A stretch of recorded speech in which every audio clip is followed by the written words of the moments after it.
everybody? Got out here on the water today. Hopefully get on something. Got Kevin Fisher stopping by. Tyre Rick says, "Are you crazy? It's hot outside." Yeah, it's pretty warm. That's why I'm underneath the shade tree and my poles are out there. Being raised brother went out Saturday night, 5 midnight, caught 3 channel cats and 5 blues trolling. The biggest one, 19.2. Awesome stuff, brother. Awesome stuff. If you guys get out there tomorrow, let me know, because my lady said I can have all 3 days to myself since I had to work 10 hours on Father's Day. I'm going to still do some stuff around the house for her, but I'm going to take advantage of 3 days. What's up, Old Oak? Multi-hunter, how's it going? Scroll. Picky Piddles in the house. Whoops. Just jumped on me.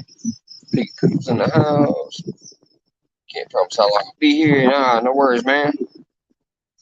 Got up too early. Delivery item put together. Now breaking down the boxes. She's on the phone. All right, y'all take care if you can't stay. I understand.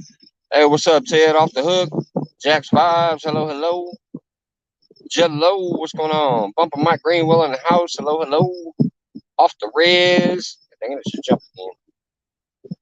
Hopefully off the res. Hopefully. Fallen Boy, what's going on, PNB? Lex, Air Run, hello. All right, looks like I'm at the bottom. How's everybody doing?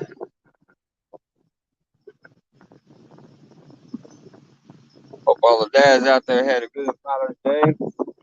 And the ladies that was hanging out with the fathers and the babies. As I said, I worked 10 hours yesterday. So my ladies let me have the next few days to go fishing. Went out Saturday and caught 20 flatheads. Good Lord. Biggest was 45.4 pounds. Had a blast. That sounds like a hell of a time. That's awesome. If I just catch one today, I'll be happy. Our heat wave finally broke, but tomorrow's going to be 97. But today it's only 90. It's still worthy of being in the shade. So I'm underneath the tree. And when the shade gets over there by those bushes, I'll get closer to the poles. Probably at least a few hours. And depending, I may come back out tonight for Monday free for all. Monday's focus show. I might come back out if I'm not too sun drained. But yeah, I'll be here at least a couple hours. I did get a couple bites while I was waiting to go live, so I'm going to go freshen those baits up in a little while. I threw my cast net. I got some shad and some bluegill for bait. I was getting some taps. So I'm going to go check those in a little while. Put on some fresh bait. 14 Saturday night, 2 Sunday morning, all around 8 to 10 pounds. Awesome. Hey, 8 to 10 pounds is fun all day. We're all looking for that monster, but 8 to 10 will do me all day long. If you have any of that rub with you, try that backwards did and had some luck with it. Hey, I can see that, man, because people fish with like garlic and other flavors. So I can see that rub working on some bait. What's going on, CBA, Johnny Small Pepper? What's up, man? Think about it, man. People fish with jello and onion, garlic, strawberry, all that stuff. But yeah, I can see marinating some bait in that seasoning.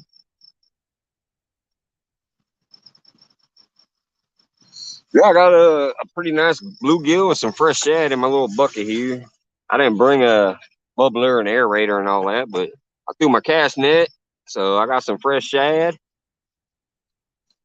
and got a nice size bluegill. So I got some fresh bait to play with here.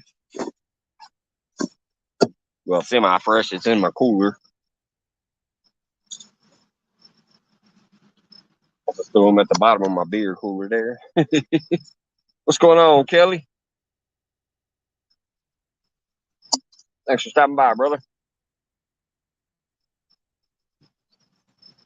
Yeah, like I did bring my new cast net because y'all know that last one got snagged on the rocks. So I brought my new one, threw it out a few times. I got about 4 shad and 1 big bluegill. So Unless that runs out, I'm done catching the bait for now. See, 11:30. I give it about 5 or 10 minutes, and then I'll probably go freshen those up though, because like I said, I was getting bites on the Uncle Lou and the Okuma. They were kind of tapping around about 20 minutes ago before I went live. So I have to go check those in a bit.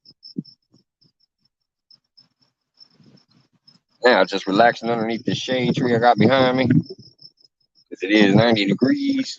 I won't be sitting out there in that sun. Pretty soon, let's see if I can turn that or not. Over there by those bushes, pretty soon the sun or the shadow will start casting this way. Once it does, I'll get over there by the poles. Now, let's just leave them bled out. And I'm going to try to get Patrick's shirt slimed up today. Hopefully. Told him I was going to wear it when I get on the water. See if it's a good luck shirt.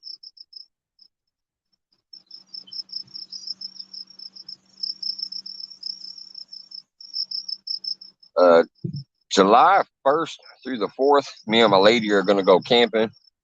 My son's going to stay home and have the house to himself and work on the weekend. But me and my lady and my daughter are going to go camping and fishing. We're going to definitely be at Taylorville. That's where we're going to be camping. But we might make a day trip down there to Shelbyville. So I might get some action behind the Shelbyville Dam for y'all. Definitely going to see Taylorville.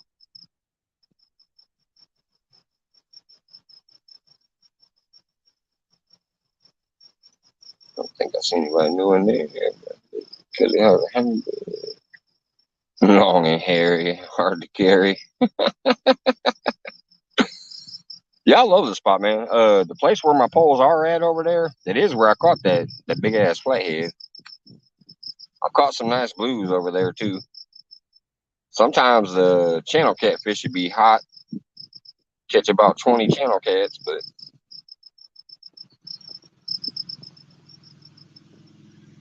not what I'm after. But I'll take them if that's what bites. Hey, Lisette, what's going on?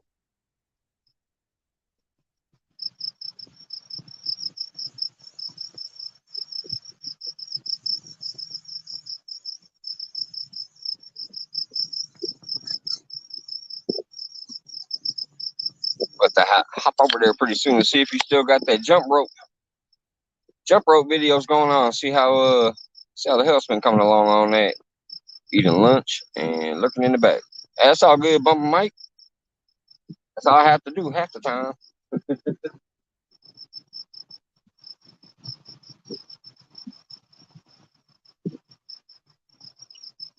Appreciate anybody that stops by just for a minute. They leave it running for a little while, even better.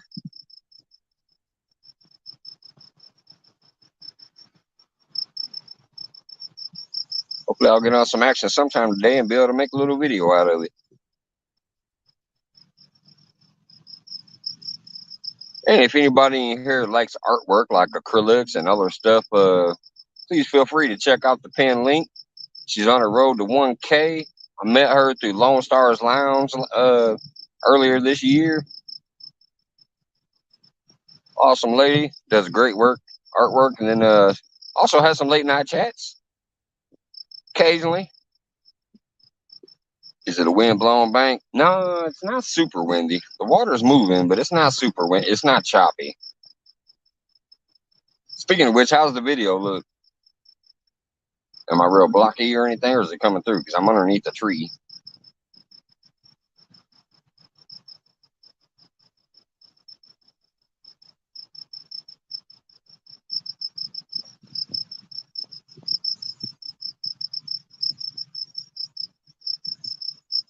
Something that sucks about this, when you're streaming, you look clear as a bell because you're on your phone. You can't tell how the video looks. All right, thanks. Appreciate the answers. Yeah, especially when you're out here, underneath the tree, you don't know if it's getting a signal or not. The only time I know it locks up is if I move my hand and my hand don't move, then I know I'm froze. As far as appearance, you never know what it looks like.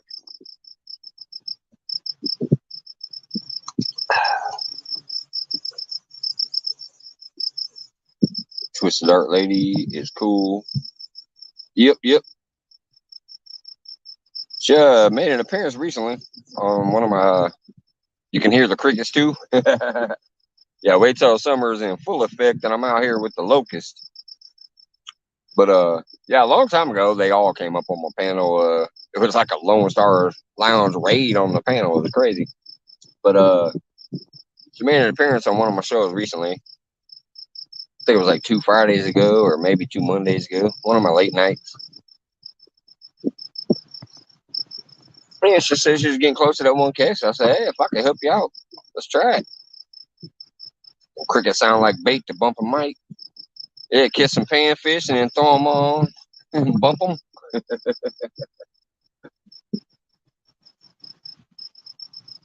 I haven't used bugs in forever, man. I used to when I was young, when I was a kid. I'd use crickets, grasshoppers, all that stuff.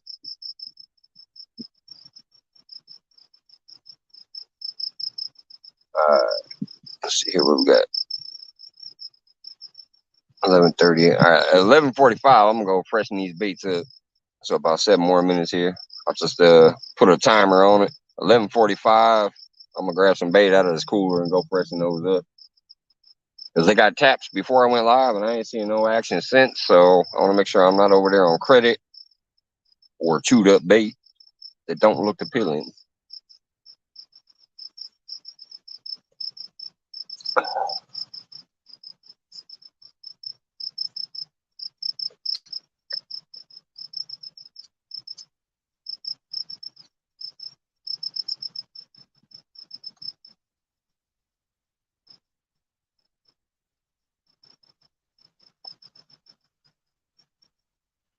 See bait kind of like $20.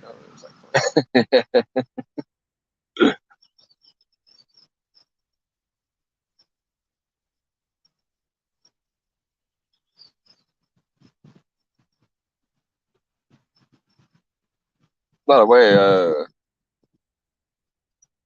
I watched part of the replay from the other night. Man, y'all had me cracking up. And then I looked in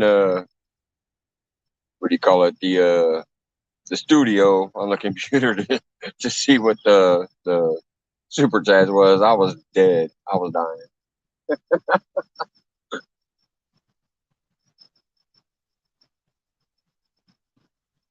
That was a fun night. I like the way it started. It cracked me up because Troy popped up and said, I'm gonna get up here before y'all get crazy. 3 minutes later, Scott pops up, no shirt on. Too late, Troy. It already got crazy. What's up, Southern Wild Fan? Thanks for stopping by, brother. Appreciate it.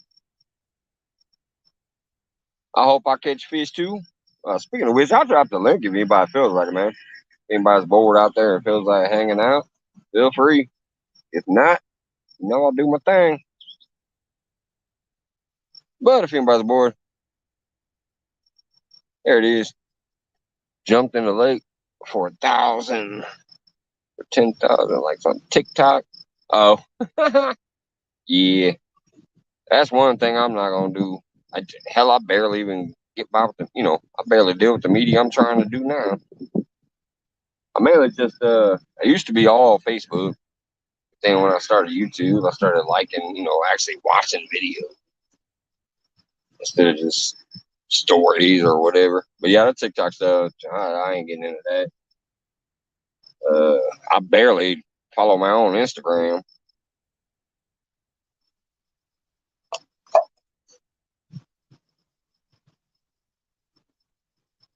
But yeah, TikTok seems to be pretty good for fishing, from what I hear. But yeah,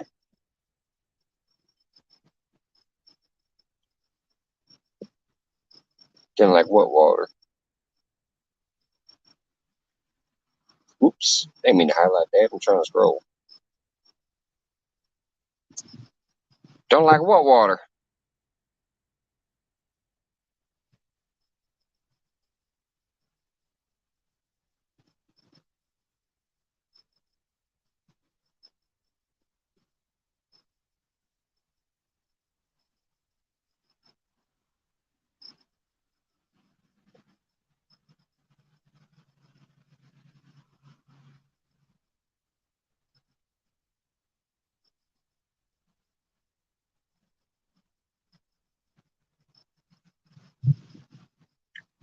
I got some shad out there. Two of them. I got a shad head, a shad body, and a bluegill head. But I'm about to go freshen them up in a minute because I got a couple bites before I was going live. About 20 minutes before I went live, both the rods had gotten tapped. So I'm gonna go check them. Hey Valerie, what's going on? Hello, hello. Hope you're doing well. But anyway, since they got bites before I went live, at the end, it's been about 20 minutes. Nothing was going on. I started my live. I got 3 more minutes because I'm watching the clock up there. At 11:45, I'm gonna go freshen up the baits. I will put on the same thing. I'm gonna put on a big old bluegill head. Hey Troy, what's going on? Said he was watching on the TV. Yeah, that night was crazy, buddy. Uh, I watched a little bit of the replay. Bandit Frogster, what's up, girl? Uh, and then I looked back at the stats and it said that I had quite a few super chats. I'm like, man, I remember some, but not that much. So I looked at the super chats thing and I saw all the messages. I was rolling. I was dead. We picked up a new member out of it. Uh, I'm good. Just taking a break. Saw you were live. I appreciate you stopping by. Absolutely. What Froggy say? Electronics. Some electrics. All right. See you in a little bit.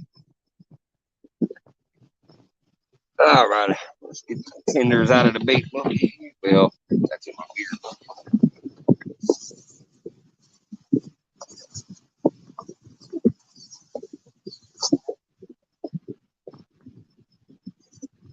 All right. That bluegill head is going to go on there for sure. That's a nice meaty head on him. I would throw the whole thing out, but I want to conserve the bait a little bit. Just in case I decide to come back out tonight.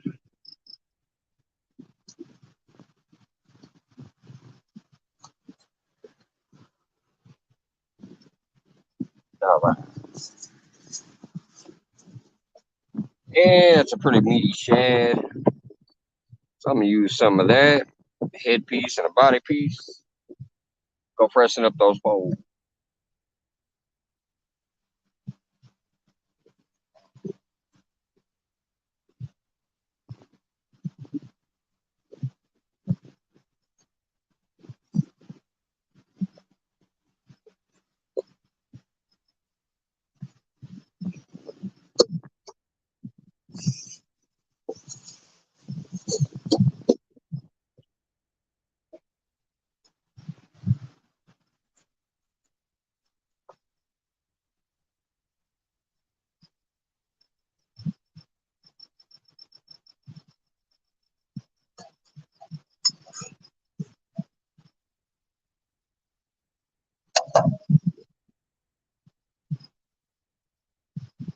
All right, I'll be back in a minute. Hey, what's up, Boots and Bounty, Gray Wolf, Jamie? Thank you, thank you, thank you. I'm gonna run over here and freshen up these poles. I'll be back in a minute. I'm your Huckleberry. What's going on?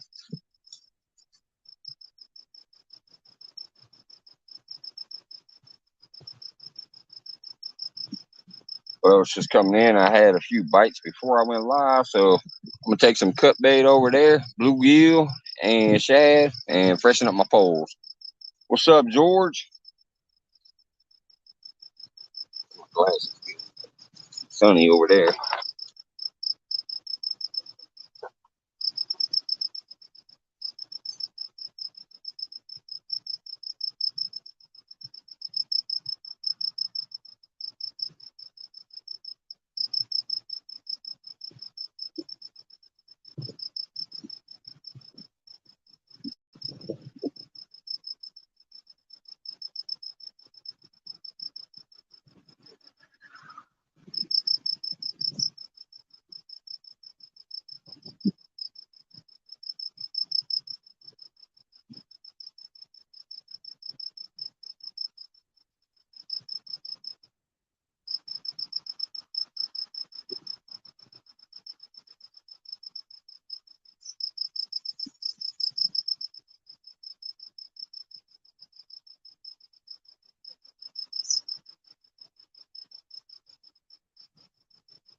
I almost had a blooper. There's a little dig out in the dirt over there. Stubbed my toe on it and about fell on my ass. All right, what's going on? Anybody miss so far? Dang, 24 people. Thank you. We got a big movie fan in the house. What's going on? Fish in the drain. Hello, Bully. Buggly's keeping it real. What's going on? Just freshened up my poles.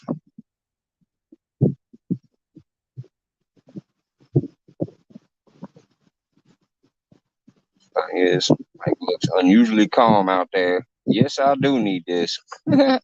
Feels great. Tomorrow I'm gonna go too. I might take a trip to Shelbyville behind the spillway and just chill out and have some fun back there behind the spillway. And if I don't feel like making a drive, I might just go out to the dock or something else here.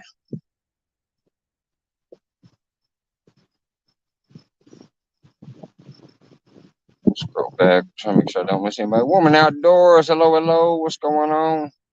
Thanks for coming in.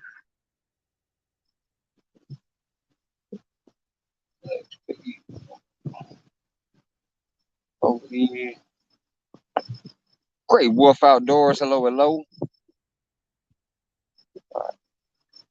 Think I'm caught up. Let me just get back down to the bottom. Not much, Mike. Fishing. Just got back. Just got back from playing Keno. What's up, hunting? Got hunting and stuff with J and J in the house. Hello, hello. Thank you very much. Just freshening up my bait. Got back over here. I have a bluegill head, shad head, and shad body. Just throughout.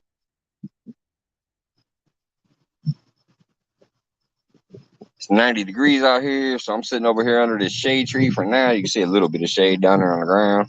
The sun's moving quick, but I'm underneath the shade tree. Once the bushes over there get shaded up, I'll get closer to the poles. For now, they just got to stay semi-bleached out in the background, but they're over that way. I can't reach along. There we go. Right there.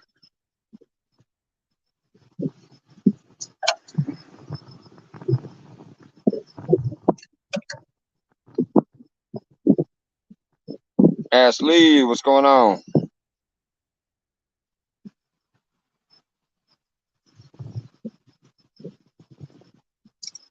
You thought I said what? When I said shade, you thought I said shithead? No, no. Some shade. I'm underneath the shade tree.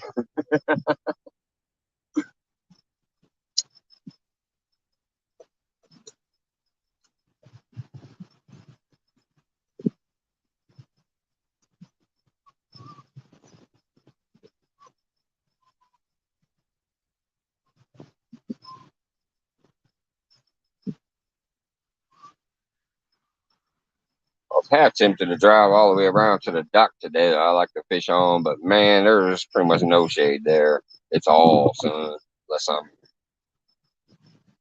unless I'm about 300 yards from the rods.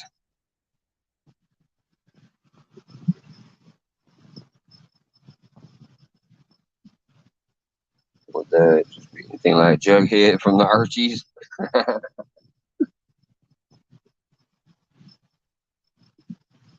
Tell Eileen I say hi, Piggy, when you see her. Uh,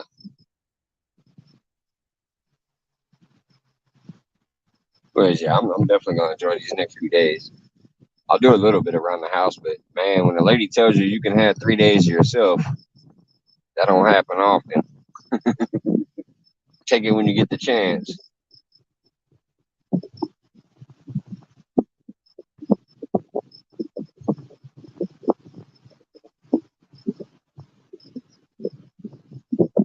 But I really don't. Tomorrow, like I said, one of the main reasons I'm thinking about Taylorville is it's gonna be 97 degrees. There's a little bridge there, and when you're underneath that bridge, obviously it's cooler. Couple of shade trees in that spot I like back there too.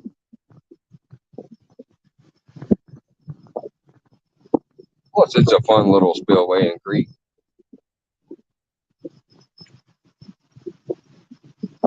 Thank you, big movie. What's up, catching the fish? Sarah friend in the house. Hello, brother. Yeah, it's a real happy Monday. I'm off work. Lady says I can have the day.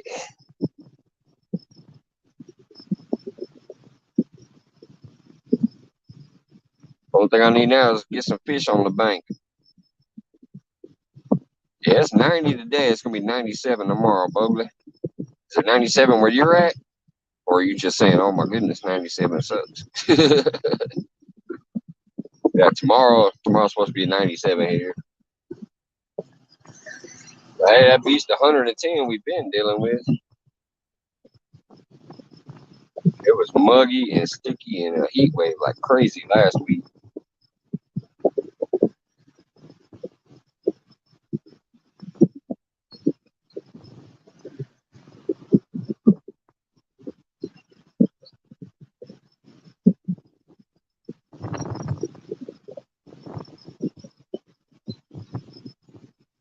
Yep, trying to stay cool. I'm underneath the shade tree there, Rick.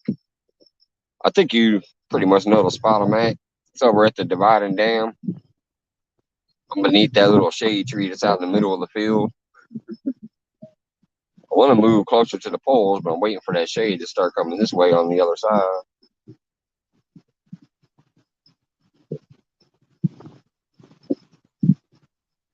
Starting to see the pontoons out here dragging the floaters behind them.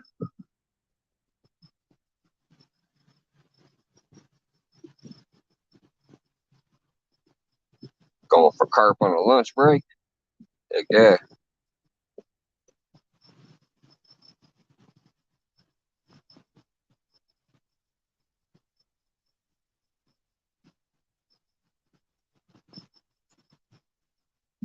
You taking your little rod back out there?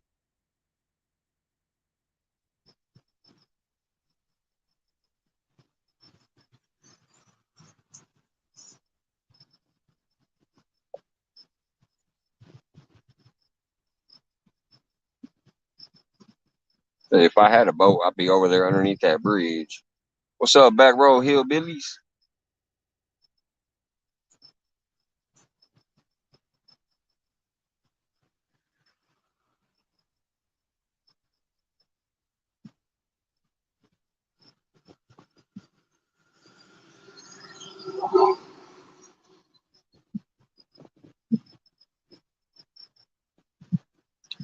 Catching fish from like early morning till about noon the last few days. Yeah, I'm assuming with this heat wave that we just had recently, it's more of a morning bite. Hopefully a night bite if I come back out tonight. Like I said, I may go home for a little while, rest up, relax. Depending on how I feel, I might actually do Monday focus, maybe from the steps or back here in this spot. I don't know. Depends. If I ain't getting nothing here, I might just go to the steps tonight if I head back out.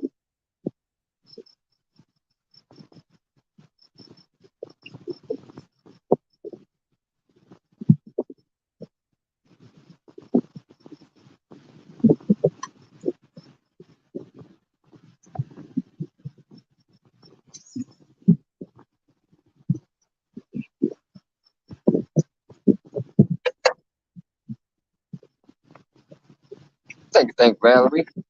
And anybody else, if I missed them dropping links, I always appreciate that. Thank you so much. You know, that's one of my biggest things in here. If you don't got somebody, go check them out. Put them links out there, drop your own, drop your friends. How's William been doing over there? I ain't been that way in a minute. How's William doing? Is he getting closer to that 5? I know last time I checked, looked like he was getting closer to hitting his community.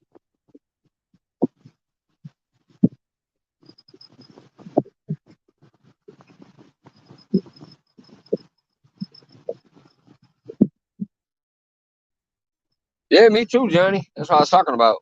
I went back and watched a little bit of it.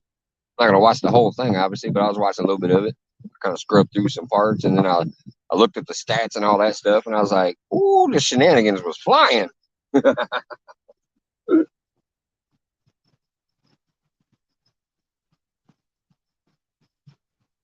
It started off funny.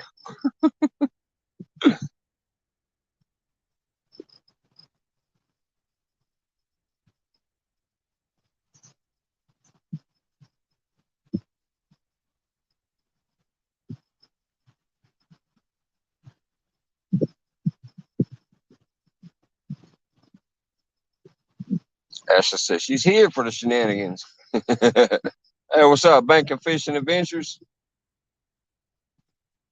I'm trying, bud. It's hot out here, sitting underneath the tree.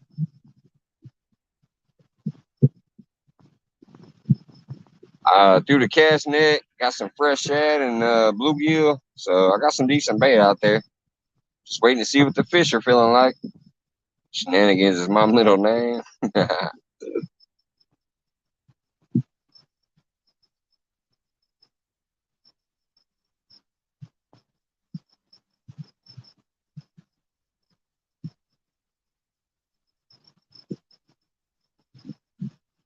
turn and go that way. Got another pontoon coming in. It was kind of close at first, but it looks like it's starting to go out now.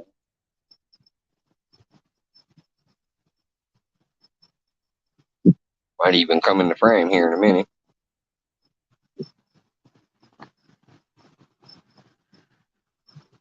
Yep, there it is. At first, it was cruising the shoreline.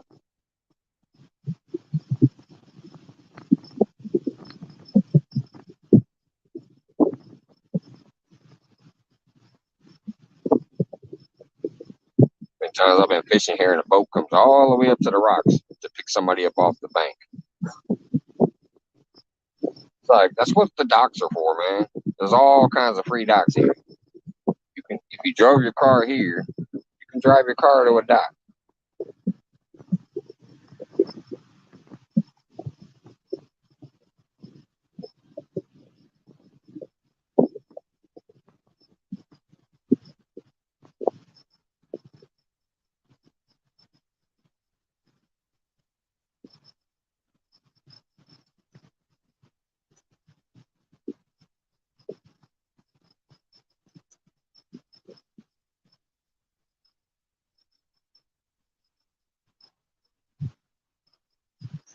We need to get Rich and Leo to 1K. He's about 40 away. Oh, snap. I thought he was already there. Oh, yeah, drop his link out there. I'll start pushing him sometime soon, too. I thought he was already there. What's up, G-Style? I don't even know if my horns are showing up. There you go. Yeah, it feels good out here, brother. I'm glad to be out here. Like I said, even though it's 90, this shade tree feels good. I got a little bit of a breeze going on. So it ain't too bad. Just waiting for that shade to hit over there so I can get close to the pole. Have a better shot of the action if something happens. Tire rate got above the 200 mark. Heck yeah. Just need to learn how to get a little bit longer videos, and it's easier to share out. Those shorts you can't share. You have to copy the link and then just paste the link somewhere. And it won't show a preview.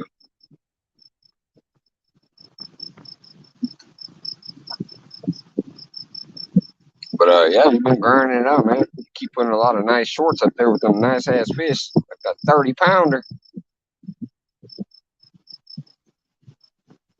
Can't remember what it was. 30 was it 32.4 or 34.2, something like that. No, it was in the 30 class.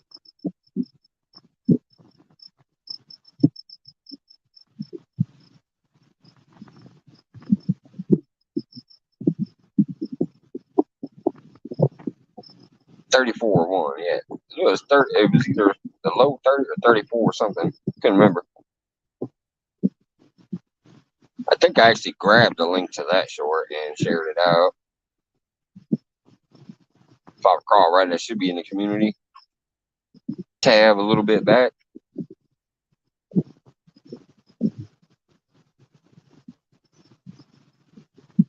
Come on, Rod.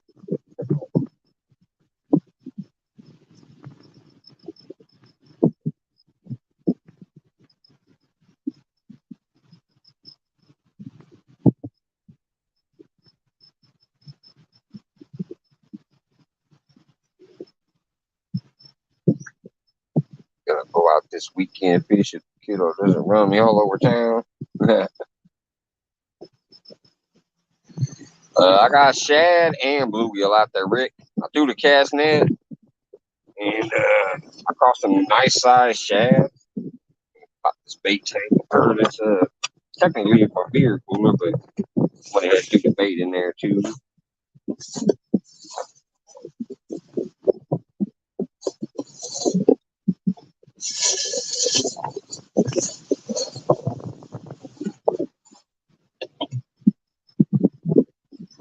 I got some nice sized shads like this. Not too shabby. And I put the headpiece from this bluegill on. I got a decent sized bluegill. I took the head off and threw it out there. I got some shad and some bluegill out. What's up, Martin?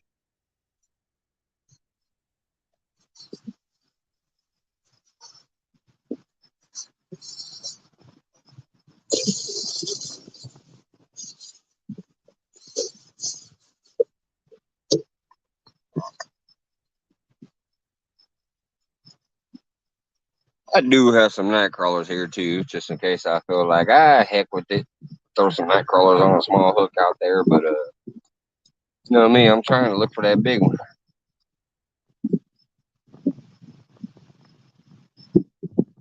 I have caught some 10-pounders on a night crawler before though, so you never know. But yeah, I think shad and bluegill give me a better shot at what I'm looking for. So I got a shad head, a bluegill head, and a shad body. The midsection was probably about I say about that big that I put on for the body piece. Probably about that big.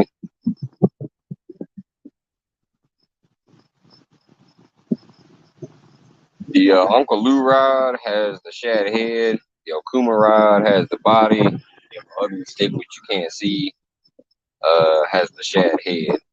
Hey, what's going on, Steve Lowe? Y'all was cracking me up the other night.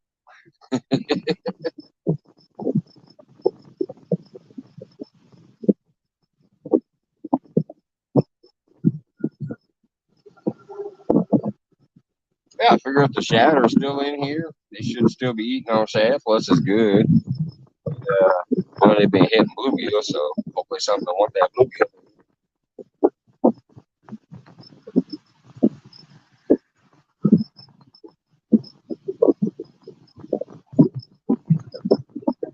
But with it being right around noon, I don't know. Noon time almost always sucks around here. If you're fishing in a cooler spot.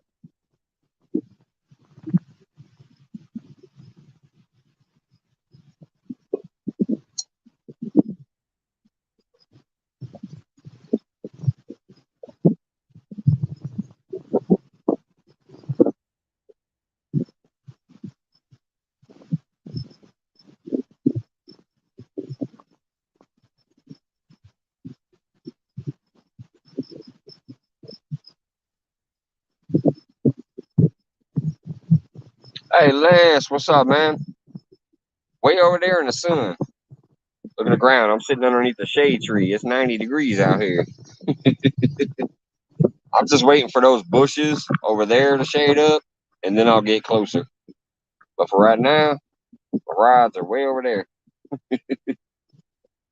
They're kind of bleached out in the video, but when I look over, I can see them plain as day. Right here.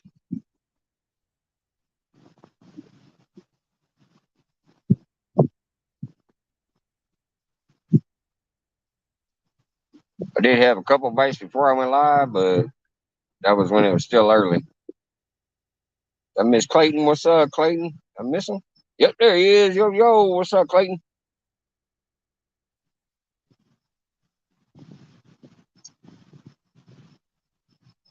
Got some shad and bluegill out, Clayton, trying to get something on.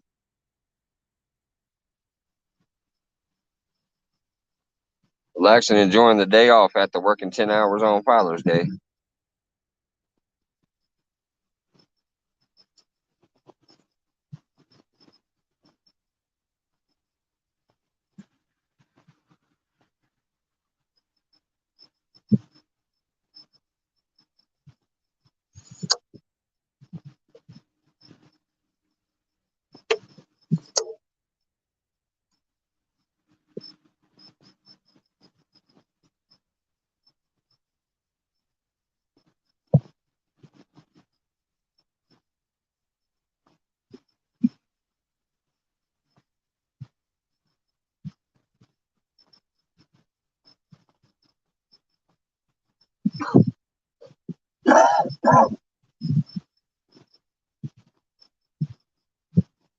Watching from California. Hello, hello. Thanks for peeking in. I'll be working 10 tomorrow. Yeah, see, I'm lucky now that I got this new schedule. I'm off Monday, Tuesday, Wednesday. Thank goodness. But the days I do work, except for Friday right now. Friday's a short day, but the other 3 days are 10-hour days.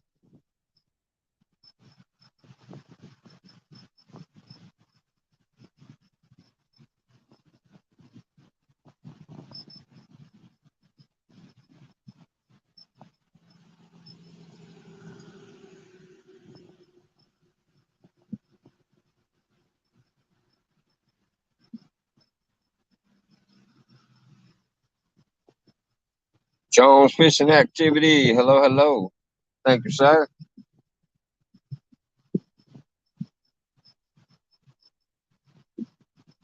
All right, take it easy, Rick. Thanks for coming by, man. Glad y'all had a good night out there the other night. Might just need my kayak to drop beats. That's what I'll be doing tonight. See y'all. All right, Aaron. Hey, Curtis, what's going on?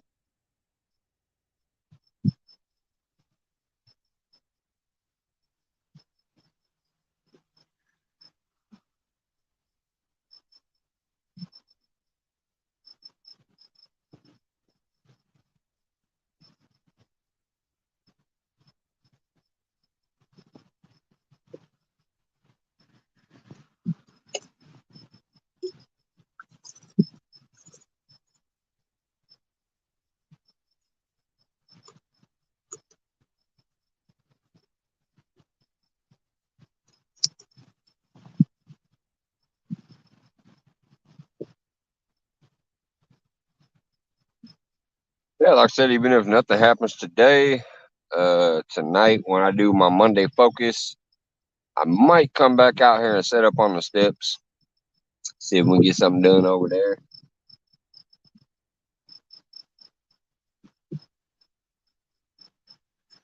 Not for sure. Just got to see how I feel after I get home.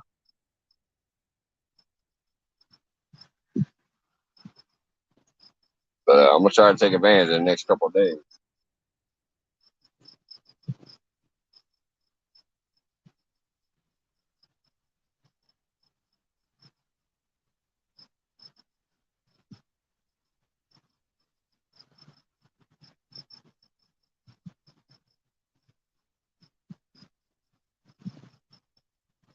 Time we got.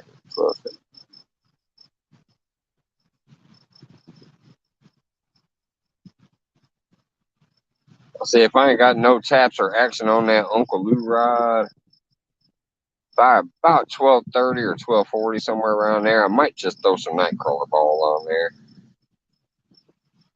Give it a chance to catch a carp or a drum or a little channel cat or something, just to have some action.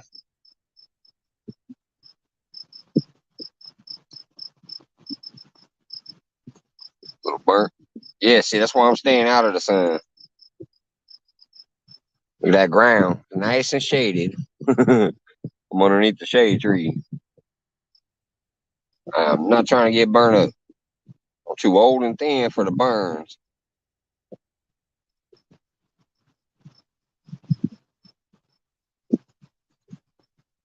Not to mention that ashy effect afterwards. Hate it when my arms get all ashy. Oh man, that's a soft, big old fish jump out there. Well, it was a bass or a carp, but man, that was a big fish. I don't know if y'all can see the splash in the camera or not.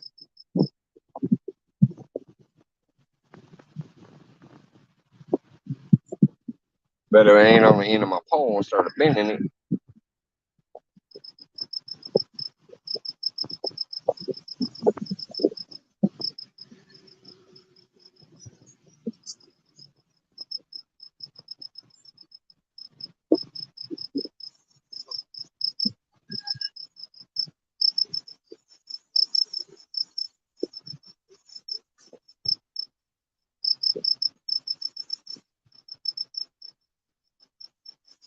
Sorry, just scrolling the chat here, see if I missed anybody.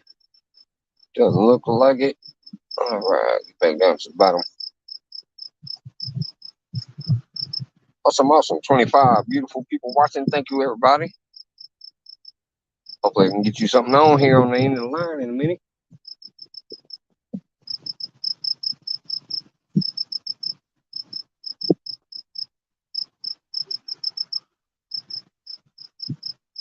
If not, hope you enjoy yourself and the peaceful scenery and the noises. Hey, what's up, Hog Deer? Thanks for stopping by.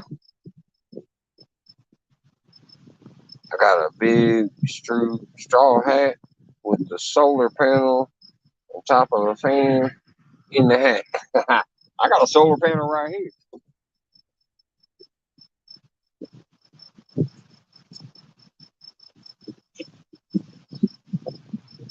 Soaking up the sun so I can keep the phone charged.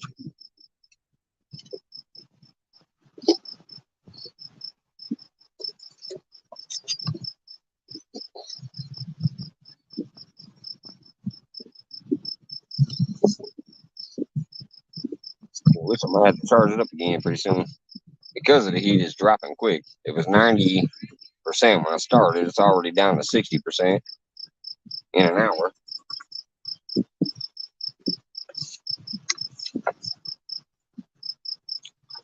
Let it drop down to about 50 before I plug it back in.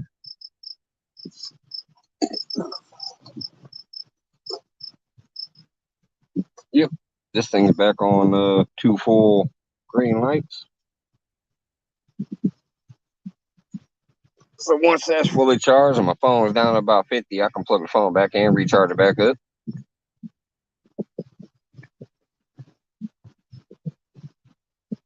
It's a useful little tool to have in the heat of the day, man. Just throw that solar panel out there in the sun, let it charge up the Jackery. When your phone's about to go dead, plug it into the Jackery, good to go.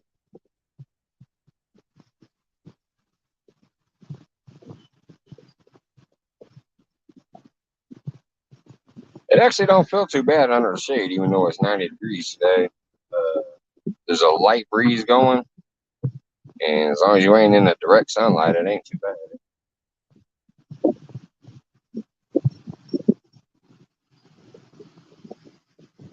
And this spot is cool because I got this tree that I'm sitting by now. It keeps me shaded now. You see that shade right there?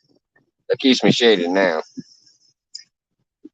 Within about a half hour or so, it starts directing more that way, and the shade starts coming this way off them bushes, and then I can sit over there closer to the rise.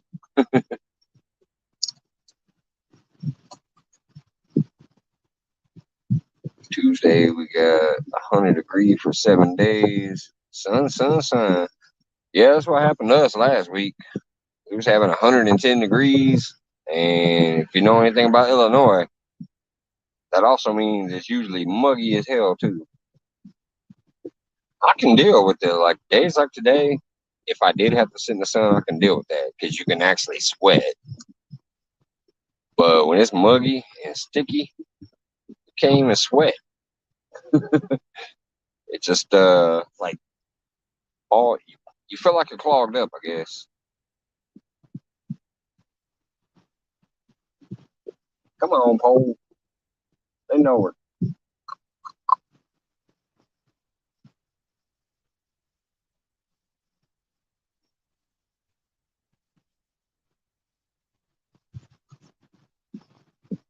Tired of all this hot weather.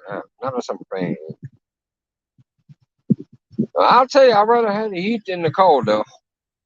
I know it's easier to get warmed up because you can just put on some extra layers and whatever, but I don't like the snow and ice and cold.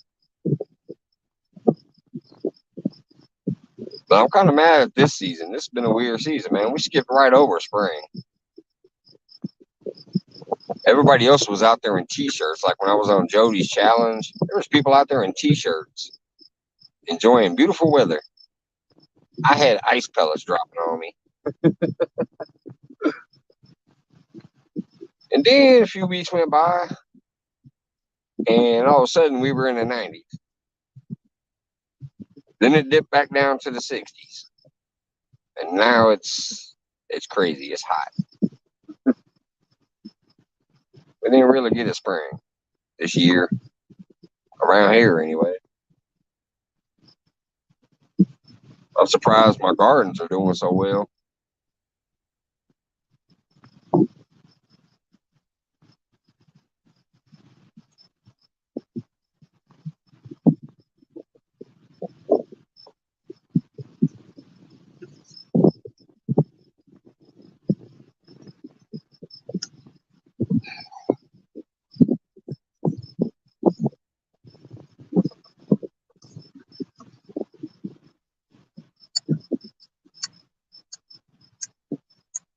Well,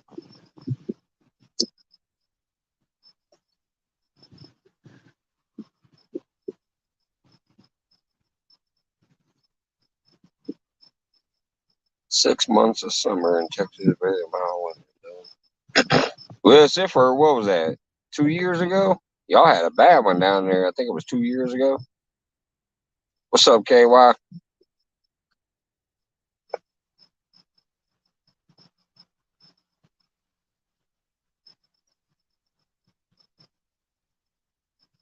Hood been said been down for 3 days.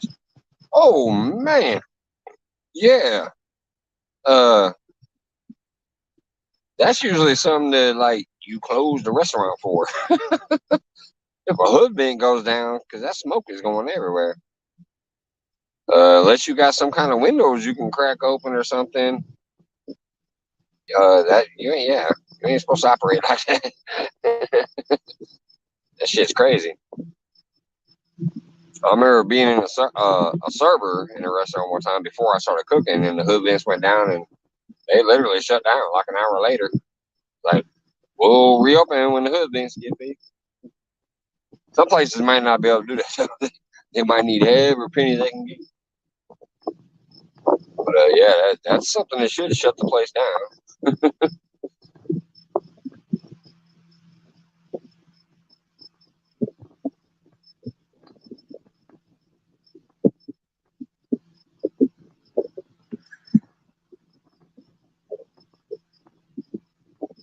Hey, Uncle Lou, what's going on? No, I'm just sitting under a shade tree, man. Shade on the ground.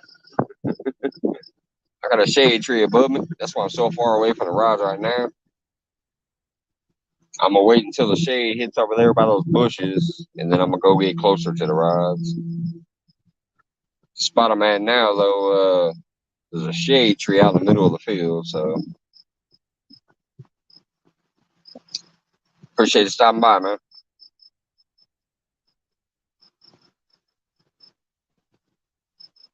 But yeah, I'm just chilling over here underneath this shade tree. Once the shade hits that way, I'm gonna move everything over there so I can be close to the rods.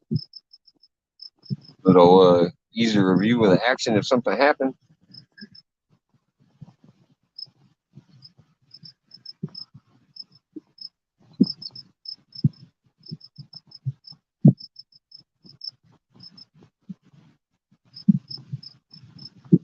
Ah, crap! I forgot to ask retired Rick when he was here if he cleaned off that windsock I caught yet. For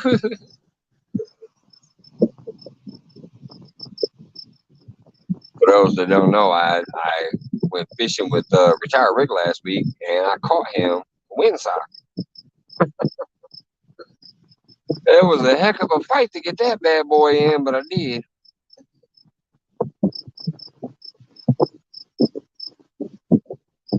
He has two. He said he needs a third one for them windy days. Now he has a third one.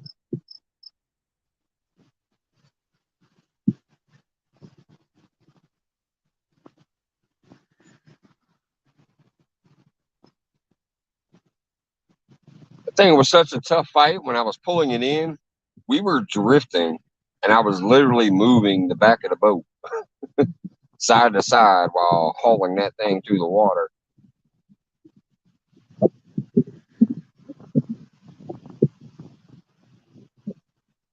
Like I'd go to pull like this, and all of a sudden the boat was moving to the side slowly.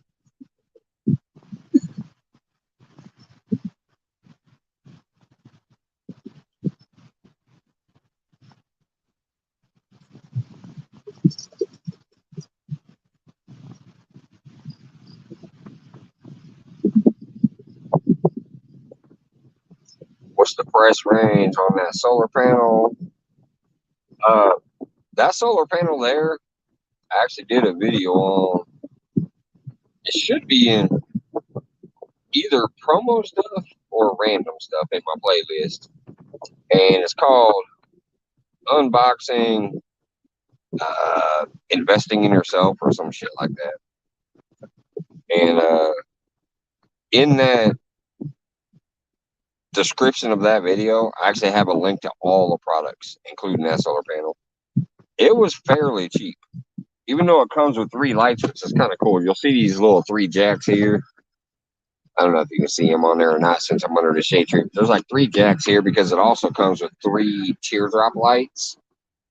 But I just use it to charge my phone. It's got a phone charger right here, a USB port. So I just throw it out in the sun. Really charge this box up. See the lights there? I got 2. It's almost fully charged. I got 2 and then 1 blinking. I've already charged my phone up twice since I've been out here today. Even though I didn't go live till 11:30, I've been out here for a while. I charged my phone up twice because the sun's draining it.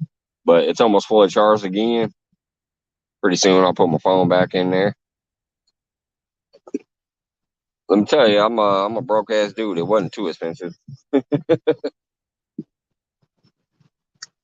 I recall right, that thing was in like the $30 to $40 range, maybe.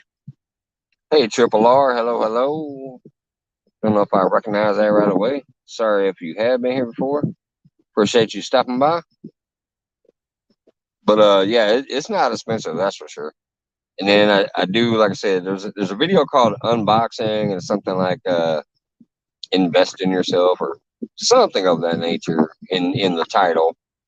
It should be in promo or random playlist. I can't remember which one I put it in. But I unboxed a whole bunch of stuff, including a 4K camera, some black lights, the solar panel.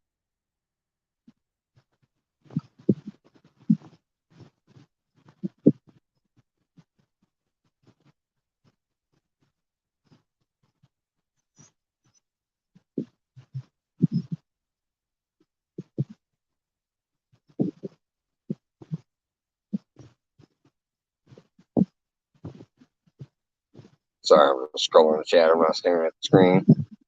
Scroll back, make sure I didn't miss anybody. None of my boss, he won't close no windows. Hella illegal. That's what I'm saying. Like that's normally something you would close the place down for. I'll tell you one thing, if I was a cook, I'd walk my ass off the line. Like, unless you're gonna pay me some hazard pay, get out of there. That's just me. My wife will handle things for a little while I look for a new gig.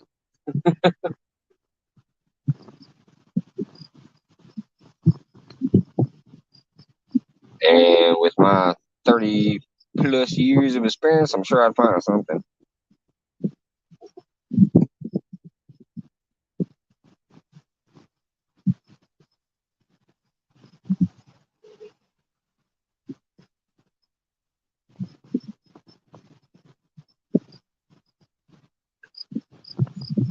Alright, 33. Just about 7 more minutes, and then I'm gonna go change out that shad head on my Uncle Lou rod for a worm ball. That way we can try to at least catch, channel, drum, carp. There's something else to come along. I got 3 big boy baits out there. I was getting nibbles before I went live, but it was still earlier in the day. So might be time to change it up and just look for a smaller fish out there too on at least one of the rods.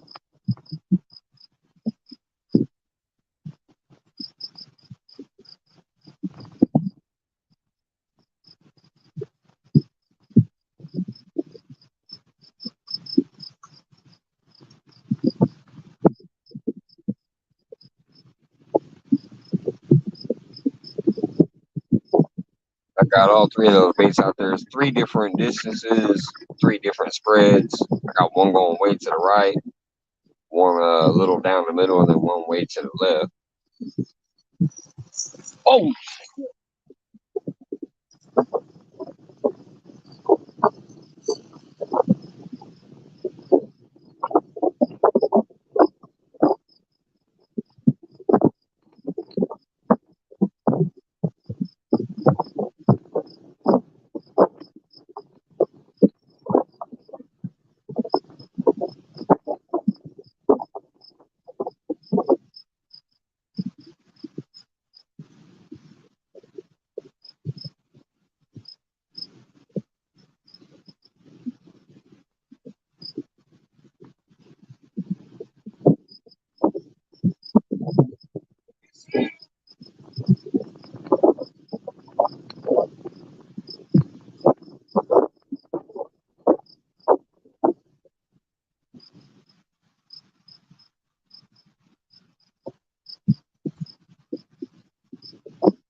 wow. That's crazy. Just like a little 2-pound channel cat tanked a big old bluegill head. Look at this little channel cat. I'm gonna get him weighed here in a minute just to see. This bad boy is like maybe 2.5 pounds max. Let me get him unhooked and show you the bait he tanked. Man, I thought I had a big old blue or something on there. Until I lifted down on him.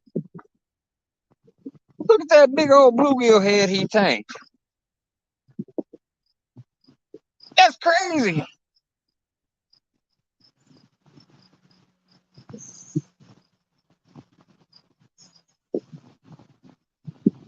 Look at that. Look at that head. Oh man.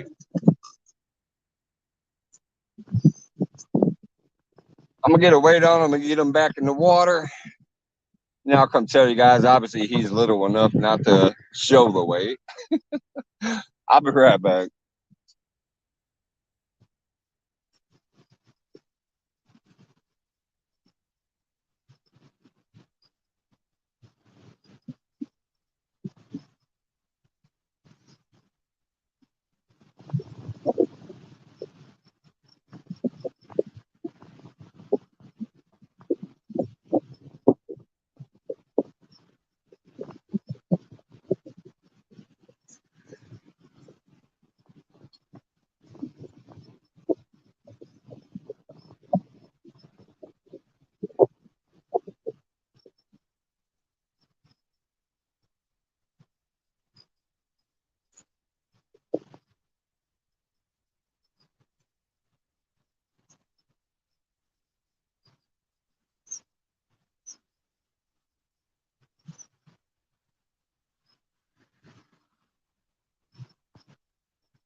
All right, it did lock in, so I guess I'll show you. It was 2.5. I don't even know if you guys can see that. I can't see with the glare on the phone. 2.5, right on the dot. That's hilarious, man. Uh, he yanked my rod. I seen it fall over. That's why I was like, "Oh shit!" And I went running. 2.5 pound channel cat hitting this big old bluegill head. His mouth was not even big enough to put that head in there on a 8/0 circle hook. Crazy. Man, his head's looking pretty dank. I'm gonna keep it just to have a head in there.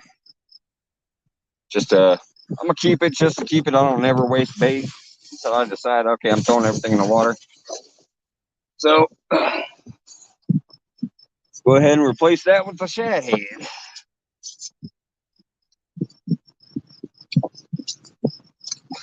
That's crazy.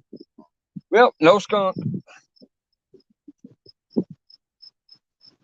Man, the way that rod flew off the rocks, I thought a big old blue hit that head.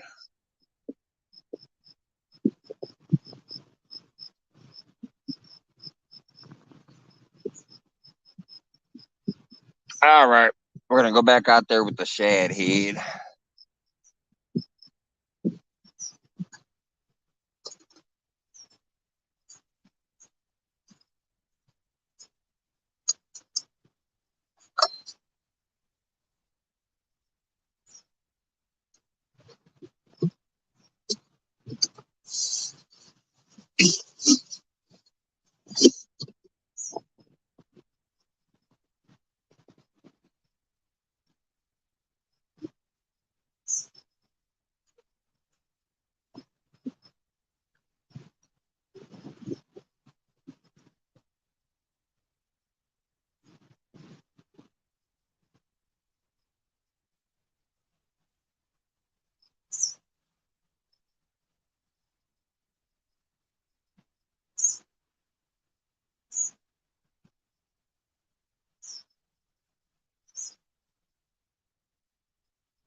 Ah, well, at least no skunk. That was fun.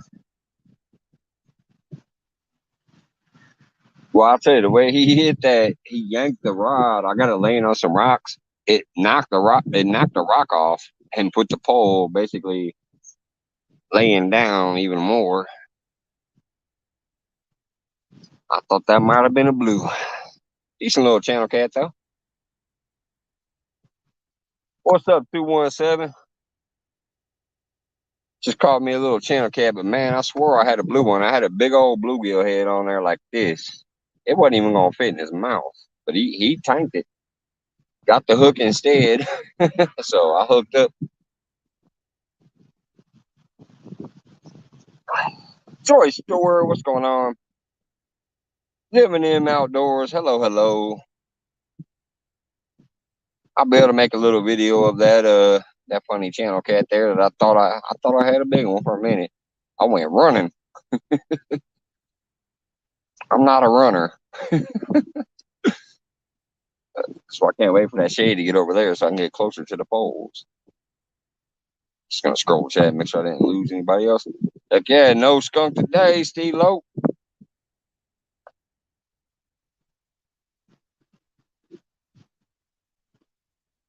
Yeah, sometimes I cook them up, Lisette, but I let that one go.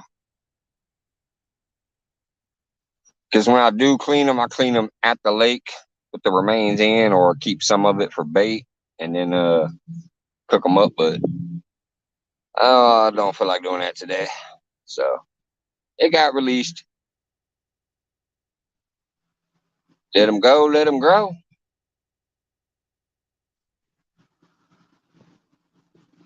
I will say, I should have. Although I don't even know if it would show up, man. I might need to scoot back. I'm starting to get some sun now. Might have to scoot back. What's up, Sean in the house? Just call me a little catfish, bud. Little channel cat. I'm telling you, the way he tanked it, I thought I had a blue. Big ass bluegill head. He got no business going for that bait. Let me show you the bait. I kept it.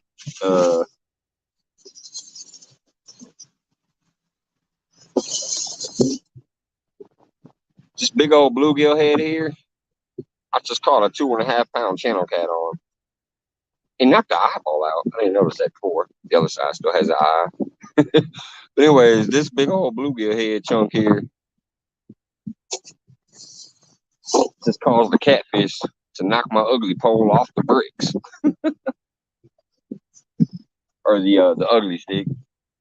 I went running thinking a blue was tanking it.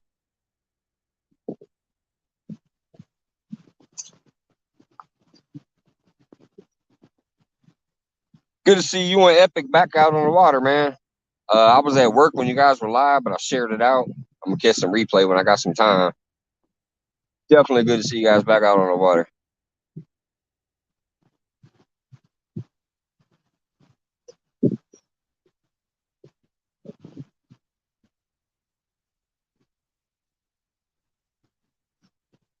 What's going on? 217. I'm gonna scoot this chair back a little more and then bring the phone with me afterwards. The sun's starting to creep closer to me. Back underneath this shade tree.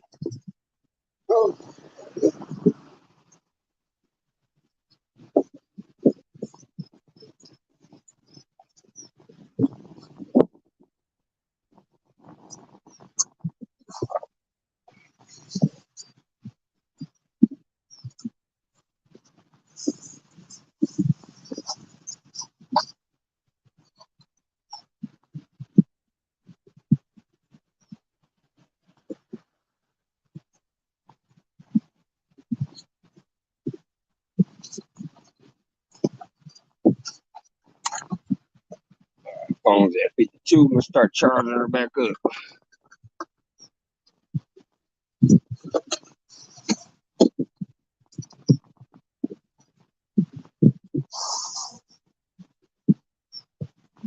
All right, there we go. Back in the shade. It's hot out here today, Sean.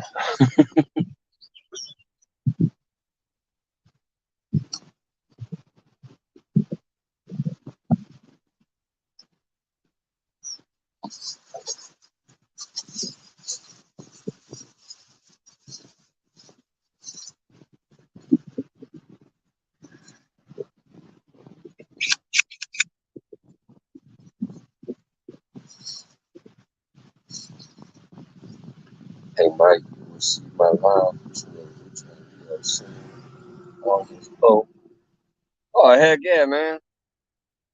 That's gonna be awesome. You're getting out there even better when I start seeing content on your channel. But yeah, that's gonna be awesome. Send me the link. I forget where you I know you have me on email, but if you're on Facebook or Messenger, send me the link there too. That way, if I'm busy and I miss it, I'll be able to catch it later and I'll be able to share it out.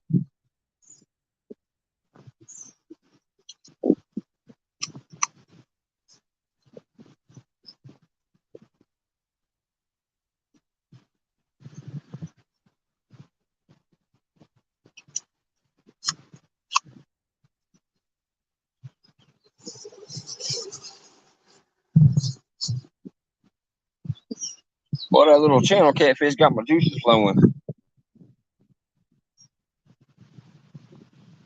Now I need the bigger one to come along.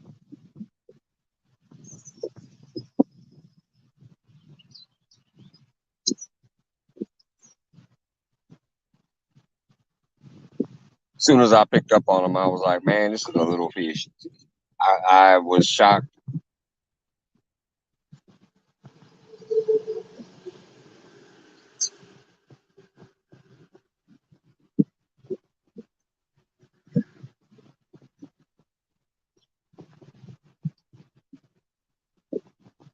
I got 80-pound braid on that ugly stick.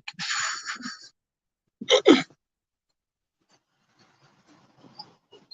don't do Facebook or messages. Yeah, yeah. You can definitely send it in email. Got a 38-pound flathead Friday night on my little canal. Been a while. Yeah, I bet that felt good. Shit, I ain't caught a flathead since last July.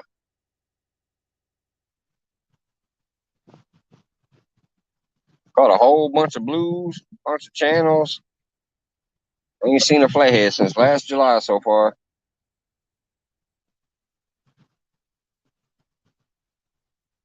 10 minutes struggling to get a monster flathead in the Mississippi. See, we went to St. Louis, man. I want to go fish that Mississippi sometime. We went to St. Louis to celebrate after my son graduated. We went down to Dave and Buster's and spent the day in St. Louis. And man, driving back and forth across that Mississippi, I was like, man, I've got to get out there sometime. Maybe next time I go meet Avid, we can hit the river or the Koklowski River if the Mississippi's too high or whatever. He said next time I come down there, he wants to try to get me on the river somewhere instead of a lake.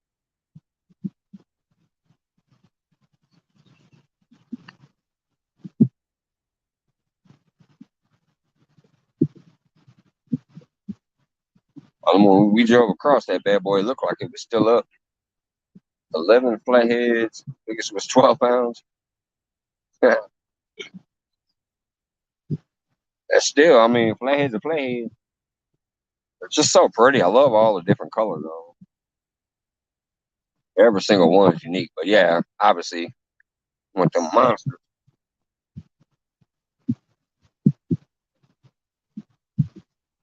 This spot right here, man, that's where I caught that flathead last July. Or it might have been, I don't know, maybe it was June. Maybe it was late June. I don't know. I'd have to look at my Facebook profile and find the post. It was either late June or middle July.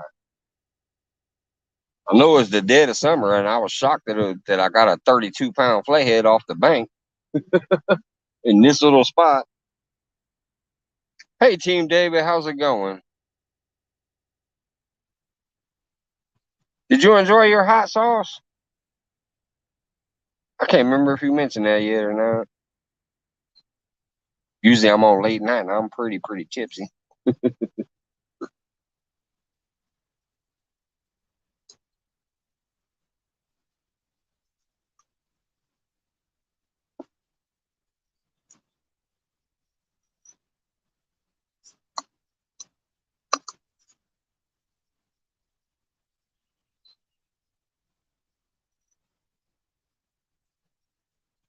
All right. I'm gonna go change that Uncle Lou rod to a nightcrawler ball. Cause if that channel cat hit that big ass bluegill head, maybe the channels are active in here right now, and if they are, I could probably get more of them on some nightcrawler. So I think I'm gonna change that out. See if we can get a few more fish. And that will still leave me a shad head and a shad body out there for the bigger ones. Be right back.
All right, so what we got there on the Uncle Lou rod now is a nightcrawler ball.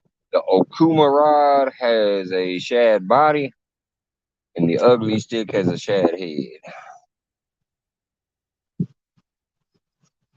Karia, hello, hello. What's going on?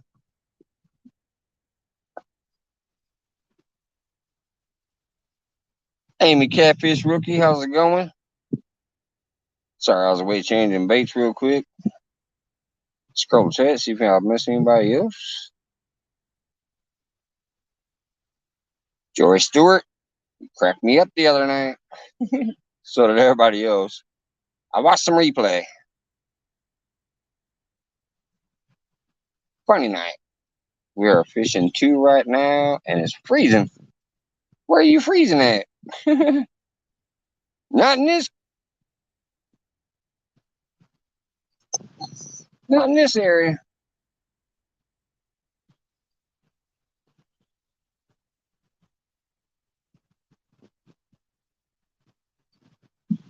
All right, let's go back down to the bottom. Let's see.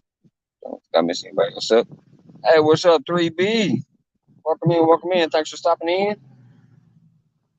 No skunk today. So far, I've got a little 2.5 pound channel cat. So I decided to downgrade one of my baits to a night crawler ball to see if I can get a couple more. If nothing else happens, at least I can get a couple channels, hopefully. Looking for a blue to tank it or a flathead, but I'll take a couple more channels.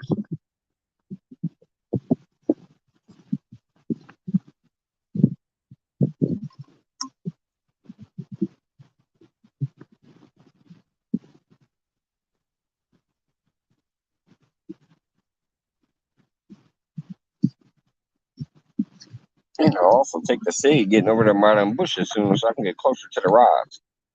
I had to run for that fish. I ran.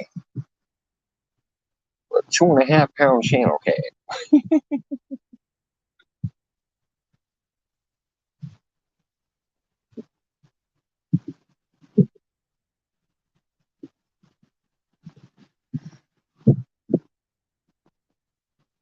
He's lucky the refrigerator's full and I didn't feel like cleaning them, so would have been a perfect eater size.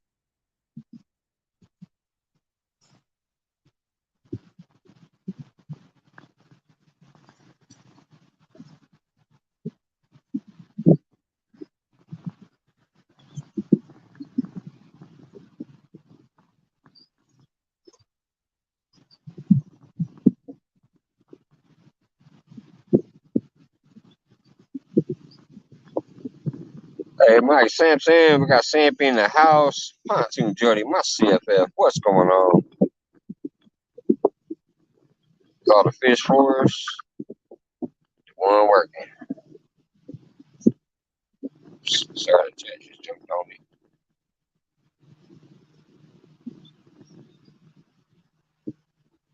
Yeah, 3B, that's what I mean. Normally I'm working and I peek in and I see somebody catch a fish. I'm like, yeah.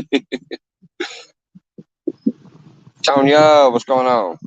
Listening to work and stopping by to show support, hit the thumbs up. I appreciate that. Thank you so much. Danny Moore, what's up, man?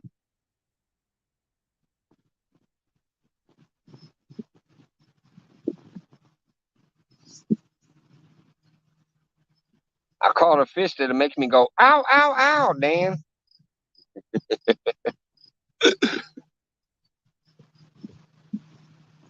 I honestly don't even know how he got hooked. That's an 8-aught hook. That bluegill head is like that big. 2.5 pound channel. He had no business going for that. He would have choked if he did get it in his mouth.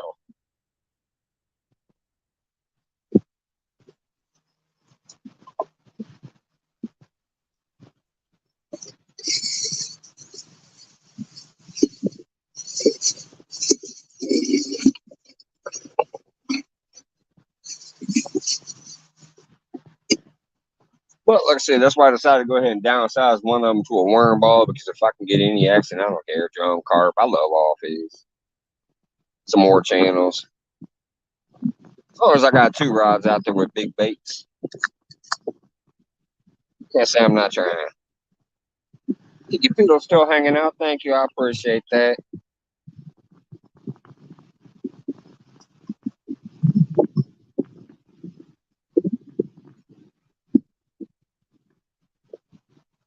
back, legs propped up on the steering wheel, chilling. I need to get a job like that.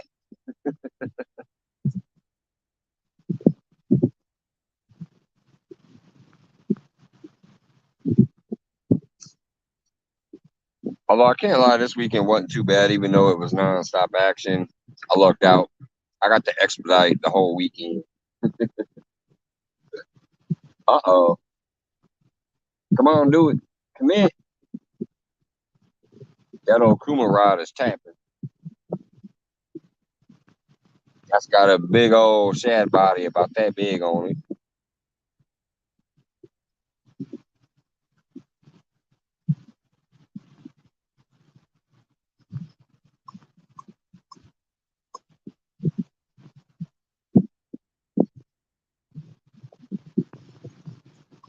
Come on.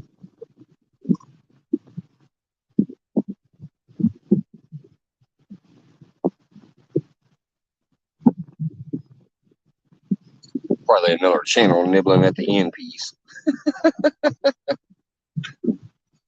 The bin, not the bed. What did I miss? What back there? I hear your birthday's right around there. Let me just highlight it because that looks funny as hell. I hear your birthday is right around the bed, Danimal. Valerie. Is that a Freudian slip? Oh, man, that's funny.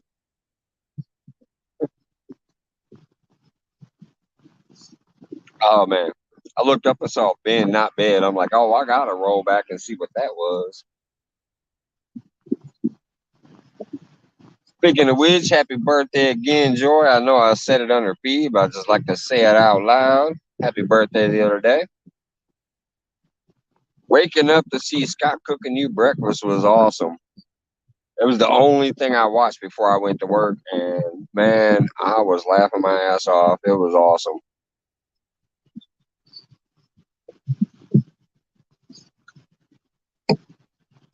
You guys are so fun.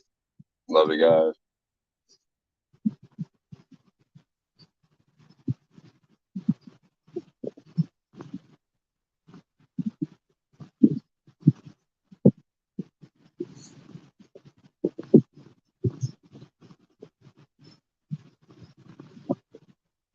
Come on, bend over.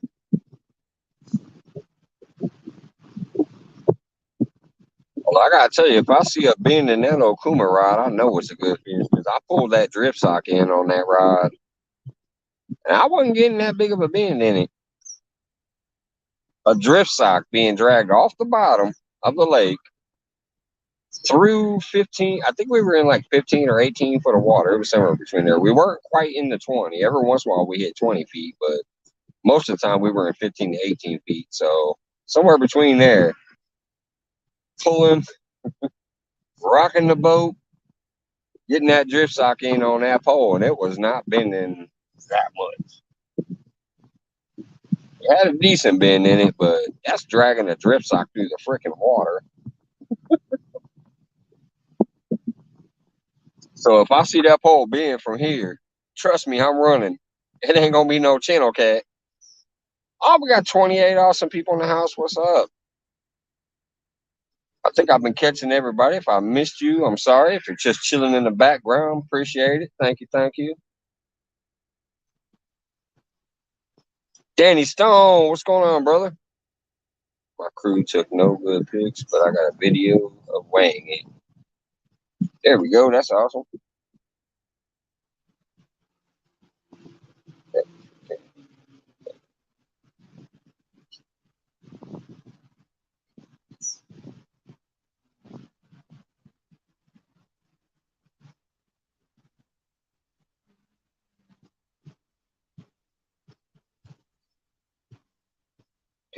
Georgia. I think I'm caught up and get back down to the bottom. Hey, Jay Fox, what's going on, man? Thanks for coming in. Man, it's getting hot even underneath the shade tree right now. The wind was blowing, it's blowing hot air on me.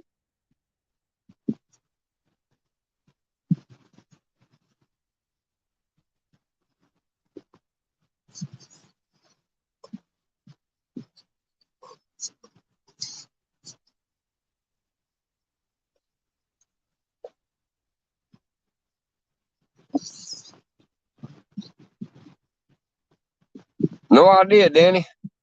I got 3 days off of work in a row, and my lady gave me 3 days with no honeydew list. I'm gonna enjoy as much as I can, but I have no idea. Coming out here, hanging out, gonna relax as long as I can take this heat. Once the shade gets over there, I'm gonna get closer to the poles. And then tonight, if I feel the gumption, I'm probably gonna do Monday focus from the steps by the dam. Chill out. If nothing else happens, at least there's some water and some action that might happen. No skunk today though. Got me a 2.5 pound channel, man. I'm rocking it. Yeah, I really do think I'm gonna probably come back out here tonight.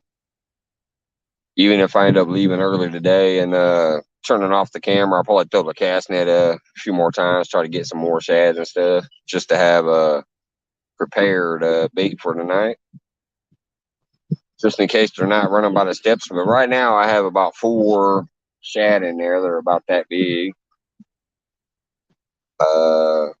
2 small bluegills, and I still got a big bluegill body from the head I ripped off of it.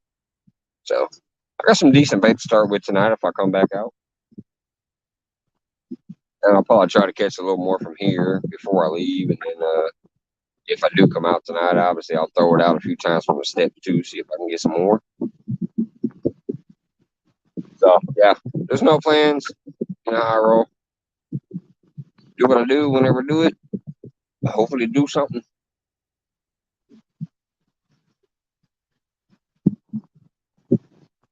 I got a good wife though, I gotta tell you, man. I mean, I worked one long ass day on Father's Day, and next thing I know, she goes, "Hey, my gift to you is the next 3 days. Do whatever the hell you want."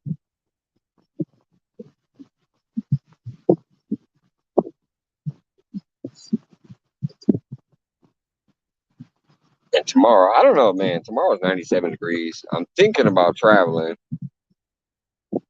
to go to Lake Taylorville, hide out underneath the bridge over there and have some fun. But I don't know. Like I said, I don't fully make plans, but it's an idea that's bouncing around in my head.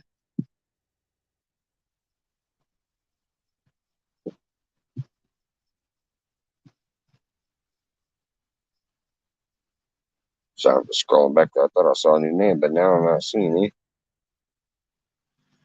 I hate the StreamYard chat. I'm telling you, I think it works on top chat instead of live chat. So many times I miss stuff. And then when I watch the replay, there's like whole conversations that I didn't even see. Mike, I can be on the channel Cat Creek in less than an hour if you want some company. Yeah, I'll be here at least that long. I just got here at 11:30. Well, actually, I got here at about 9:30, but I set up or 10. I got here at almost 10. I forgot I went by the gas station. But yeah, I'm definitely gonna be here that long. It'd be great to have you up here, brother, if you want to pop up. Hello, hello, Willa. Good to see you again.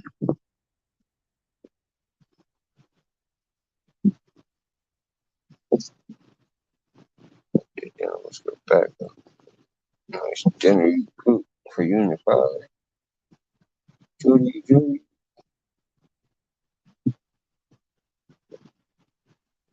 But yeah, Danny Son, if you're not going live and you want to pop up here, man, that'd be freaking awesome. I'd love to have it up here. Especially if you start banging out channels after channels, at least there'll be some action. It's hot and slow here today so far. I had 3 bites before I went live, and then I caught that one little channel cat. What's up, Backlash? Says, hey, Four Loco. By the way, Four Loco is spelled with a K. I know you want to say Loco because I act loco, but the brand is spelled with a K. I don't do that when I'm on the water, though. Drink the light stuff.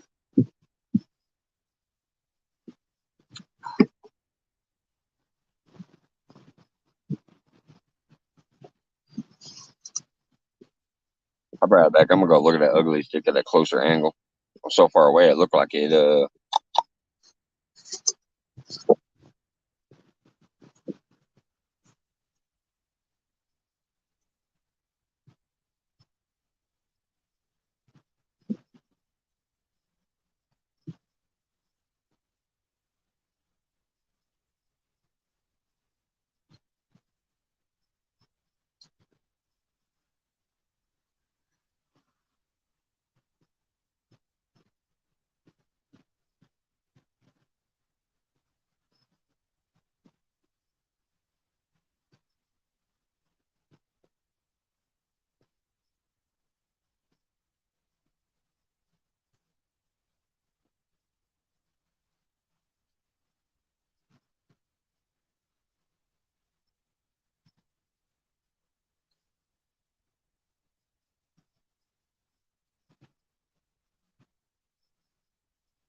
Yeah, I'm probably gonna have to get that about 5 or 6 minutes or so here, and then actually check it.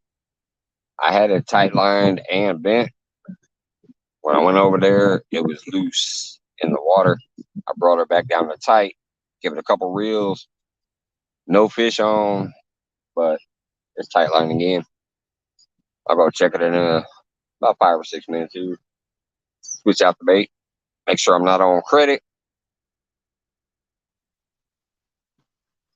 It was a shad head, and even though they're fairly strong, because I like to hook them through the bottom of the lip and then out through their skull, so they usually stay on the hook. But it is shad; it can get smacked off.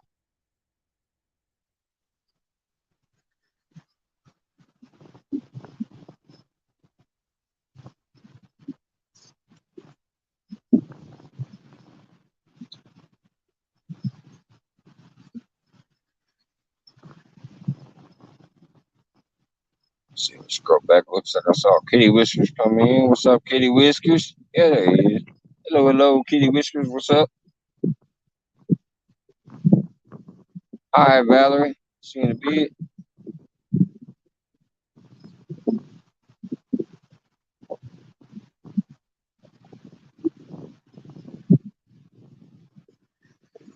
I was 7.5 minutes behind.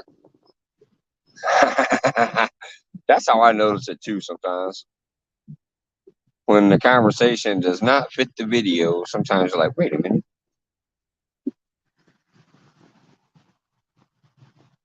Although, I mean, when there's no action hardly going on in the video. Hey, what's up? Richard Preaching of Freedom in the house. Thanks for stopping in, man. Let's go back up there. I'm at work, can't stay. Just finally saw you live. Want to say hey. Hey, I appreciate that. Thank you, thank you. Ooh, ambulance going by or something. Yep, ambulance. If there wasn't no boating accident out here somewhere.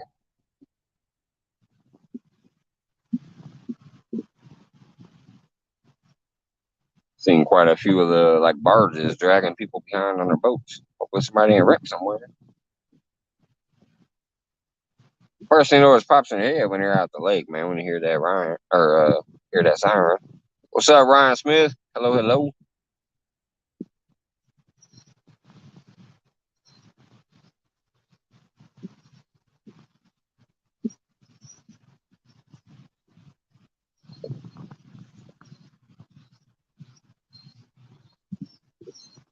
Trying to determine if that's a tree frog out here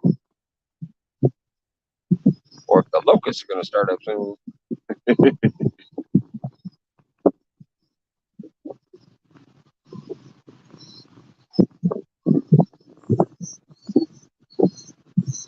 No, that's not a locust.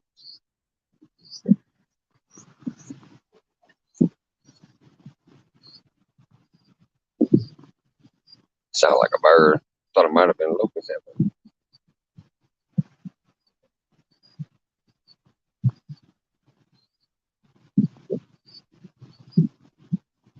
They usually start getting crazy around here in the middle of summer. I remember last year when I was out here fishing, they were just like me, me, me, me.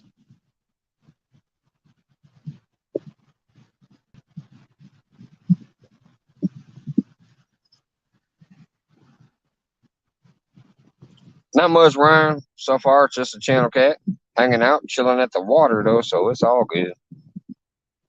Yeah, not too much up right now, man. I got some bluegill, some shad. Oh wait, no, I forgot I took the bluegill piece off because I caught that fish on it. I got a shad head, shad body, and nightcrawler ball.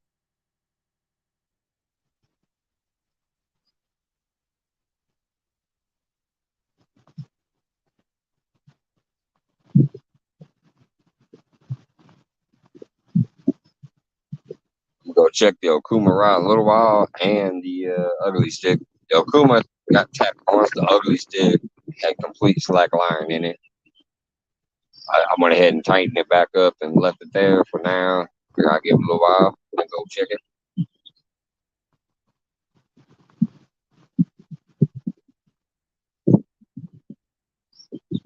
Sitting in my truck at lunch. Oops, chat jump.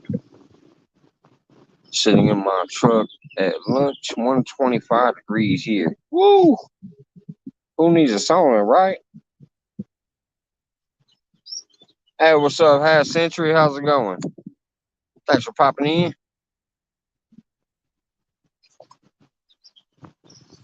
My new video is out. It's me talking about my favorite mini jigs. Yeah, I think I already shared that one. Unless you got another new one. But I shared you talking about your favorite colors of jigs, I believe it was. You might have another one after that though.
I thought 110 was rough.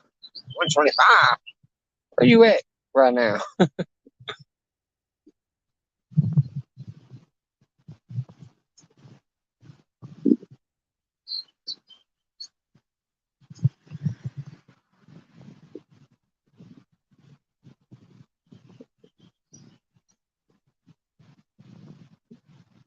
Hey, what's up, Christopher Comer? NJ Fisher Maniac. Hello, hello. Joy still hanging out. Hello. Thank you, thank you. Where's Scott at today? Is he napping? It was hard work cooking for you.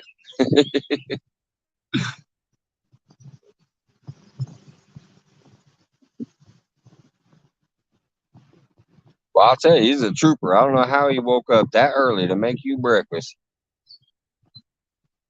I woke up just enough time to see that before I went to work. I was not up early enough to make breakfast. I'll tell you that. I was like, I'll eat when I get to work. Slap a burger on the grill.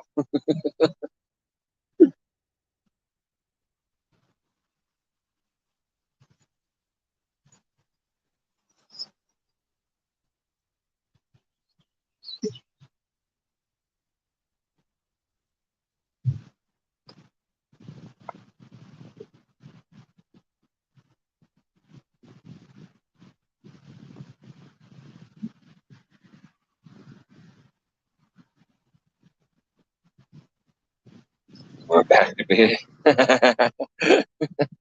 Had breakfast and crashed out for a little bit. I would have, like, if I didn't have to go to work, I would have still been sleeping. That's for sure. Think I only ended up getting 4 hours of sleep before going to work.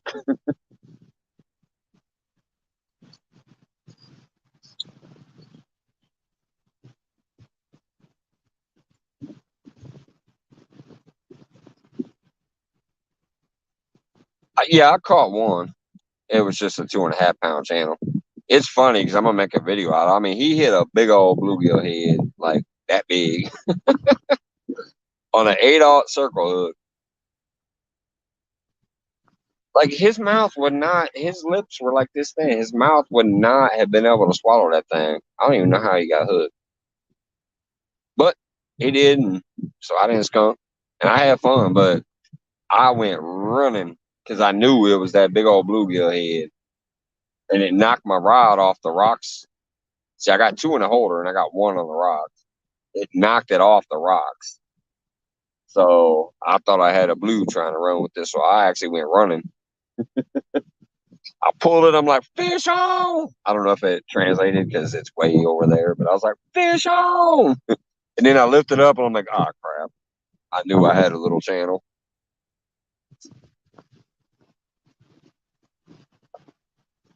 But hey, it's a fish and it got my blood going. in skunk. It's 90 degrees out here. I'm in a skunk. I'm happy about it. After a week and a half of 110 degrees, nice to get out here.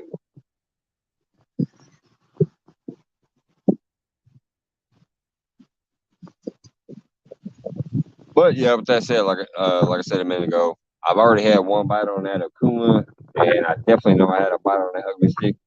I'm gonna go water the bushes, and then I'm gonna check them poles. So I'm gonna turn the camera slightly, so I'm gonna get seeing water in the bushes. I'll be back in a minute.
So there was a cast net one time while I was over there too.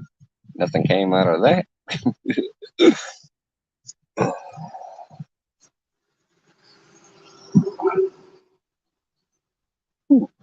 Definitely getting hotter out of here though. Those few minutes I spent in the sun there just hit me.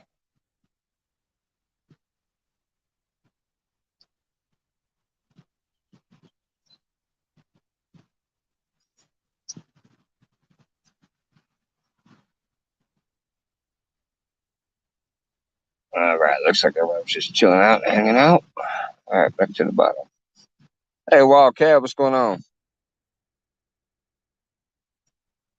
Picked you up, by the way, the other day, too, after I seen you come in here. Plus, I heard your name floating around in some of the other chats and stuff. And so I picked you up the other day. Appreciate you stopping by.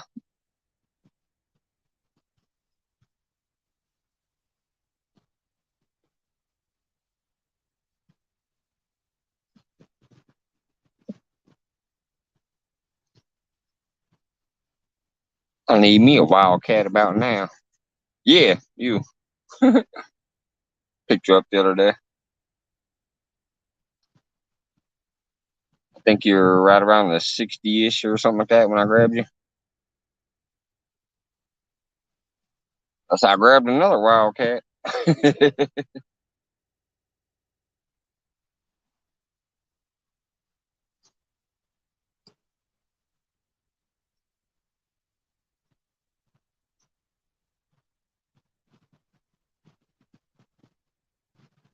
Yeah, it's starting to get to that point where it feels like it's 90 in the shade. I'm underneath this tree, fully shaded, and I'm feeling it.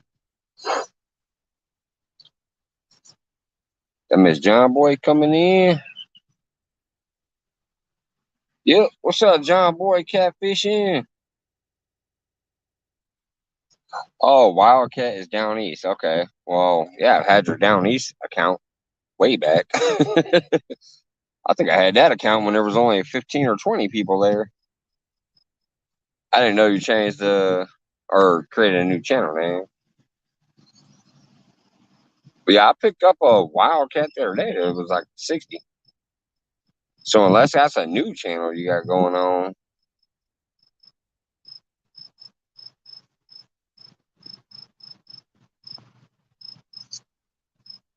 But I mean, if you just changed your channel name, I shouldn't have had to pick you up.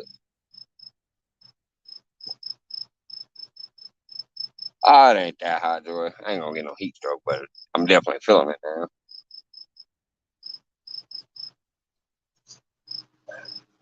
Keep looking over there. The bushes are almost shaded enough where I might be able to get my chair underneath it, but not quite yet. So I can get closer to the rods. New for the catfishing rig. Okay. Okay. Gotcha. Well, I didn't know you were down east. That's funny. Thanks for letting me know. I just had seen you in some of the chats, and then I seen your name floating around in other people's chats and things like that. So I had seen you. I'm like, picked you up. One of the rooms I'm a moderator in. Usually, if I see a new name in multiple chats and I have a wrench, I'll just right click their name, go to their channel, and pick them up.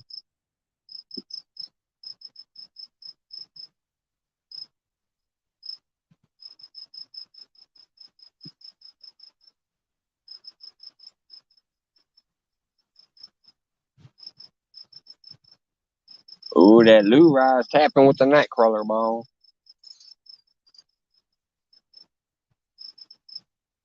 Come on, it's just nightcrawlers. Suck it down and bend it over.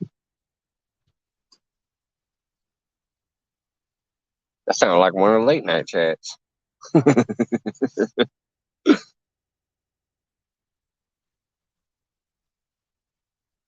on. Mid to it, it's just four nightcrawlers. Big old hook right there waiting for you. Well, actually, that one's only got a 5/0 hook. That's why I put the nightcrawler. I had a small shad head on that one. Changed it out for the nightcrawler.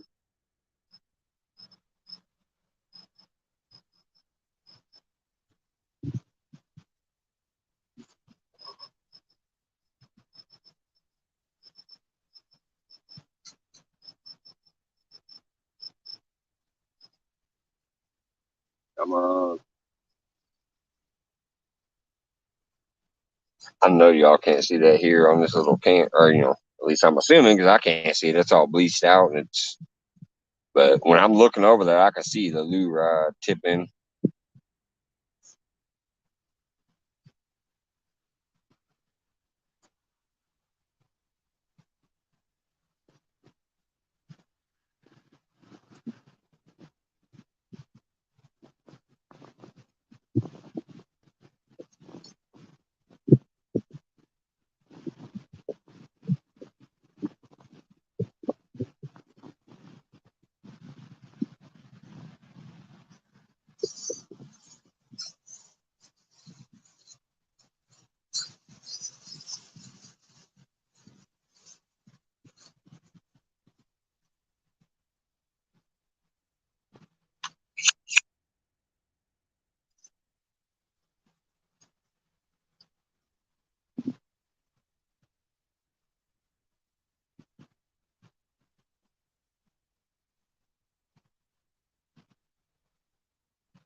Like runs the kitchen for a.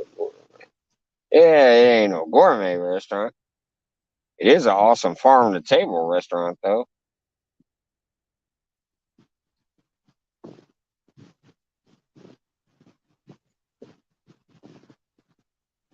It's like when we get our beef and our pork and all that shit, it our prices don't go too crazy like other places do, or we can't go, oh, sorry, we can't get our hands on beef because he's buying it from locally owned farms and he's just buying like whole cows and whole pigs and stuff like that, and then they butcher it down before they send it to us. But it's not like, oh, I gotta call Cisco and order beef. No. He calls the farmer and says, "Hey, it's time for a cow trip, a beef trip." They'll buy a couple cows, they'll butcher it all the way down and send us everything.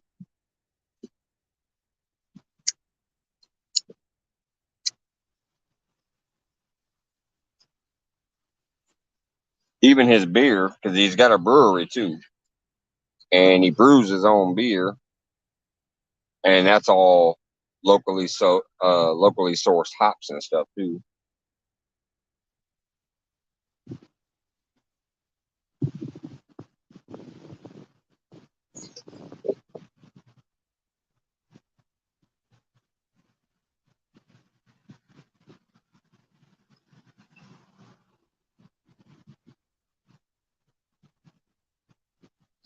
Find a small tip of that propane.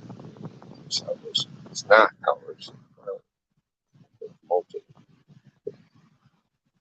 Yeah, that'd definitely be better than trying to eat out or microwave shit all the time.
Yeah, I was right. Something was bouncing in a minute ago.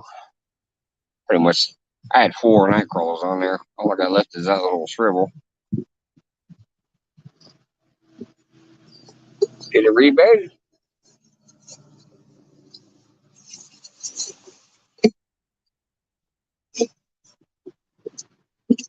Save these shads and stuff for later. Still got shad out there on 2 poles.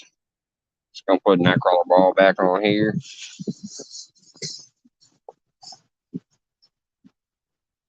The reason I'm doing that, what I was using this for was the small pieces of shad, but it's only a 5/0, so I figure if I throw a night crawler ball on there, I should be able to get a nice little channel on there, or drum or cart, something of that nature.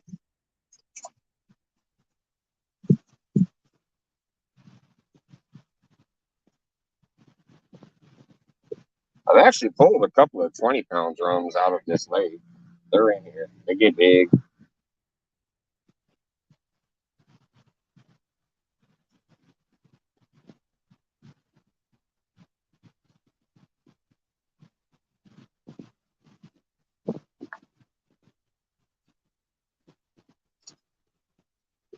But since something seems to be pecking, I think this time I'm just going to do 2 night crawlers.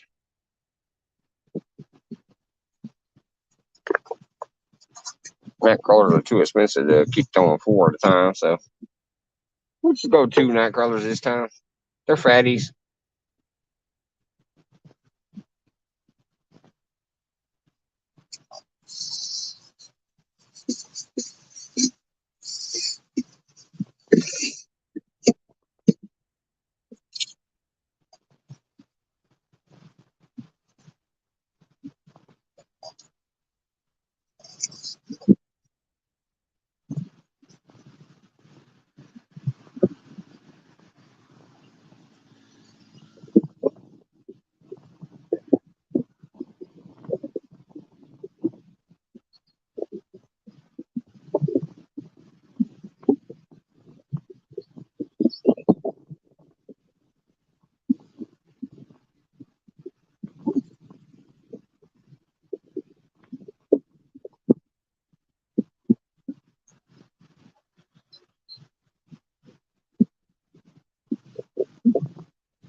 I've been in some bluegills down there nipping at the worms. Obviously, ain't gonna get that on a little 5/0 hook. Shit, Jello, have a good one. Thanks for stopping in. Good luck when you get out there. If you're talking about meat air run, I did get one. It was just a little channel catfish, but hey, it was fun. Starting to spawn on the Mississippi, Epic, and I caught them. Yeah, none of them were the big ones. Yeah, with this heat, ugh. See, we went through about 2 weeks of heat, but last week was that crazy, insane heat wave. But it definitely started spawning across most of the places. But hopefully they're like done and get up off there and start eating. Man, the sun's moving fast. It's already at my feet again.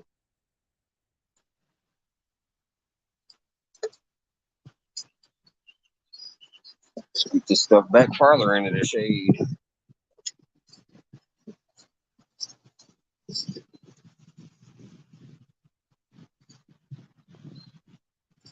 It's just starting to cast a shadow underneath the bush, so pretty soon it should go far enough this way that I can get over there.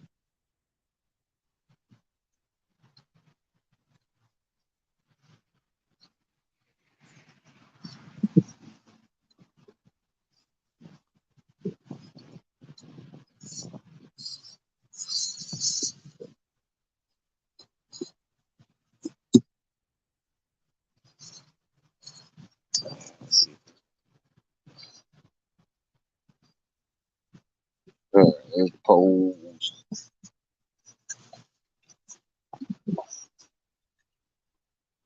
Yo, I know it's a little fleeced out, especially when I lean in or get in front of the sun, but at least when I'm over there, you'll be able to see me pulling. I think the big one I caught was a female. I knew that one I caught last year was, boy, she was full and fat of egg. I could tell the belly on her just felt like egg. Snapped a quick picture of her on the ground because this was before I had a tripod, before I knew anything about YouTube and all that, you know. Snapped a quick picture, got her back in the water.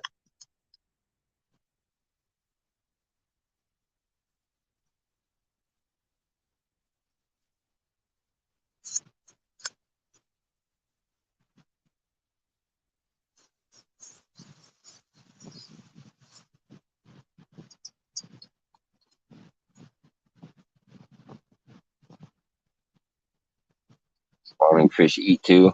Oh yeah, you can catch a spawning fish, but generally the bite slows down. Sometimes the fish you catch that's spawning, they were actually just trying to pick up a bait and get it away. Especially if you're using like whole fish. Sometimes they're just trying to get them out of their nesting area. I mean, don't take my word for it. I'm no expert, but that's things I've heard on shows. Sometimes they're territorial and they're protecting that nest, and they'll just try to get a bait up out of there, like get the hell away from my nest. So I'll pick it up and run with it to spit it out, but sometimes get that hook. But yeah, you definitely. He said that's why we keep. Oh, that's hammers from back here. It look like dynamite.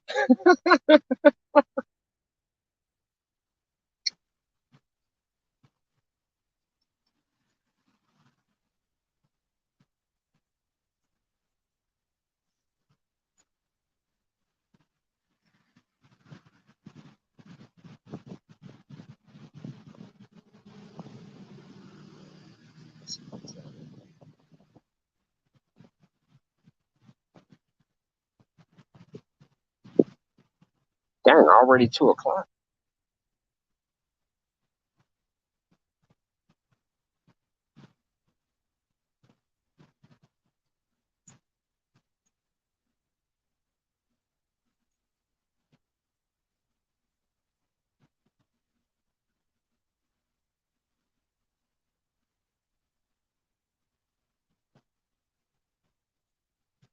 I see everyone. Thank you, thank you. Take it easy. Hey, Chris, what's going on? So far it's just one little channel cat.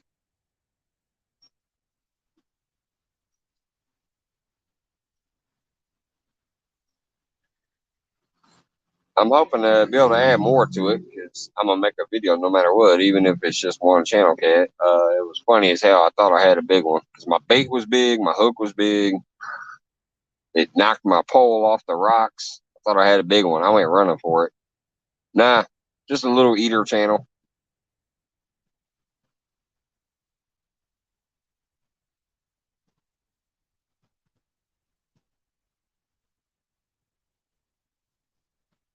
Had about 5 other bites. Now I'm starting to think maybe they were probably just channels too, since they couldn't get the bait.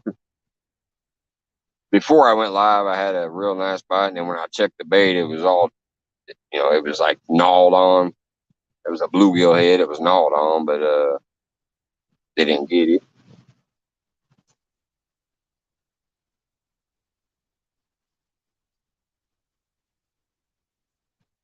A couple other taps here and there, so I went ahead and downsized one of my baits to night crawlers. Got a shad head, shad body, and night crawler out there for an update for the people just coming in.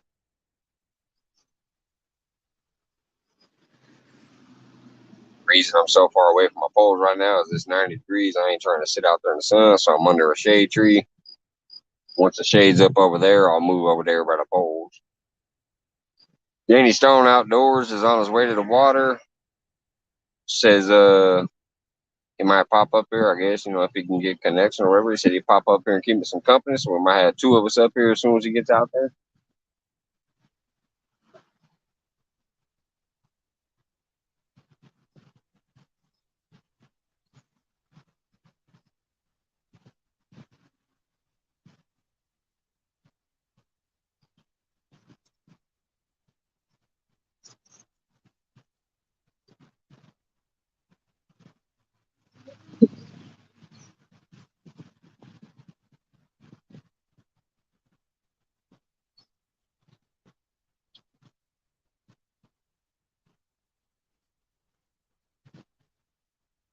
I mean, one of those hats the other day at Home Depot. Yeah, these are good hats, man.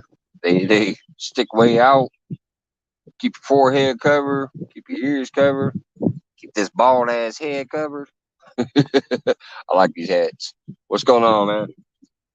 Thanks for coming in, Anthony. Yeah. Then they got the chin strap for when it's windy. Pull that tight so the wind can't blow.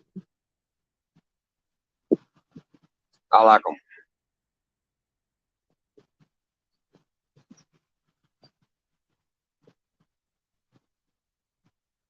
Probably be some of the stuff if I buy some stuff from like John Parker or any of the catfish community. If I buy anything, more likely it might be some bucket hats if they got some good ones that look like this. Keep you shaded, keep it from burning up. All right, take it easy, Sean. I appreciate you stopping by, brother. Thanks a lot. Have a good one at work. Cool off, man. He said it was like 125.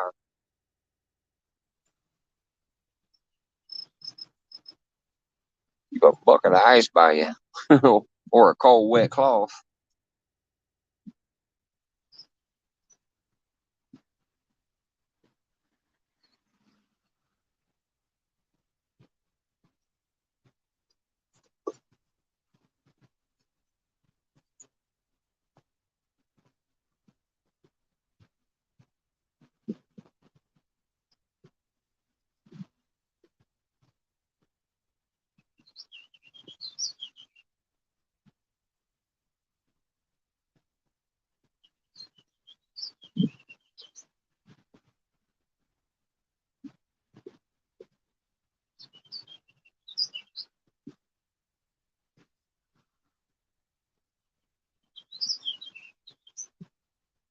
Feels a bit weird being this far away from the water, but man, I gotta stay out of that soon.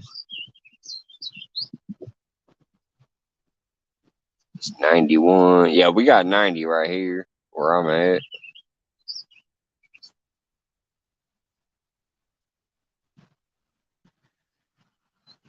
I had a goofy denim hat with a bunch of fishing stuff. That's it. Heck yeah, man. It could become a channel icon. I'm tempted to wear the hat my kids got me for Christmas this year occasionally. It's one of them goofy fishing hats, but it's like 3D because it actually has a trout coming off of it. It's like a stuffed animal trout that's on there. It's got a fly in its mouth and some fishing string on it or whatever. Looks goofy, and I want to put it behind me as a piece in the studio once it's finished. But sometimes I'm like, maybe I should wear it out. Hell no, you never know. It might become a lucky hat. Hey Eileen, what's going on? Hold on, chat just jumped. Hey Mike, made chat. Feeling much better. Awesome. Yeah, Piggy said you was on the phone. Said you were busy and stuff. Hello, hello. Welcome in. Steve, the pleasure angler. Hello, hello. What's going on?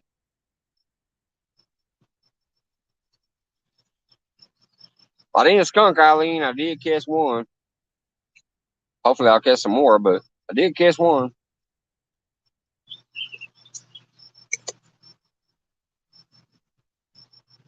Thank you, Lex.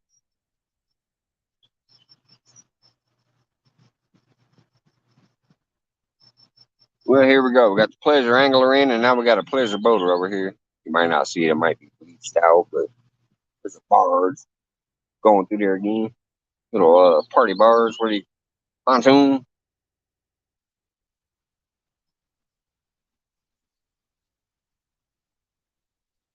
I don't think they're fishing. This is the second time I've seen that same boat go by. What's up, J Dog?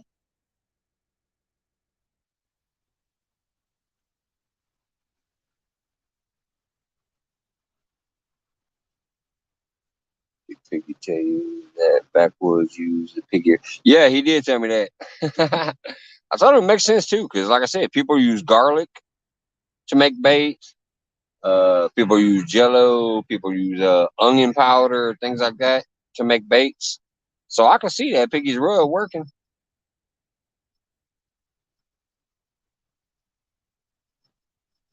It probably that scent will probably carry through the water pretty well.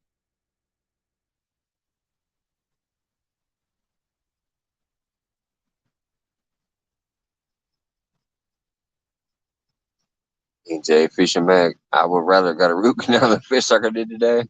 What happened, man? Did you sit out there and skunk? Shit, I don't even care if I skunk. Trust me, with my schedule, any day on the water is good with me. Do I want fish? Yes. Do I want big fish? Yes. If I skunk, I don't give a damn because I sat on the water. That beats being at work or doing them honey-do list any day. Especially got good company to chit chat with you. Dan says the fish are at fault. Hey, I sat here and skunked 6 hours one day. What's up, downtown Ernie Brown? Hello, hello. J Dog went after some beans to plant. And supposed to get like 20 chickens.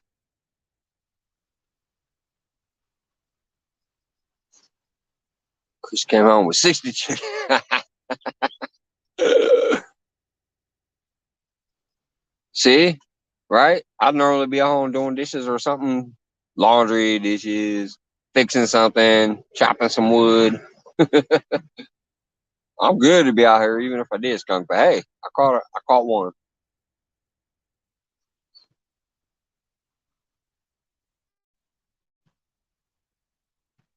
That's why I said I still might try to come out here tonight too for tonight's show. That depends on how I feel.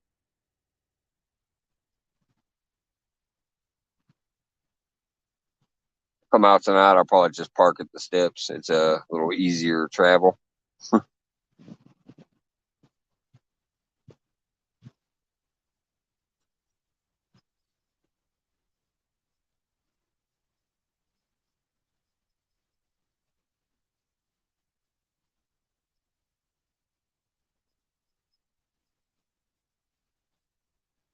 Not much since the last time. A little bit. I got another maybe another corner cleared out. It's a slow process.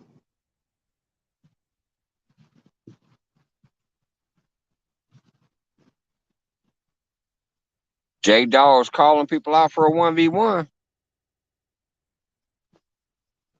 What is this? I'm gonna have to start taking some of those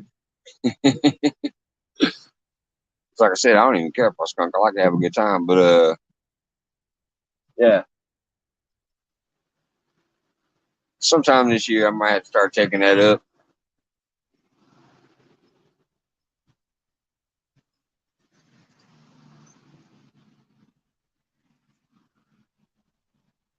and JC is already going to be on one Sunday and probably skunk out.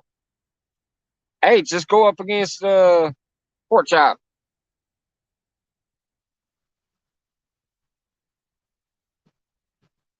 That's right, Steve. I'm always waiting for that 30-40.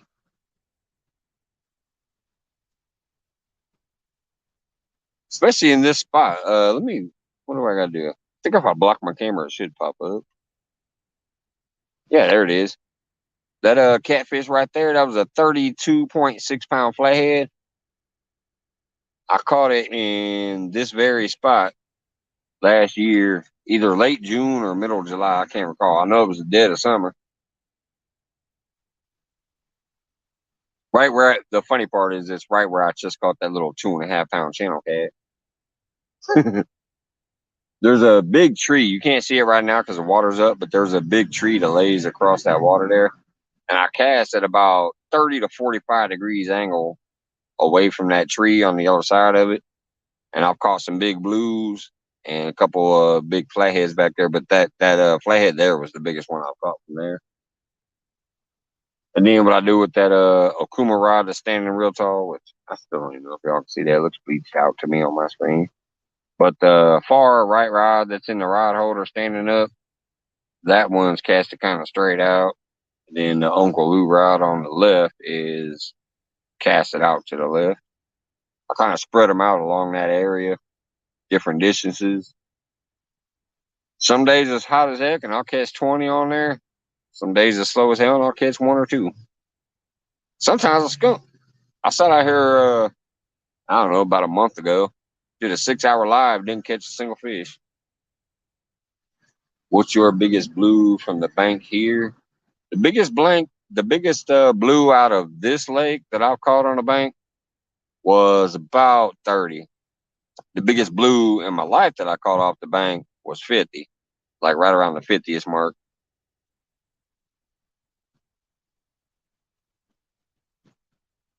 The biggest flathead I've caught here was 32.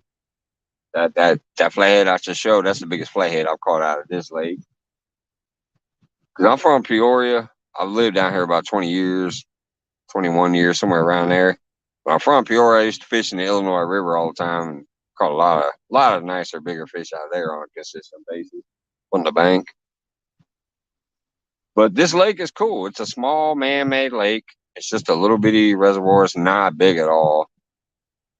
But it does have all 3 fish, and there are like 90 pounders that have been caught out of here.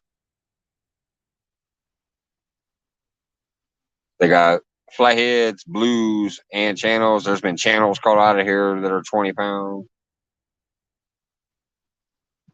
So for being a small lake, it's not too damn bad.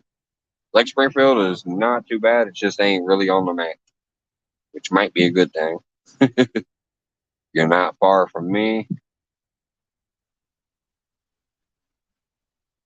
But that's awesome. I just started meeting some people. I met avid fishermen. I have a dude that lives in my town. He took me out on a boat. We caught a couple of 20 classes that day. That was fun. Whereabouts are you? I'm in Springfield, Illinois. And this body of water I'm fishing today is called Lake Springfield. Right now I'm at a spot on the map that's called the Dividing Dam. I don't know why it's called that. This is not the dam, but it's called the Dividing Dam. I fish Illinois River every once in a while to around Pekin. Yeah, see, I was in Peoria. That's not too far from Pekin. I live in Peoria. Pekin, if I recall right, was just a little past, I think like Creve Coeur maybe.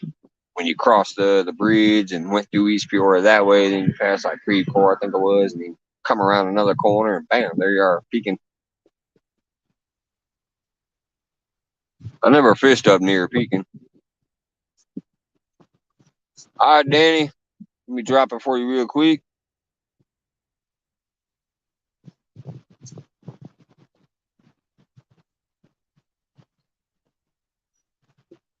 There you go.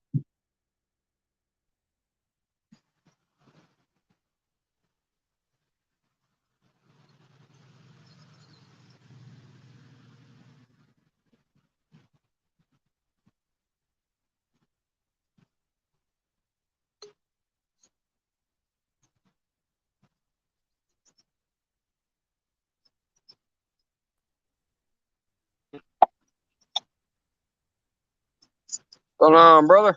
Well, Can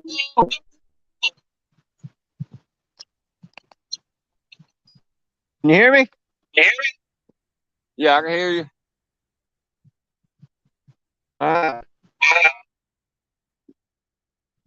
Hey, Cowboy Car Crusher, what's going on?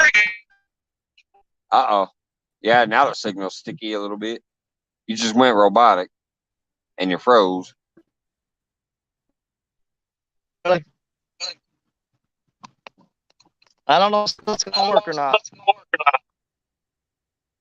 Yeah, you're moving now.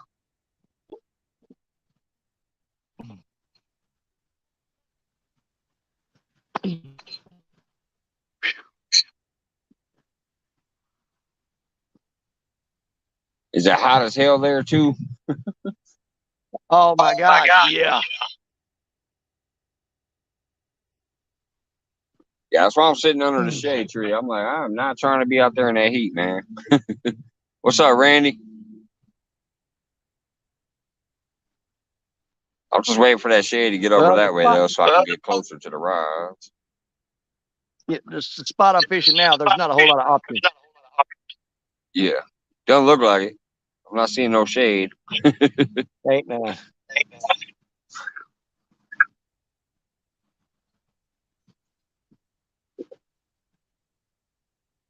The only thing I'm worried about now is my phone overheating.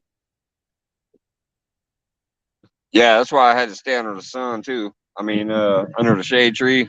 Because I've actually charged the phone 3 times already, and I've only been out here for a couple hours. Yeah. It's on a charger now. I got that solar power thing with me, and it's still barely charging it. Hey, what's going on, Great Farmer?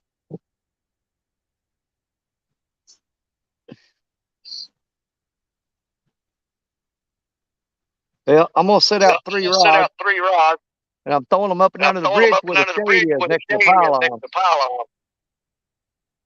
But that means I got to sit out here in the sun to do that.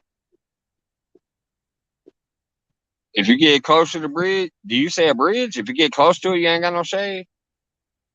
I'm fishing. I'm throwing under the bridge, so I got to sit upstream to do that. So I'm up here in the open.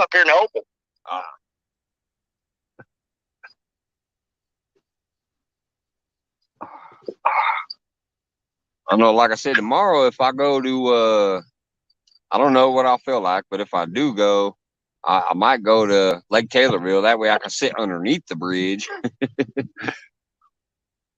Well, I can get under that bridge and throw downstream into a deep channel, but I don't think I get signal on that. It's got steel girders and concrete. I don't think I get signal on that. Yeah, this one's it's just a little bridge. You guys have seen it, I think. At least some people have. It's just it's a road that goes over the spillway creek. And I know in the summer sometimes I'll sit underneath there because it's so cool under there. Dang, I just threw that rod out, man, and I just missed a fish on it. It ain't been out 30 seconds. Come on back, dude. I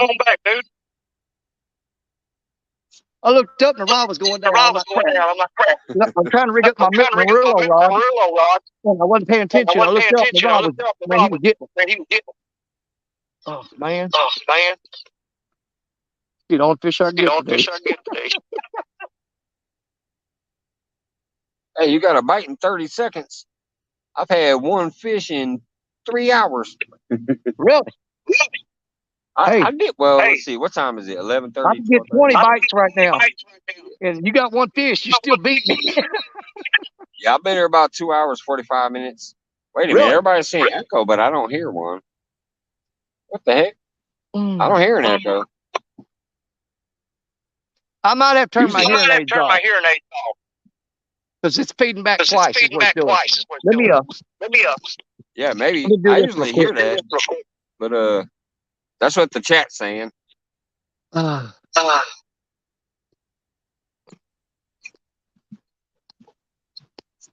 that fix it? All right. What say you, chat? Because I didn't even hear one, and usually I do. Well, I noticed when I talk, and it's still doing it, I hear me talk a few seconds after I talk. All right, let me leave and come back. Because normally I hear it and I'm not hearing it. I'll be right back.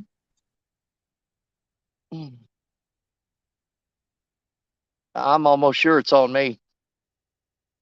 Well, maybe not, because it quit doing that when he left.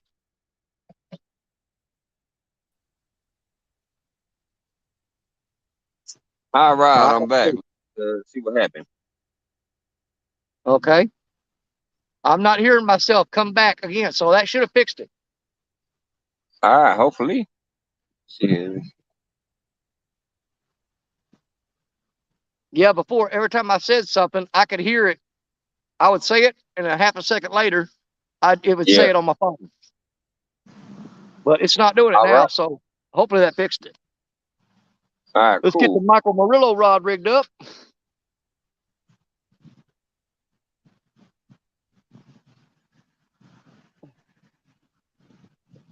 Sweet. All right, I'll be right back. Okay. We getting there.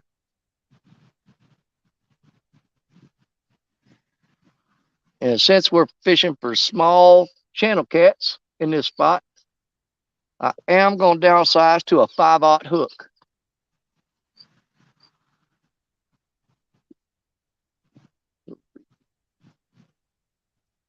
Four, five.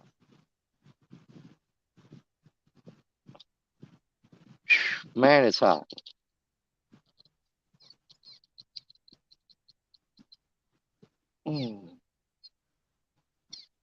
Get this third rod out where I can relax. I can't see chat now, though. So, any of y'all talking to me, I apologize. I cannot see chat. It's not on my screen. So, there's that. That means y'all can say anything you want to about me, and I won't be able to see it. Not like I care anyway. Can't hurt my feelings. Can't do it. You can try, but you ain't gonna hurt my feelings. Man, I know I got some little hooks in here. Where are they? Come on now. Come on now. Where you at? Oh, there they are. Boy, them some little hooks. I just don't know about that. But we're gonna do it. Drop that 5/0 on there. It's definitely hotter over there in the sun. Just went down there to check on the rods and whew.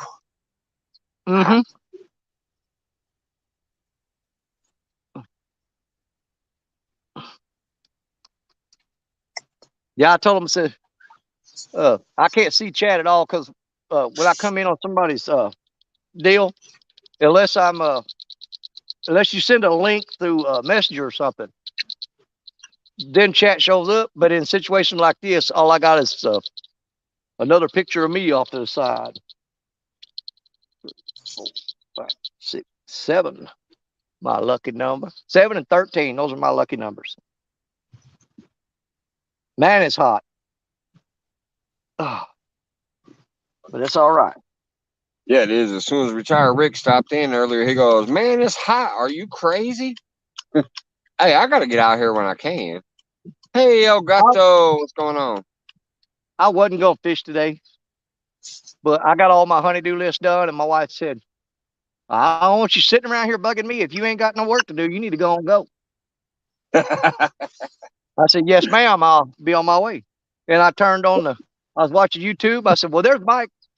And I said, I fished with Mike on Pontoon Jody's Challenge. I don't know how many times. I said, but I've never gotten the opportunity, the pleasure, and the honor of just sitting on the ditch bank with Mike Surratt and chilling out on our own. And I said, I'm going to take advantage of the opportunity today and see if he'll let me join him. Well, hell yeah, brother. I appreciate you coming up. And I miss doing Jody's thing. It's just like I said, our boss changed our hours and we're open an hour later. So by the time you guys are starting, we're getting ready to close, and then I still gotta close. Then I'd have to drive out to the lake and get set up. Yeah. By the time I get there, I'm like an hour and a half late. Hey, I'd be the show's what, 4 hours. I'd be an hour and a half. That I'm missing like a third of the show. but here's the thing. The way we've been fishing here lately, you could probably come in an hour and a half late and beat everybody. Maybe. You know how cool that'd be? I mean, still might not have to for try us. that one of these nights. Just show up and be like, "Hey, is there a spot open?" Yeah. I'm telling you, dude, the fishing's been so slow. If you got the right spot and you can get on fish, you come in an hour and a half late and you can take it, you can catch up and take over. I guarantee you could. Hey, Shark Smith. But heck, I might still try that one of these Thursdays coming up then. I wish you would. I haven't missed a single show yet this year. I know. I was I know so mad when I finally did. I was like, sucks. Because I did it every single day last year. I Every remember single that. Thursday she had it. Even in November when I was freezing out there with the ice on my cooler, I caught that 13.5 pounder. That was awesome. Oh yeah. That's that same night that old boy lost his ring, Curtis. Yeah. Well, see, He lost it. Yeah, he lost it and then found it, but that was the same night I caught that 13.5 pounder when there was like an inch of ice on top of my cooler. Well, I think last year, I think it was you and Curtis that made every show, wasn't it? It was either one or both of y'all made every single show. Yeah, it was me and Curtis. I remember the first three, unless I'm mistaken, because it has been a while now. I think the first night it might have just been me, him, and Blue Line and Jody. That sounds about right.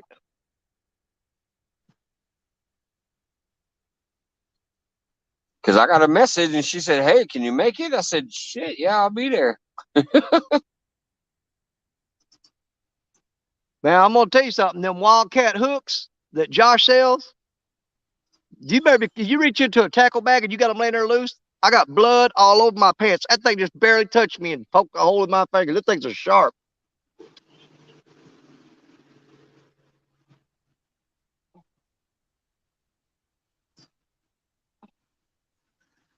Yeah, I probably need to reach out to him sometime. So I know he does the rigs and the hooks and all that. I might have to check into that sometime. Because I like to support the community and stuff. So if that's what everybody's raving about. Oh, we're getting hit on that rod again. If you go to my channel, up in the top right hand corner, you'll see a little red box with an E in it. And you click that E, and it'll take you directly to the website, and you can use my promo code for Wildcat Rigs and get 15% off. Yep. I remember the Down East Tackle when I started sharing him out in the beginning. He just told me today that he was Down East Tackle. I didn't know that. They just kind of separated between the catfish stuff and the saltwater stuff. Yeah.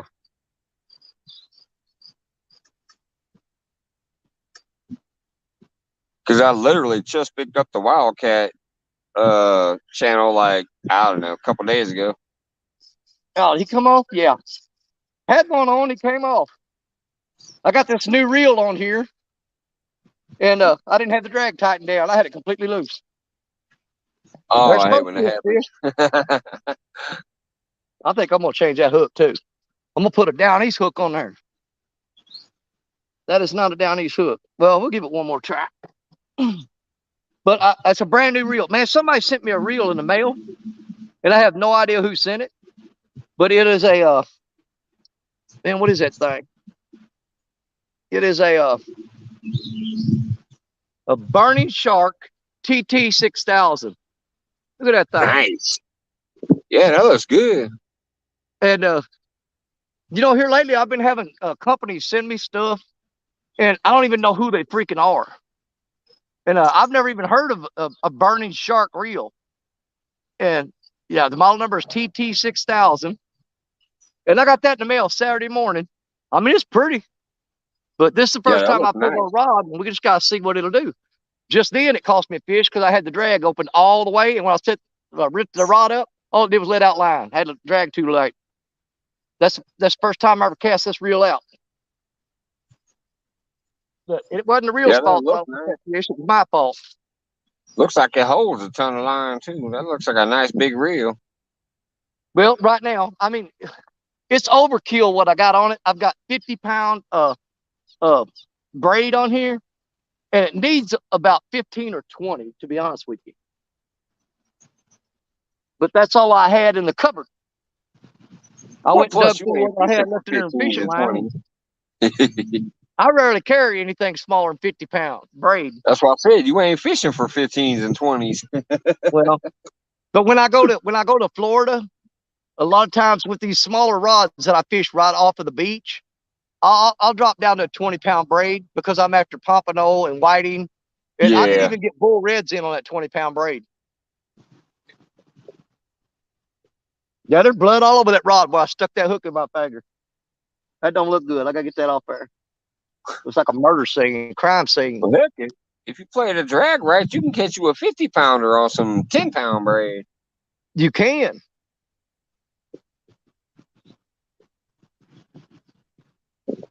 But the drag, boy, you can definitely go light on that drag on that reel because I lifted that rod up and all it was the spool spun because I didn't have it tightened down at all.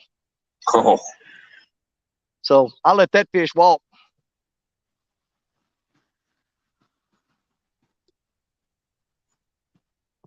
$28. Some people still in the house. Thank you. Catching the fish as any fish. I just got skunked. I did catch one, man. I've caught one so far. I'm hoping to catch more. Now we got Danny up here, so we got some fish coming. We're gonna double down on it. It may be gar. We'll get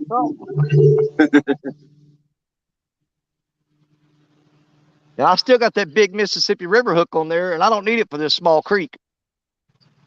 Now I may have to downsize that hook. That's a true statement right there, El Gato. Chris says you ain't fishing hard until somebody bleeds. Oh yeah. Now I reached down in that bag a while ago, man, and I dumped some of them hooks out there today by mistake. I opened the pack and they dumped into the tackle bag. I reached down digging around, looking, trying to find a swivel, and I reached my hand down in there, and man, I felt something sting me, and I pulled up. Yeah, I looked down there, and that hook was sticking up, and man, I mean, it was squirting blood like a fool. I bleed good in the sun when it's hot.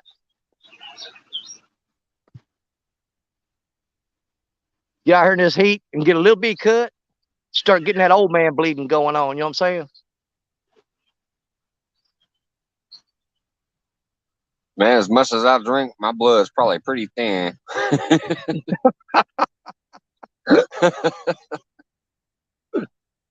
It don't clot. Yeah.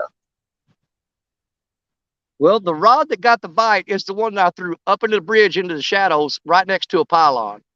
The other two are kind of above the bridge out in the open in the deep channel. So I figure them fish are hugging them pylons under that bridge in that shade. Yeah, probably are. Especially because when you come to a bridge, it usually funnels the bait fish through there. Yeah. Well, unless it's just one wide open bridge, but usually you got those things coming down from under the bridge, whatever you call them. Is that the pylons? Is that what you're talking about? Yeah. Usually that'll funnel those fish through those channels in between the two pylons. Oh, there's a breeze, a welcome breeze. I don't know where it came from, but I wish it'd come back.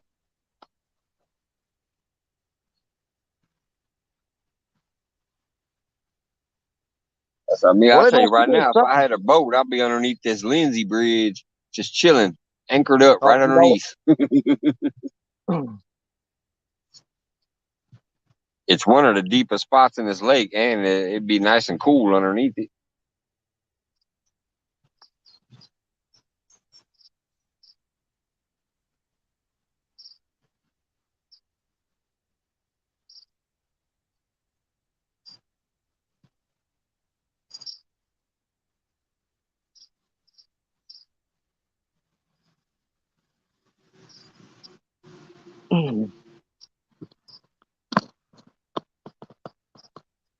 What the hell well, that's I'll gonna be work? right What's back. going I'm on? gonna go get a There we closer eye go. on my ugly stick. It looks like it's bouncing from here, but it could just be the water messing with my eyes. But it's got a shad head on it. It looks like it's kind of tapping. Go I'll check be it right out. back.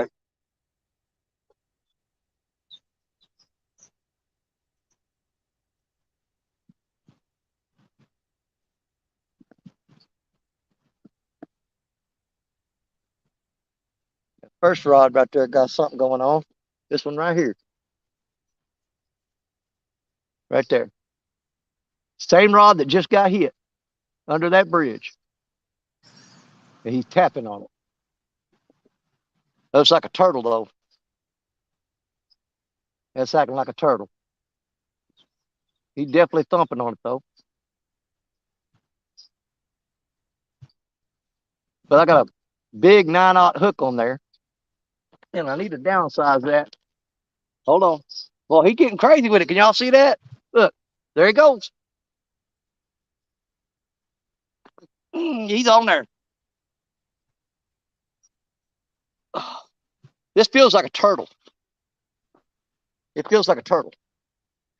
I'm pretty sure this is a turtle. Is it?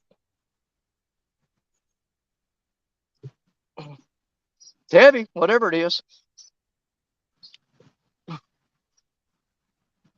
Oh, good Lord.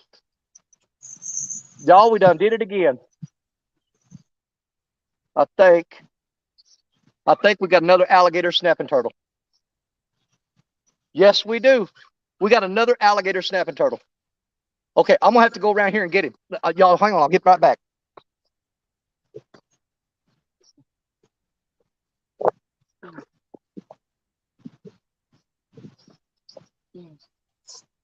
Yeah, it actually was tapping when I walked up to it, but then it stopped. Went ahead and brought my other two reels in a couple feet. What's up, Skull Russ? Jody? Baggy Bird? Does Danny have one on? I don't see him on screen. I had to go in the water after him. I'm soaking wet. Got another one. What you got there? Alligator snapper, baby. Oh, sweet. That thing will take Got your that. arm off. Oh, yeah. You thought you was bleeding before. Yeah. Oh, watch it now. Watch it. That there Yeah, I probably put you on full screen for that. We'll get some nice screenshots later of that 10 one. or 12 pounds, maybe. Look But at we got to that get him back in beak. the water because we got to let him go. Man, that's the second one of them I caught lately. I had to go in after him.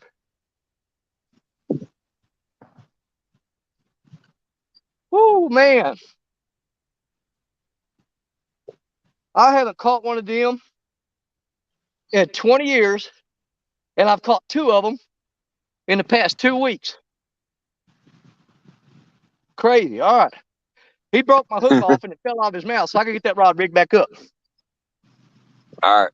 I can't wait to see the full replay of that. We got 3 hours and 6 minutes in was when you were showing it off on camera, so I'll have to watch slightly before that. What's up, Alvin?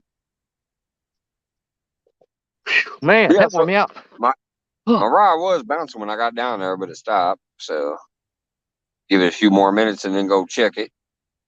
That was on the new Yeah, I'm gonna reel. have to watch. I'm gonna have to watch that replay, man. Oh, yeah, he put up a fight.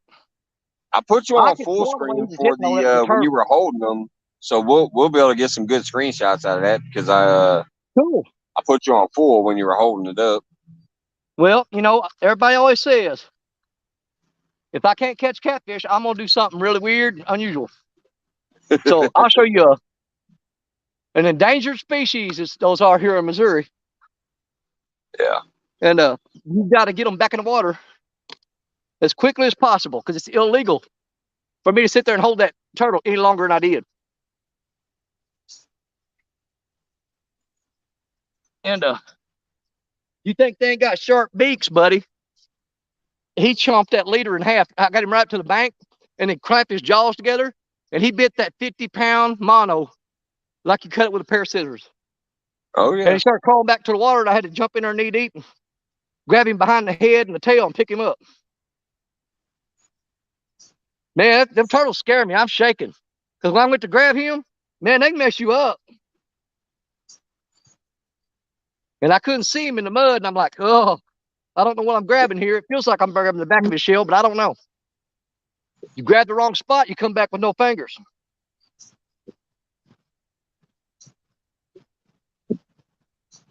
You needed to have Turtle Lady out there with you. I know it. Oh, we're getting hit on the Murillo rod. I got to hurry up and get this string or this hook tied up. Oh, I'm getting a double. Hang on. Which one's going to go first? Man, this may be just a bunch of daggum turtles. I don't know if y'all see these two rods here. They're both bouncing. Yeah, I put you on full screen. They're dropping slack, so it's either turtles or a gar. There goes the J-Dog rod. It's going down.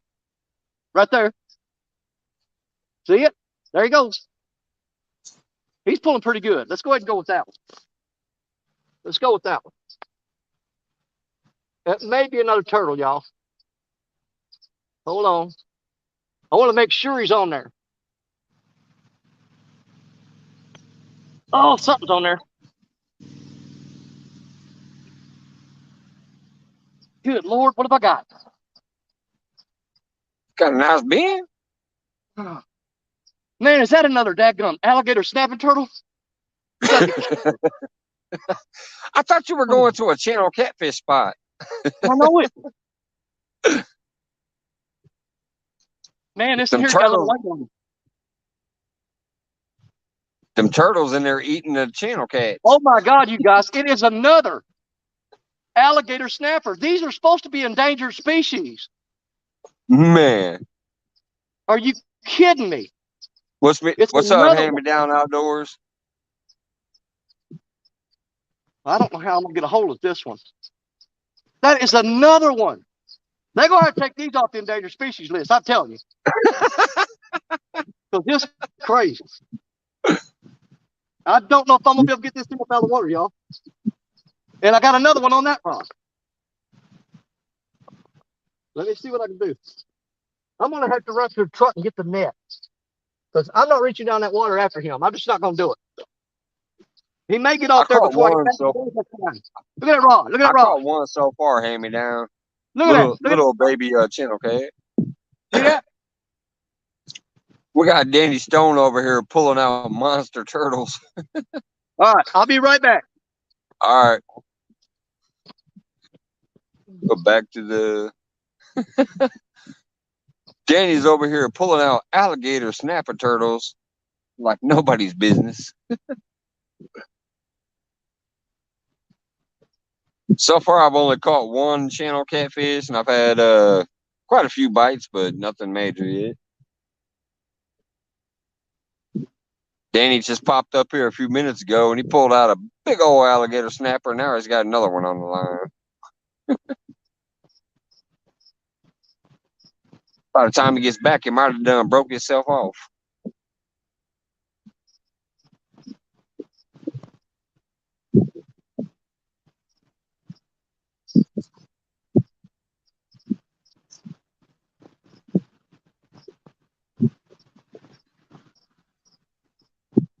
Oh yeah, they are very fast. And they got a long ass neck too. Even the alligator snappers have a longer neck than most people assume when they're drawn into the shell. All right, hold on. Get back on full screen here. Yeah, when they're drawn back in their shell, they don't look like they're going to get you, but they'll get out and get you quick.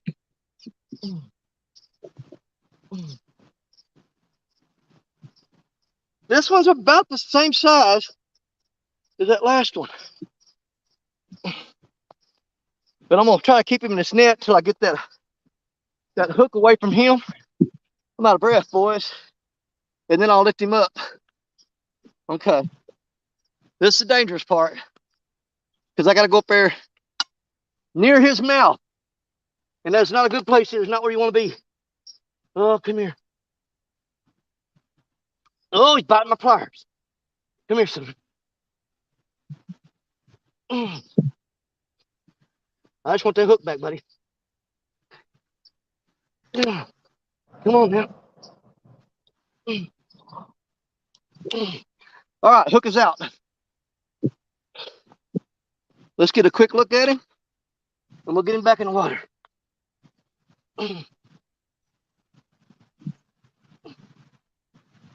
Oh, another alligator snapper. Look at that. That is about Coconut the on that same thing. size. Look at that. That thing will rip you a new one. Can you That's believe that? crazy.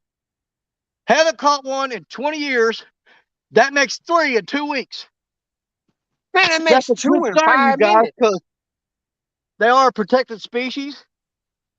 That's good that we're seeing those come back like that. I know people don't like turtles, but trust me, they serve a purpose. They're here for a reason. God ain't stupid.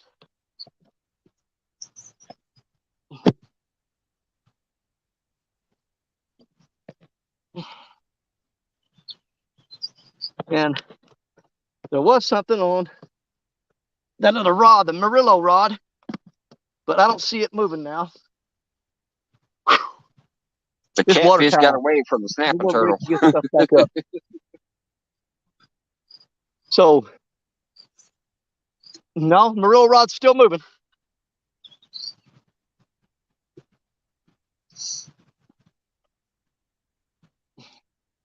You ever seen one of those old war movies where the tanks are coming across the field in a line? I think that's the way them turtles are coming up this ditch. They're lined up Right. like tanks coming upstream.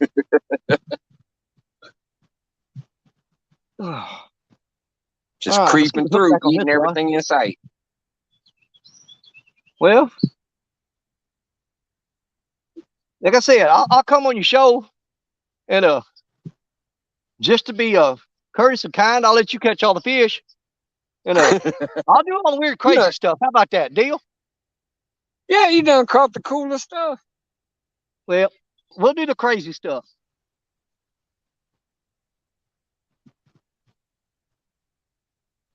I can't Yeah, believe though. probably about time I check these soon. I have seen 2 bites since then, since the beginning. You coming up? Go check them out here in a little bit. Make sure I'm not on credit. Freshen them up if I need to. Well, that turtle there was on the J-Dog rod, and when I call it the J-Dog rod, you know, a lot of people have got rods on their boat, and they'll pick one and say that's the J-Dog rod. That rod was given to me by J-Dog in the parking lot at CatCon in Louisville, Kentucky. That is an official, real life, actual J-Dog rod. That's the J-Dog rod. It ain't named the J-Dog rod. It is the J-Dog rod. Right. That's the real deal. It's the real deal. It's not a replica. And that's what just caught that alligator snapping turtle. Now, them things ain't no joke. You better have something good if you're going to fight them things. Because you're pulling dead weight. Oh, and yeah. if they dig them feet into the mud and push down. I was going to say, don't let them grab onto a brick or a tree stump because you ain't getting them after that. Oh, yeah, you ain't moving them. They're there to stay. They lock in. They'll lock in like a pit bull. All right, well, let's get these 2 rods back out and check that middle one because it's got something on it right now, too. It's dropping slack. It has been for a while. So there's something on there. What's up, Bug Man? They said, Danny, what the What's heck up? you doing fishing? You supposed to be tape working. Do what? Supposed to be working. There was no space. I'm off today. Oh, trust me, I've done my work today. My wife had me doing all kinds of stuff.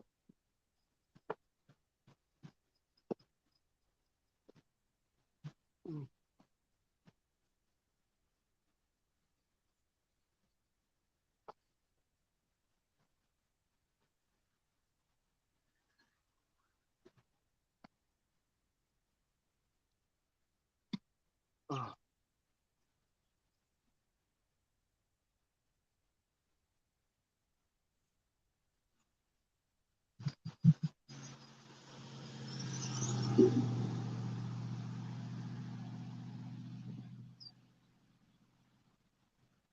right, let's see what's going on with the Murillo rod. Looks like they got the bait. Let's see. No, he didn't. It's still on there. All right, we're going to pull it right back out there. Well, that must have been the fish and not the turtle. Because them turtles, they're going to get it.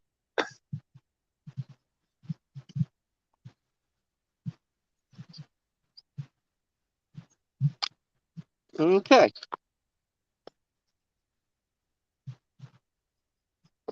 Now I got to take my boots off and get all this water out of them. Because they're full. Yeah, sounds like Missouri must be one of them states then. Huh? I was replying to Dan. I said, it sounds like Missouri but must be one of them states then. He says, according to the National Wildlife Federation, the alligators aren't endangered, but they are declining, and some states have banned harvesting or collecting. Well, yeah, that's what I'm saying. You're not allowed to keep them at all. And you're not allowed to even, I mean, you got to throw them back as fast as you get them. If you get caught with that turtle in your possession, it's a major fine. That's in Missouri. He can look that up. Like I said, if your buddy can fish a pig out of the water, I'll be impressed. Hey, just pull 2 pigs out. Just a different species. I had more water in my right boot than I did in my left. Oh, you missed it, Sean. Danny Stone just caught 2 big-ass alligator snapping turtles back-to-back. Got Catfish Heroes peeking back in. He said, how's the bite? Oh, the bite is sharp.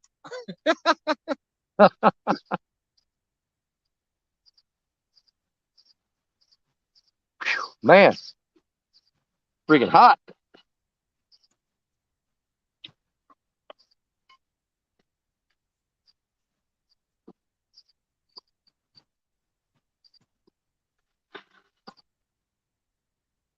Here in a few minutes, I'm going to go check mine since I did have that bite.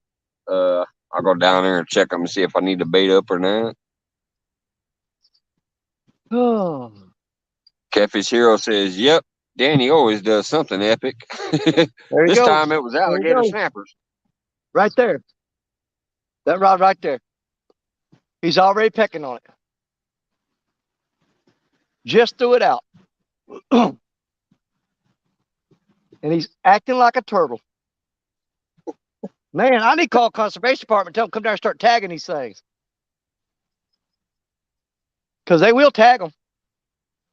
Sometimes they'll put a GPS tracker in them. Yeah, that'd be cool too, because then you'll know if you're catching the same one or not. Yeah. Well, they insert a tracker underneath the shell from their backside. Yeah. And whenever somebody gets one of them turtles, they can actually track it down because, you know, people ain't going to notice what that is. They're going to throw it away in a gut pile or somewhere or whatever. They can track that turtle down to whoever took it. Yeah, they were actually pretty decent size. Sean, the first one, oh, he's back. He's about 10 or 12. The second one was probably pretty close to that. The first one was right before 3 hours and 6 minutes in was when he was hoisting it up to show it. I was away checking my rods because I had a bite. But so right before 3 hours and 6 minutes was when he caught the first one. About 5 minutes later, he caught another one. Yeah, Rich, it is a long run on my rod. Hitting on the Quantum and on the Murillo rod. Yeah, Rich, it is a long run on my rods because it's 90 degrees out here. I'm under a shade tree. I already made that run once when I caught my little catfish. It is a long run. I'll be heading over to them bushes by the rod soon. Let me show that again. You see those bushes over there? They're starting to shade up. So here pretty soon I'm gonna take all my stuff over there so I can be close to the rods. Well, I've got my phone shoved up into a willow tree right now, so the phone's the only thing in the shade. Because I know Saturday it kept dying on me because it kept getting hot or shutting down. Yeah.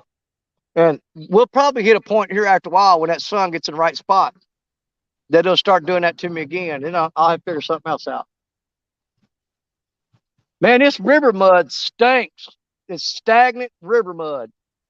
It's Oh about yeah. knee deep when you step off in the water, and it's just real sour, rotten smell. Yeah, they get smelly as heck. All them, especially with all the fish and stuff. Yep. You know what else does is leaves. Like if you scoop down in a pond looking for crawdads, trying to scoop up some crawdads and stuff Yeah, in a big old net. Man, them leaves smell like straight sewage. they do because they're decomposing and Yeah. they sour when they rot. Yep.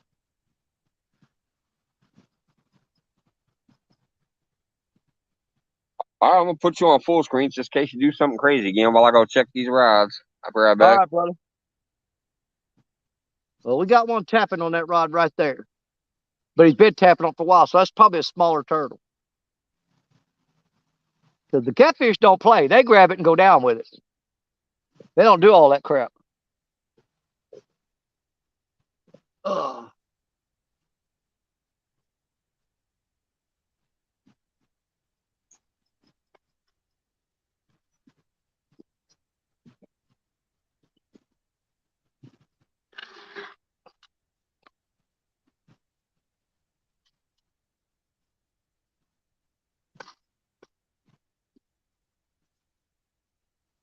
Oh, I wish I could see chat.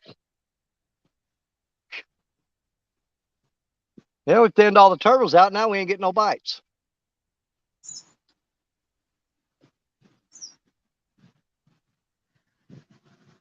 Because that one there, he just quit tapping. He might have cleaned the bait off on me. We'll give it a couple minutes and we'll check that rod right there and see if the bait's gone. We'll see. Hot. Killing me here. They cut down all the shade trees on this ditch to clear it out and clean it up. And it's hot. Look at there. I got a butterfly on my nose. Look at that. You see that? Where's he at now? Is he on my ear? Look at that. Man.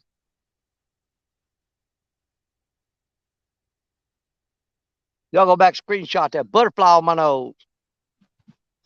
Told you I'm sweet.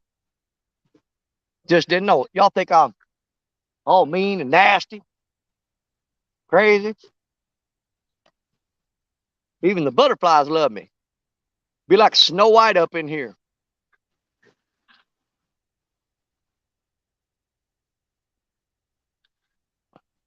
Come here, little butterfly. Where you go? I'm gonna give him land on my finger if he'll come back. Come on now.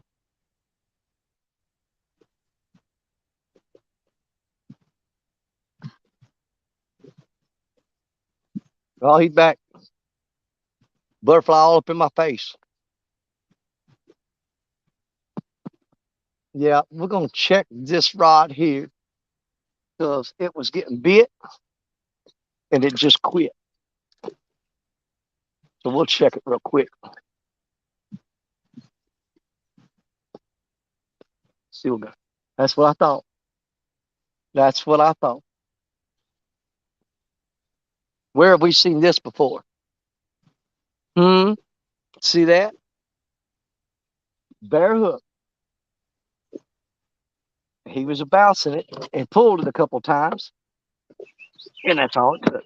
That's why I have to downsize this bait and these hooks because if I put a big bait on there, he can grab the end of it and pull it off the hook. So we're going to cut the bait down a little bit smaller because we are fishing for smaller channel cats here. We're not fishing for the big river monsters. So we'll go with a little chunk. That is a 5/0 hook with about a, I don't know, it's a bigger than a quarter size piece of bait. A little bigger than a quarter, maybe a 1/2 inch thick. Because we're not after monsters here, y'all. We're after some channel cat. And the average channel cat in here is between 2 and 12 pounds. So you don't need big equipment for them. Oh, right by that pylon. I like that spot. Yes, sir. That's a good spot right there. Dropped it right in the honey hole. Let's see how long it takes for that to get a bite now. We just threw that rod out, that one right there. It just threw that rod out. Let's just see how long it takes before something gets that, because I'm dropping it in the sweet spot. And when you can hit the sweet spot, generally it don't take long. First thing you got to do is find out where the sweet spot's at.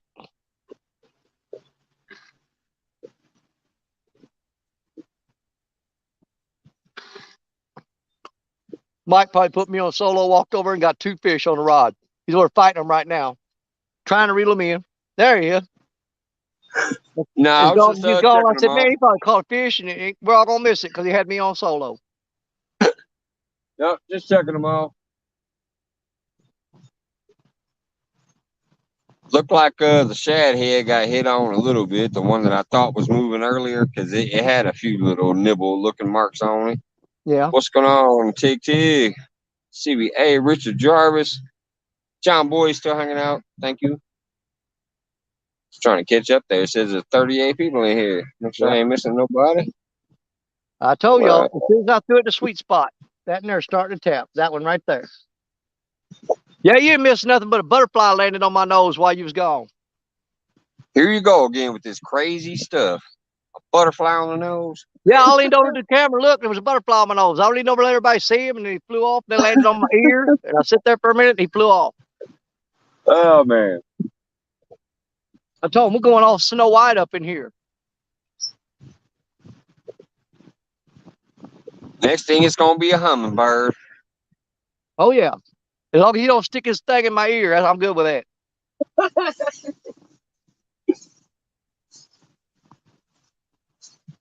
You and Tim Molina be hummingbird buddies.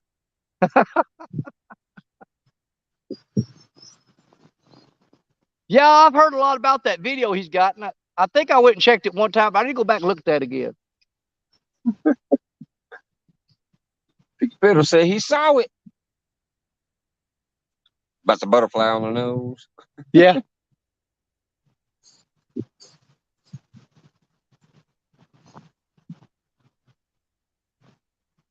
Danny, the butterfly nose fisherman. There you go. That's camouflage. All the other animals come by, they see a butterfly sitting there and say, oh, he can't be bad. He's got a butterfly on his nose. And then the animals come in close and you grab them.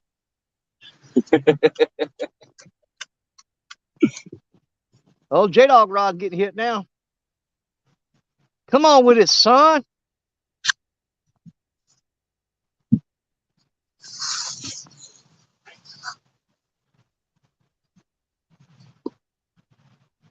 He's still there. He's holding tight. He ain't dropping slack, so it's not a gar.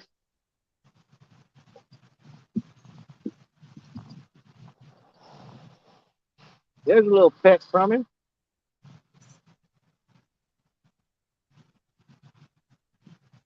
Oh, you got the whole damn lake. You're going to come over here and anchor up on a pontoon. Oh, my Lord. Dude, I was fishing on Mississippi yesterday. And this one little cove that I'm fishing, man, there's unlimited miles of river. And these guys, 2 guys pull up in a boat. And right where I had Black Betty thrown out in the cove, they dropped their anchor right on top of my sinker. I'm like, man, are you serious? That's happened to me here on the dock that I fish at. It's not a boat launch dock. You can't drive your boat down to it and launch it. It's literally supposed to be basically a fishing dock.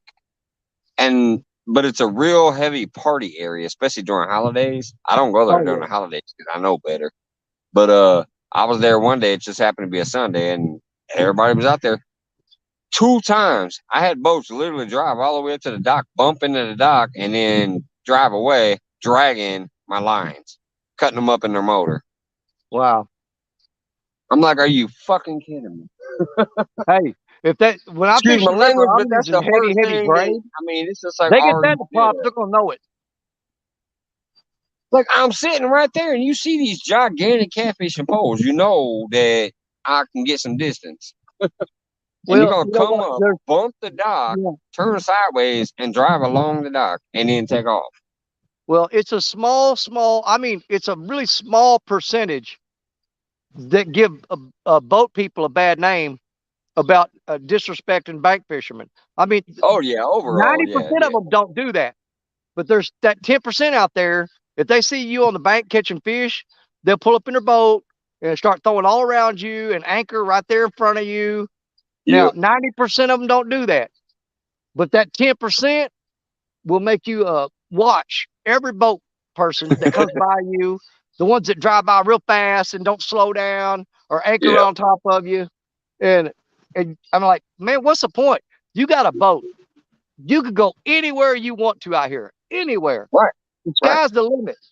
And you want to roll up in here on me in the bank when I have extremely limited options, and you want to try to take that option away from me, one of my options. When you've got unlimited access to the river, to me, that's about as disrespectful as you can get. The ones that really get my goat is the bass fishermen. Oh, yeah. Sorry to any bass people out there, but them bass fishermen, they're the ones that do it the worst. They come like up I'm saying, along the it's bank not the the whole majority of time. them. And It's a small percentage of them. But then whenever they do that, then I look at every boat person like that for a long time. Yeah. Oh.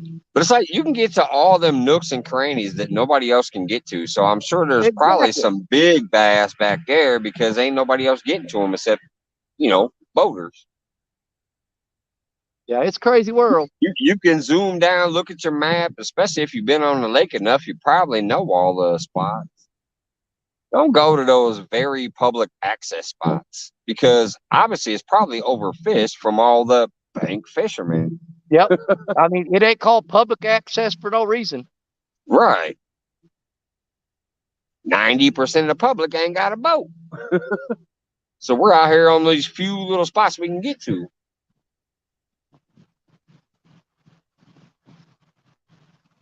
Yeah, I definitely know it's a small minority of boaters and stuff. Hell, I've even noticed the two. I've only been on a boat twice in my life. Once with retired Rick, and once with him and his buddy.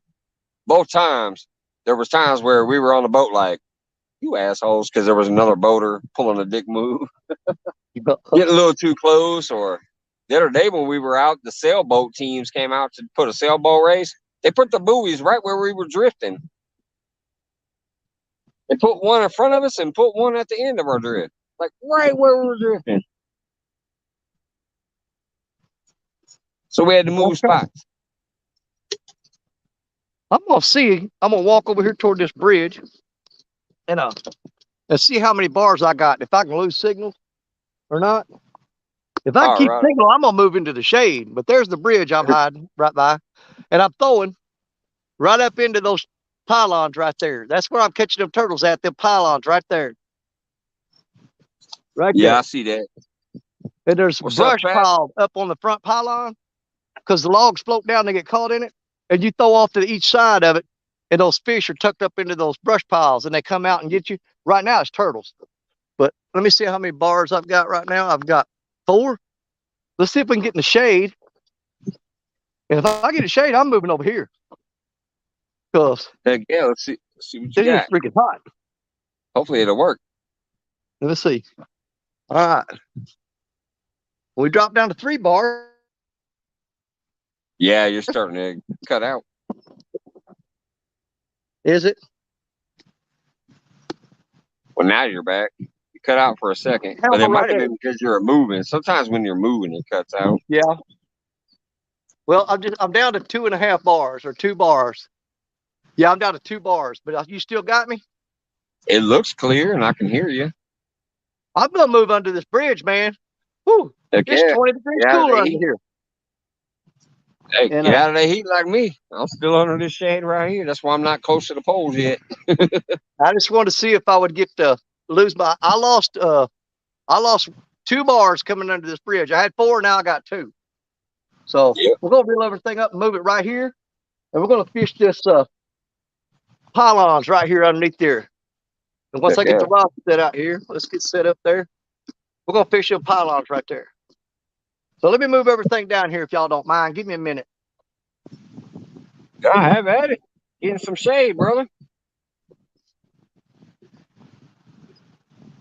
Once he gets back and gets set up, I'm gonna go look at that shade over there. From here, it looks like it's close enough. I might be able to get close to my rods too. Looks like it's about that time to get next to the rods.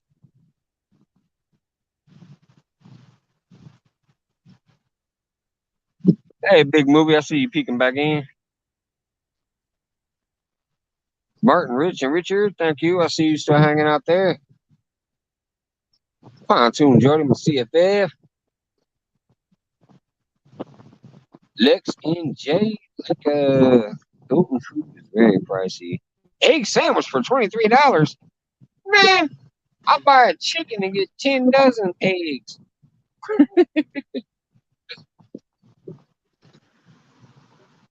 Oh, okay.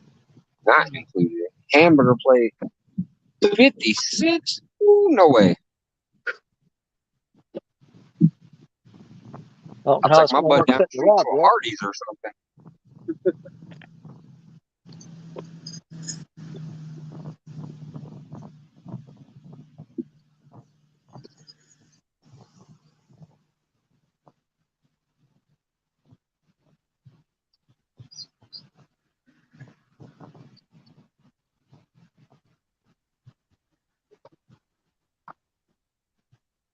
So I usually get mine from Aldi's, and sometimes they'll be on sale for like 60 cents a dozen, but they'll limit it. You can only get 6 dozen. But then you'll go next time and it'll say $3 a dozen. It's like, come on. About time for me to start raising some chickens. Am I coming to the wedding? Who's getting married? What did I miss there? I'm assuming you and Dan were you talking about some comfy bed and then you're talking about weddings.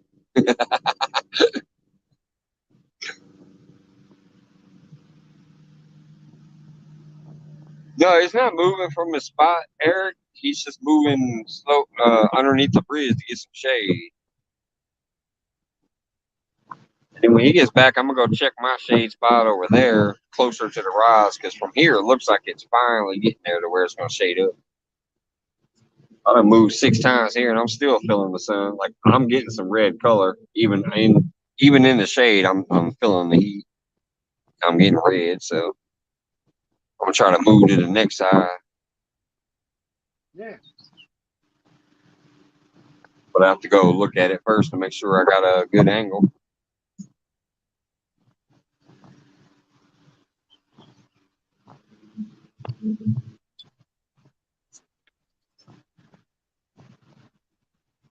My biggest thing now is trying to place stick these rods up in these rocks. That's not gonna be easy.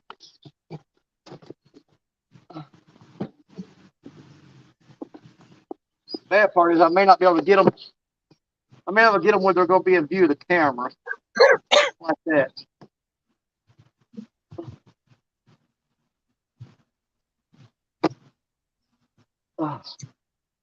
Hey, forget that. I'm not getting no hamburger at the Hilton. If there's a hotel like the Hilton, there's obviously some McDonald's and Hardee's around. I'm going to one of them for a burger. I ain't paying no $56 for a burger. I don't even care if it's Kobe beef.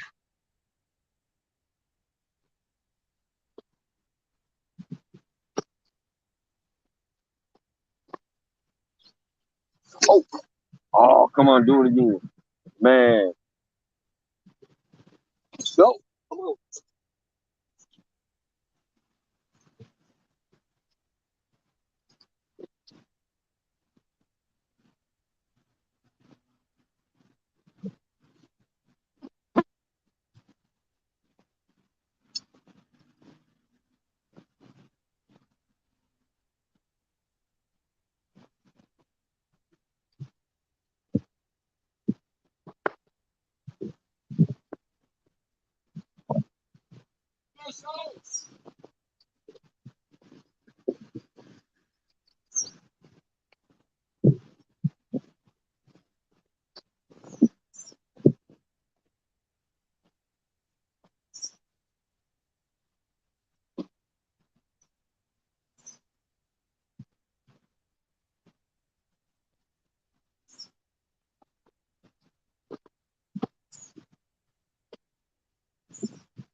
how well I'm gonna get to them rods like that.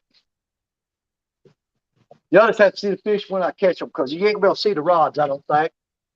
Not the way under here. That's the sacrifice we have to make for me to stay cool. Okay.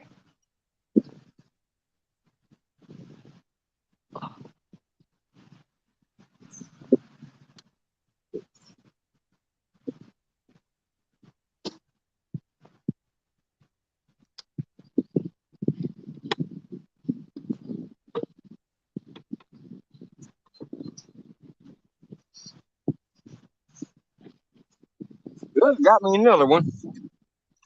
No skunk, fish number 2 on the day. Woo, look at you go.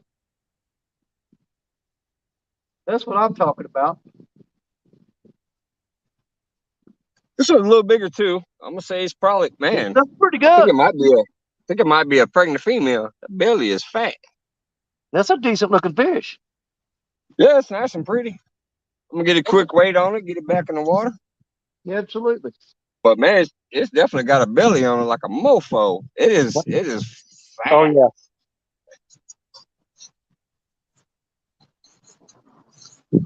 Find that hook on. Mm. Oh. All right, let's see what we got here. There we go. Good God, that thing looks like a football, man. I don't even know if I could. Yeah, look at that big old fat belly underneath it. I know it. I'll be right back.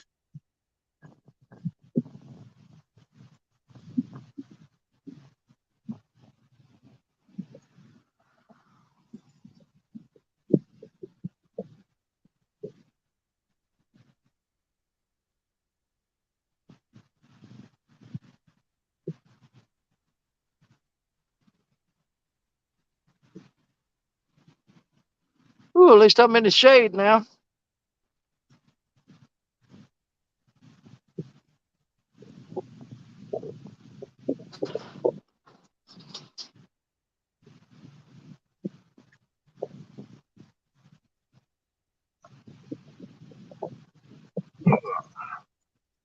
Let's go back to the split screen here real quick.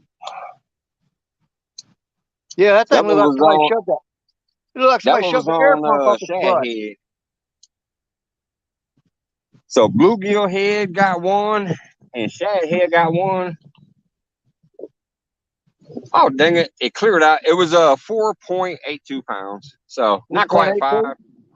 Yeah, it was locked in, and I thought this would stay locked in, but when I just came back and turned it on, it says 0 again. But it locked in at 4.82. Man, as fat a belly as that thing had, man, I would have went 5 pound plus easy. Yeah, I would have thought it was 5. That belly was fat. I don't know if it showed up properly, but that belly it was did. just Oh yeah. swole. Oh yeah, It's it showed up. probably spawning.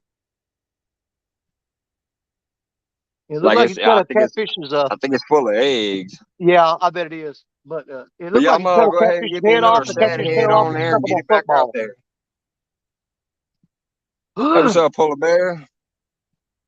Yeah, let me slap another shad head and get that back out there. So 1 bluegill head and 1 shad head has brought me in fish.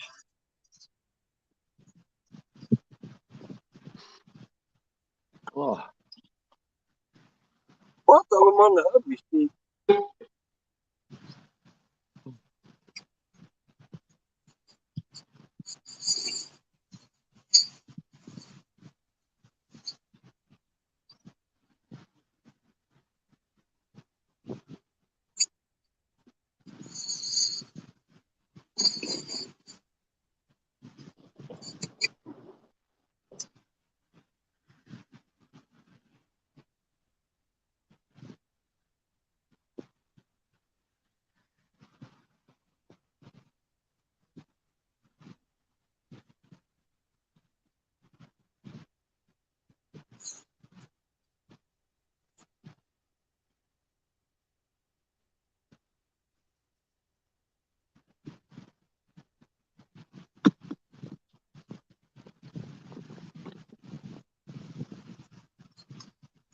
All right, going back out to another shad head.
Ooh, it's way more comfortable under this bridge. I don't have very good signal though.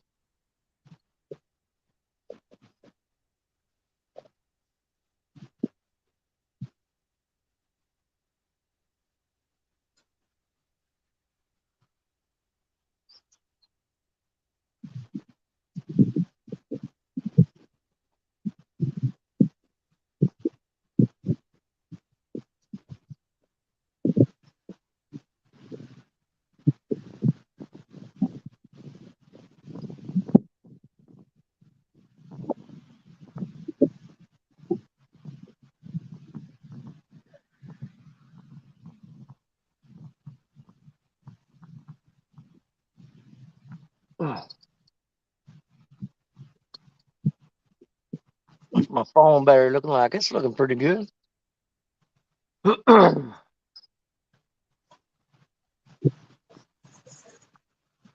over here running.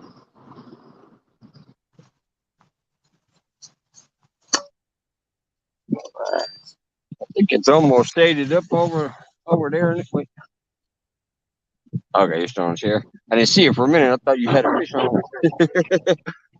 It's shaded up over there enough. I think I'm gonna be able to get a better angle on the rod. I'm gonna sit here and have a smoke first and chill out for a second before I make that move.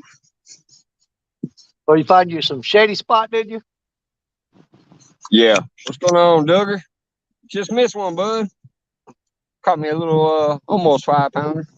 Yeah, it's a nice one. It was pretty. Little fatty. But see now, a lot of the locals know this, but this bridge I'm fishing under, and a lot of the bridges around here, I don't think y'all can see them, but these birds flying all over this bridge, they build nests under their swallows. They build nests all over these bridge. Now this time of year, when the babies start hatching out, and they fall in the water, when those babies start hatching out, man, you come here and the catfish are piled under here, waiting on a baby bird to hit the water. I mean, they pile in here. Oh, I bet. They know it. I mean, every year it's like they know to come to this spot. And they'll hang under these bridges eating those baby birds when they hit the water.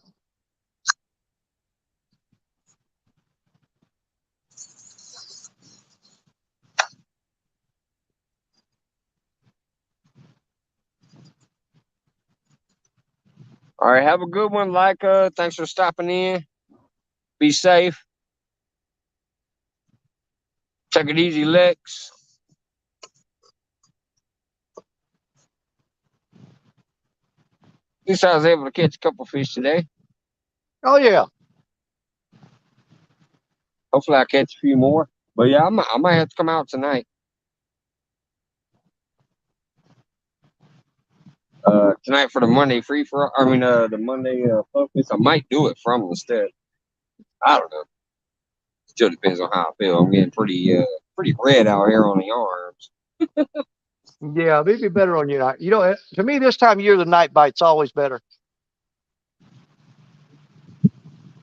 But see, around here, they've been saying the morning bite is retired Rick gets out a lot more than I do, obviously. And he says that it seems like everybody's been actually getting a better morning bite. Like, Really? butt crack of dawn, right before the dawn breaks, a few hours after.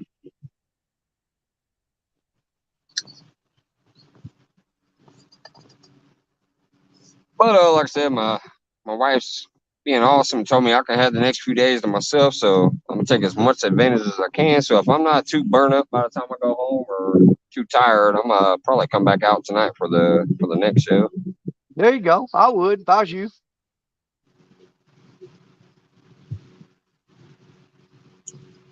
Now I want to get out a little bit this afternoon because I'll definitely sit at the house tonight. I won't sit at home.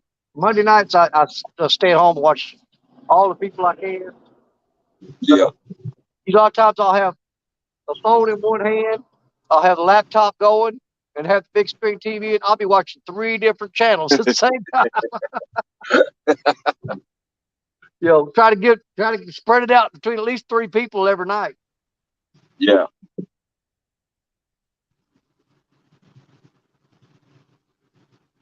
Yeah, I get the big screen and then the laptop and then my iPhone sitting there on the stand. And I got everybody kind of muted. Sometimes I'll switch back and forth, turn somebody up and everybody else down. But the minute I see a rod band, they automatically get priority and the volume gets turned up. Right. I'm like, whoa. On the TV, somebody got something. Turn it up. On the laptop, get them up. If you sit there and read chat on the laptop and the phone, naturally, I mean, I can't see the chat on the television. Yeah. But hey, what's going on, Sean? that's generally how I spend my Monday and Tuesday nights. Have a good one, Eileen.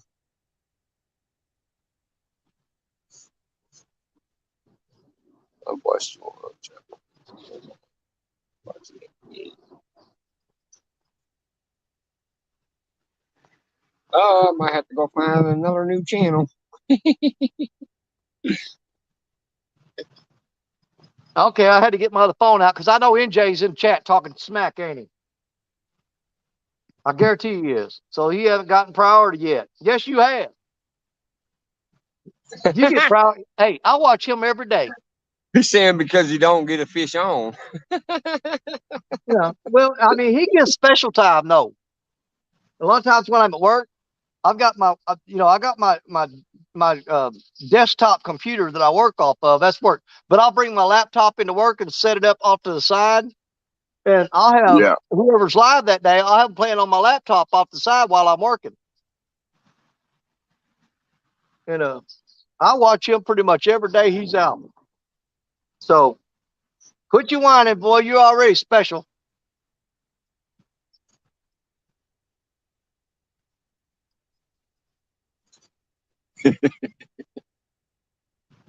He said Dan just likes to hear me complain. Hey, he's a good dude, man. Yeah. I like Mark. And yeah, I've been pretty much sharing them out every time I happen to get a notification, even if I can't hang around, I share it out. Yeah.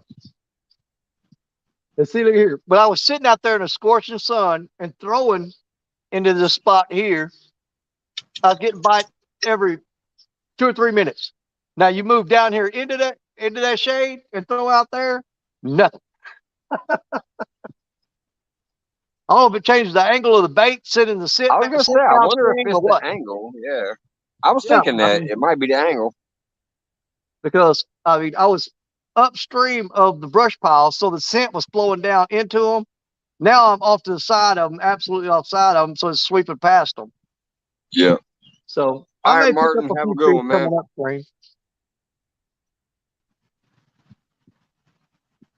Martin leaving. Have a good day, Martin. See you, Martin.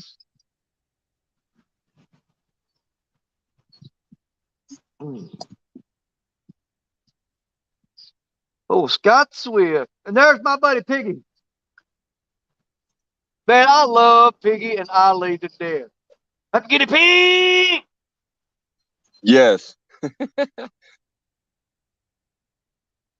Every time Eileen puts out a video, I go watch it. They're both awesome, and then I love the way they play on each other's channels as the kind of like narrator and camera person.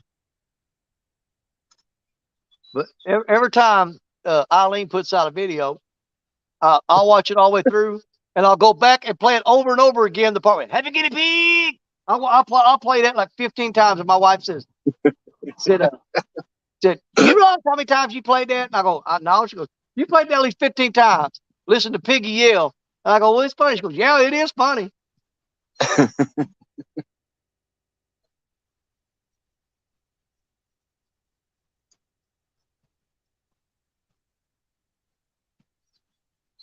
Uh,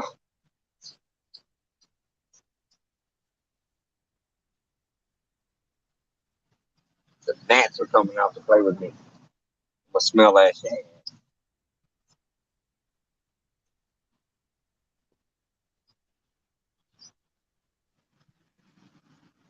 Yeah, I've been taking my time with it and just kind of creeping along. But I mean, I'm trying to put in as much work and as time as I can on it, but it's starting to pay off. This weekend I finally hit over 800. I'm at 804 now. Nice. It's gonna creep up on you real quick. Yeah. Now the cool part about it is my watch hours. I'm at 7,754. Yep. You're good on the hours and see that a lot of people I've seen so many people they'll have like 2,000 subscribers and like hardly no hours because they've never really gotten into the live game at all. It's all videos. Well, Yeah. most people scrub your videos. They don't watch the whole video. I'll watch most of it because I'll just leave it playing. Even if I have to go do something real quick, I'll leave it playing. That way the watch hours count. But when it comes down to it, your videos a lot of times won't get a full watch unless you really are cranking out whatever your content is. Right. Keep them really interested in whatever your content is, and you're actually doing it. Then you might get a full watch. But Oh, that's what was why that? they count 30 seconds for being a milestone, especially in the era of TikTok and Twitter and all this short shit. If you can keep somebody for 30 seconds, they consider that a milestone. Yeah. Man, I've got Even to on move that rod. Facebook, There's even on something just broke Facebook, the you water get down there. that I don't know whole if y'all 30 saw that. seconds. Something jumped out of the water down there and that wasn't no gone. I don't know what that was. It looked like a catfish slapping his tail. I'm mixing move that rod right where that fish just splashed. Because that was big Throw earlier. it. What's up, Bullets and Barbecue? So far, we got 2 catfish and 2 big alligator snapping turtles. It's my show, so I've caught the catfish.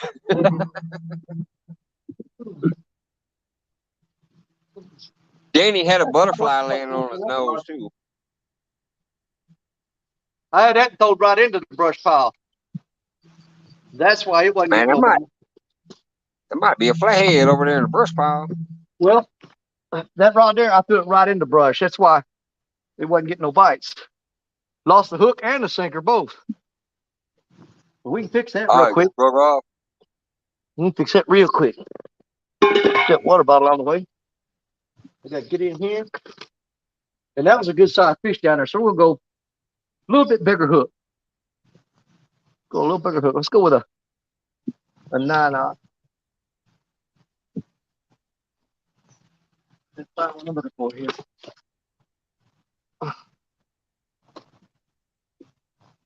That's not what I'm looking for. I don't think. Yeah, I only use one of them. I may have one of those already rigged up. What we got there? That'll work. No, I don't need that. Yeah, I threw that right up in the brush. I'm gonna move my chair over there and then come get the camera stuff. But until then, I'll put you on full screen just in case something pops off on one of your other rods. Yeah, have at it, I got enough shade over there now. I can get next to my rods instead of being way over here.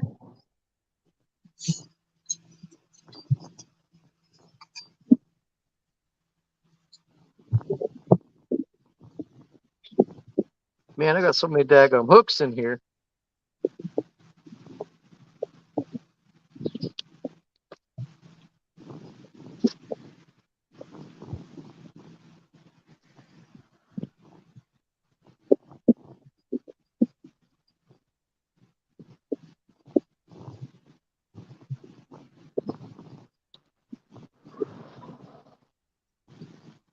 go with that. We'll do this my line.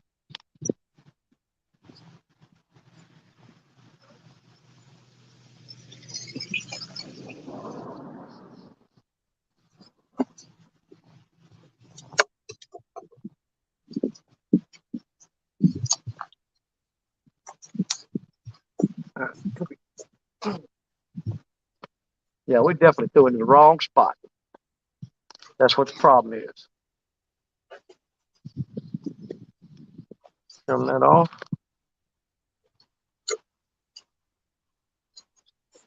Oh.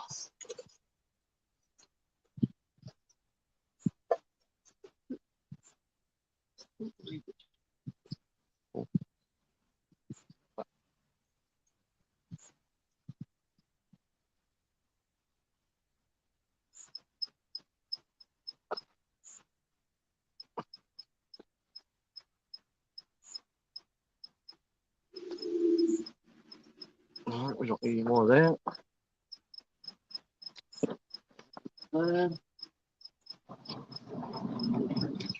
Don't need a very heavy weight here.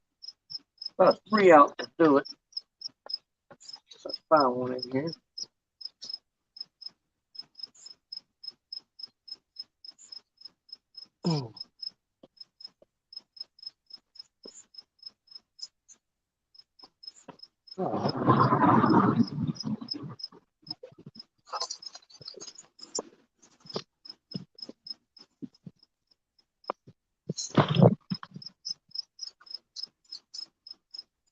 That's what I'm looking for right there.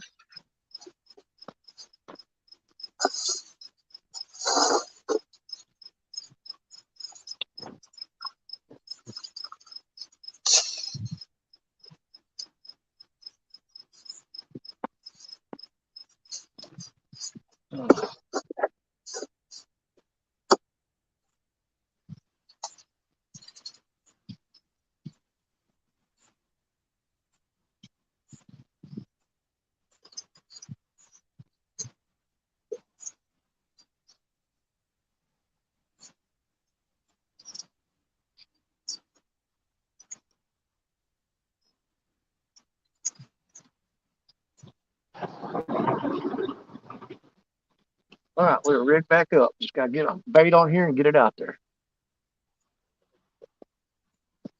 See if I can get up.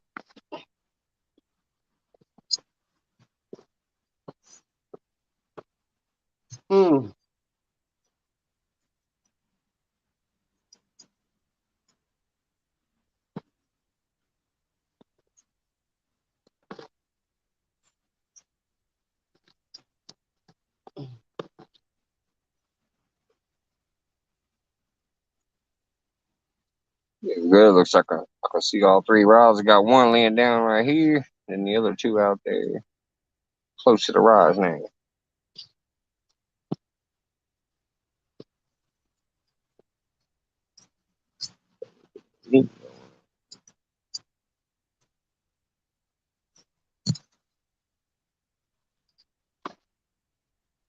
There we go. Now I ain't got to run them out of the rods. They're right there. Here in about 5 minutes, I'm going to go ahead and knock the night crawlers off my Uncle Lou and put a small bluegill on there, though, because either that or a piece of shit. Maybe I'll go with that.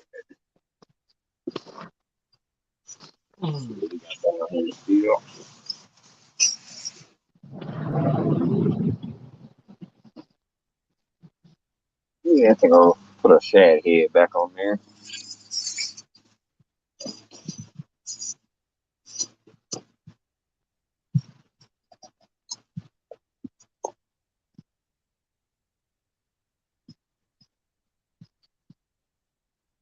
Move that. Roll a smoke and puff that down. Once I'm done with that, I'll put a shad head back on that Uncle Lou rod. I've caught 1 fish on a bluegill head, 1 fish on a shad head. Let's stick with the heads. Here we go. Something right here. There he is. Did I get him? Oh, yeah. What is that? That's like a gar. That's a gar. That's definitely a gar. Oh, man. He ain't got the hook in him. Look. If I get him up here. He's just holding the... Is he just holding the bait? He got the line wrapped around his nose. Oh, you were using a rope lure and didn't even know it. Yeah, he got the line wrapped around his nose. Now let's see if I can get. Oh, easy now. All I gotta do is get this unwrapped from you, buddy. There you go. Yeah, that makes it easier. Woo, he gone. Man, he slung my sinker off too. Oh no. Yep, when he was flopping, he flung that sinker way. He couldn't throw it back up on the bank. No, of course not. He got to throw it out to the water. Yep, had to throw it out to the water. Let me get that another weight tied on here. And here, let me just kind of knock him back in the water right here. He's laying right there. Bump him back in there. Go on back to the water. Get on down there. He's almost there. Come here. Get down there. Hey, There. Joe Ziegler. Man, threw mud in my glasses when he took off. That fish just had a bad attitude. Just a bad attitude. Man, he flung your sinker across into the river and And put then mud threw on your mud in my face. glasses. And then threw mud in my face. See, I don't like fish with bad attitude like that. I didn't even hook him. It was wrapped around his nose. The line was. Just bad attitude. No need to be like that. Didn't even have a hook in him. Wasn't hurt at all. Come out here like that. So we got 2 turtles and a gar out of this hole so far. Hey, for once, I'm the professional catfish angler. Hey, all weekend long, I told everybody this week, this is starting Saturday. I said for the next week, my contribution to everybody is that everybody that fishes with me, I'm gonna let them have all my luck, and they can get all the good stuff, and I'll just take whatever's left over. I told Eric and Curtis, Fat Boy Eric, Quiet Curtis, and they stayed with me all night Saturday night, and I think they wound up catching 16 or 17 channel cats. They had a great trip, man.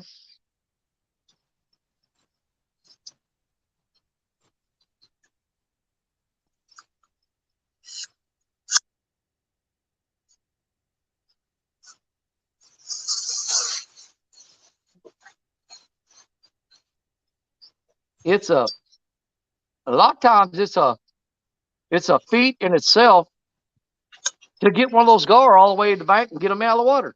Because 9 times out of 10 they come off. Yeah. Just when you start to lift them up. I have a ton of them behind Shelbyville Spillway, and I love them. I love the fight when I get a big one because I'll catch some 4-footers back there, and I love the fight. Oh yeah. But yeah, a lot of times, right when they're there, before you can actually get them out, they're off. They just go, "Oh, nice seeing you. Bye." Yeah. Thanks for the bait, sucker. Yeah. Especially because I'm fishing for catfish, so I got the circle hook. A little harder to get back down their throat and through the jaw than the J hook. But yeah, if you really want to catch gar and that's what you're targeting, you just need to shred up some rope and throw that rope out there. And once they come smack it, it gets all wrapped around their teeth and beak, and you got them. They ain't getting off until you take them off.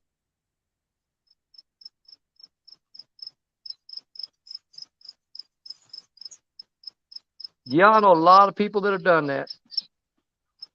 Yep.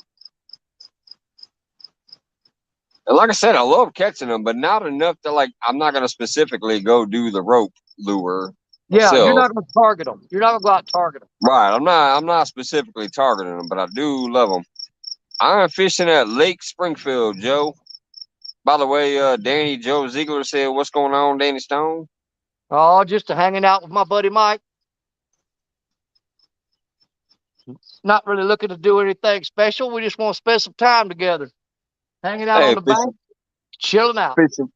Fishing for Whiskers. What's going on? Annette Morgan from the Morgan family. Dink over Stink. Hello, hello.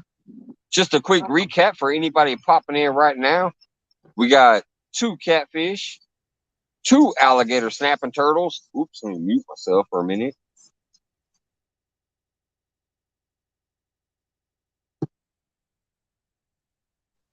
Sorry, somebody went by bumping music.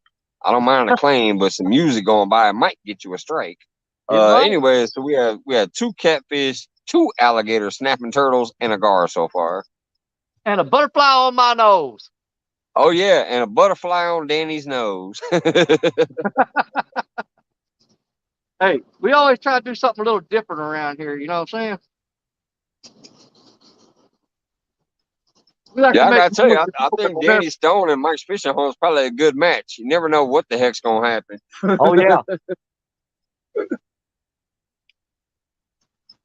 I know one thing's gonna happen. As soon as this cigarette's done, I'm gonna go put a shad head on the Uncle Lou rod down there. Danny Stone caught the turtles and the gar. Seraphin wanted to know who caught the turtles. Yeah, he caught two pretty decent sized alligator snapping turtles. Around the 12 to 15 pound mark. Yep. Real big beaks on them. Welcome back, Bumper Mike. All right, we're back to 3 rods out in the water now. All right, we're fishing.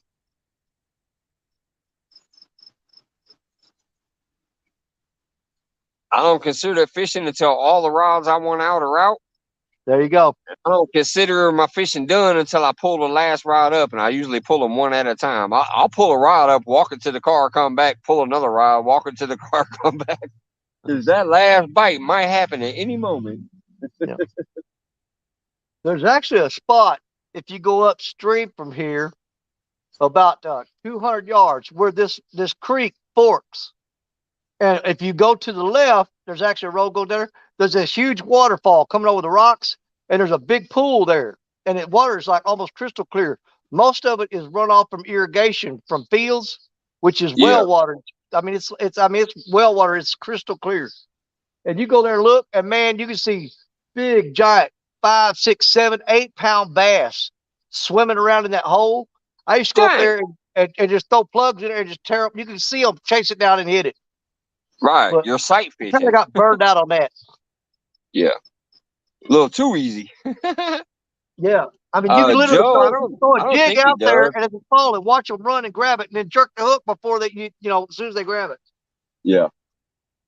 I don't think he does, Joe, because he was coming down to like a channel cast spot. But let me ask him real quick just to be sure. Joe Ziegler wants to know if he got Black Betty. No, not in this hole. Yeah, Black I didn't think so. Black Betty is overkill for this spot. Yeah, he was just coming down to have some fun. Yep. We got 3 of our smaller rods out. We're letting them play. They don't never get to play on the river, so you got to take the kids out every now and then. Here's the kids. You got to take the kids out and let them play every now and then, because when I'm on the river, most of the time these rods, now the J-Dog rod, it gets to play a little bit every now and then, but you hardly ever see these other ones. Right. Hey, Korean Life, how's it going?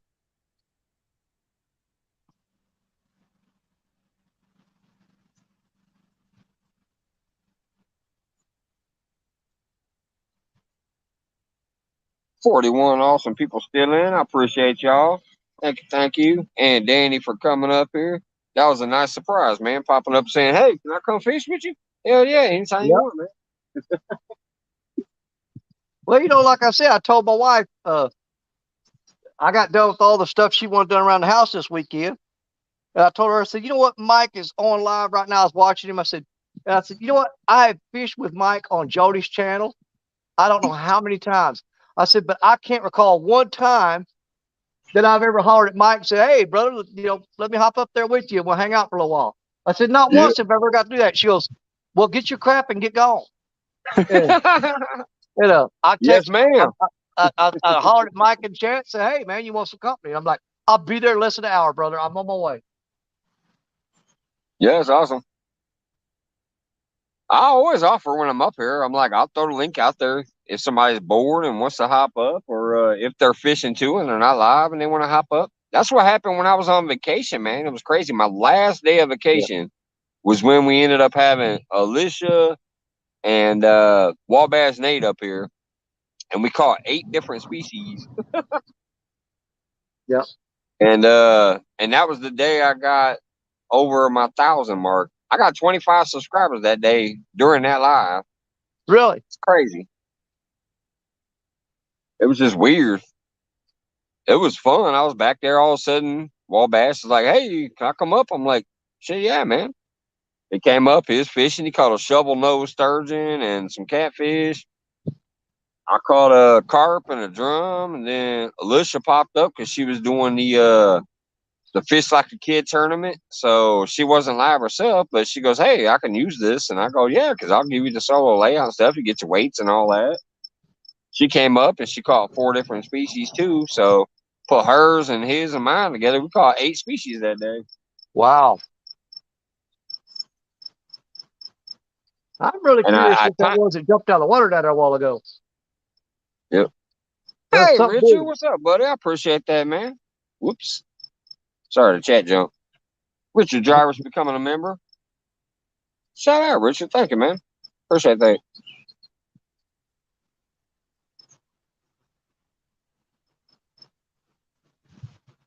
You say you're in the spot where that fish jumped out? It was right down there. I guarantee you, if you go back and watch this later, about 20 minutes ago, when I'm pointing, there was a fish Yeah. splash. It wasn't a gar. It wasn't a carp. I don't know what it was, but it was huge. You can see right there in that spot. If you go back and watch this, I mean, Yeah. that thing broke water. I mean, that was a huge splash. And that's when I rigged up and threw out there. So it's probably I'm a tail hoping. slap. Sounds I'm more like a hoping. tail slap because Yeah, a gar exactly. or a carp usually will break all the way out of the water, and a bass will jump Yeah. out of the water and you'll see them. But if you Well, just see a big old splash or a big uh-huh. old giant swirl, it's usually a catfish tail. Well, there are flatheads in this. There's channel cats and flatheads in this creek here. There are no blues here. Oh, you don't have blues in that little area right there? Not in this creek. Yeah. I got flatheads and channels in here. And obviously, alligator snapping turtles. I gotta tell you though, big old alligator snapping turtles, that's gotta be a good sign if there's a decent fish population there, because if there Oh, yeah, wasn't, them turtles wouldn't have nothing to eat. that's true. So that's a good sign.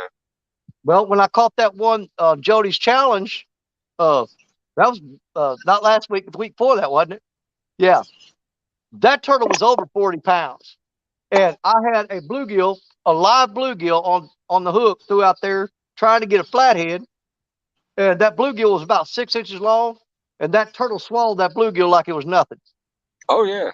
Big old mouths they got. Hey Wabash Nate, what's up? Thanks for dropping by. Says listen and get ready for work. He heard his name. Yeah, that was a good day. We had fun out there that day. I think I was out there for I don't know 5 or 6 hours maybe. That was Yeah. my last day of vacation. That was a fun day. First time I had 2 different people come up and fish. Granted, they were after each other, but usually there's been a couple times like Polar Bear came up and fished with me one day. Me and Danimal have fished together a few times. I didn't fish with Alicia the previous time, but I did go up on her show and kind of co-host, read the chat for her and stuff while she was fishing before that. But yeah, I haven't done that much. I just don't have time when everybody else is fishing. I'm working. Yeah, I know it's kind of All right, I'm gonna inconvenient. go switch this worm ball and put this shad head on. I'll be right back. Get it, brother.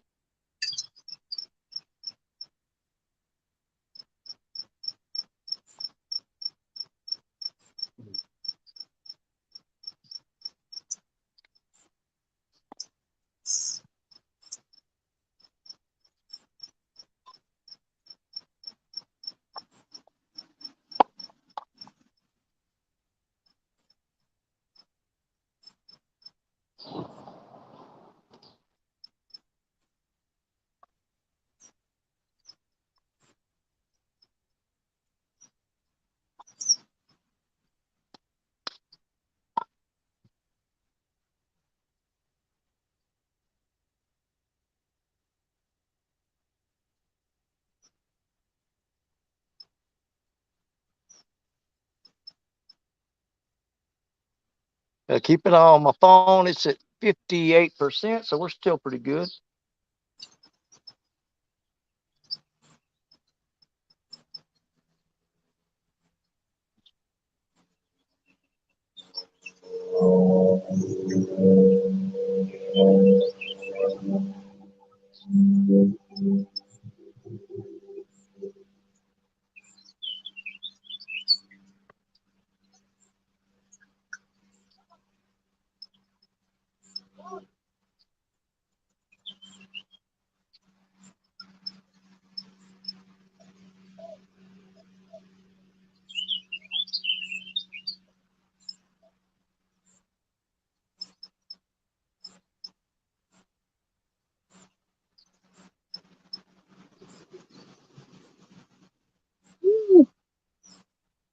I'm definitely would have been under that bridge like you. It is hot out there. Just going to change that bait real quick. I'm like, woo.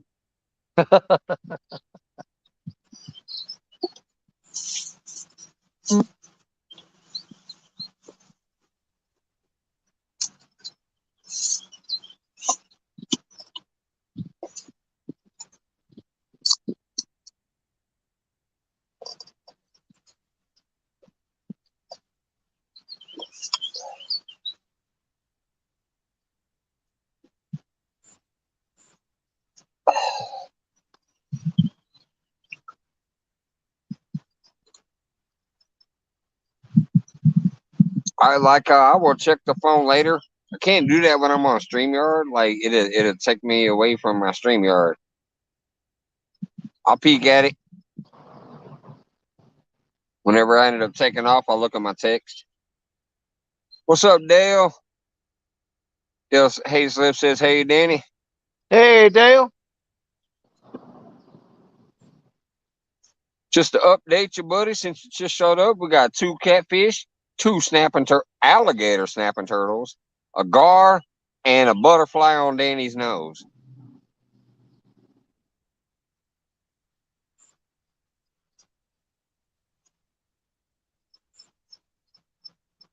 I can't wait to see the butterfly on the nose. I'm probably going to have to incorporate that into the fish part of the video. Oh, yeah. You go back and watch it. I mean, he landed right on my nose, and I sat there, and then he come off the balloon and went right on my ear.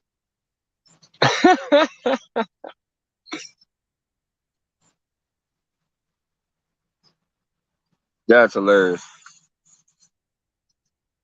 I mean, there's definitely going to be a nice little video. We got 2 turtles, 2 catfish so far, a gar, and a butterfly on the nose.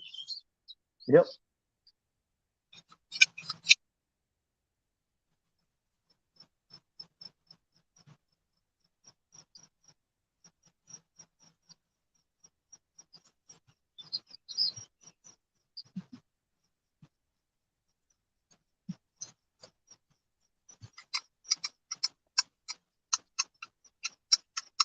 What's up, brother?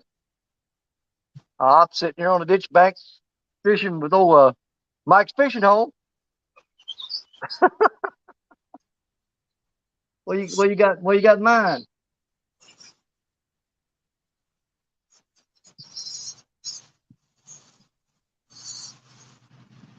Oh yeah. What time you start? 4. I don't get off work till 5. So what time do you quit?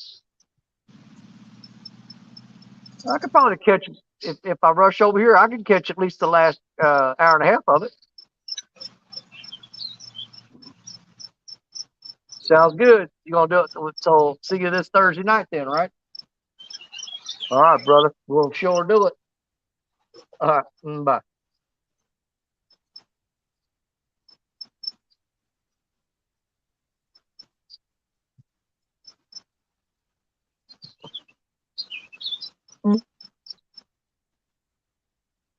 All right. We setting up appointments to fish with all kinds of people.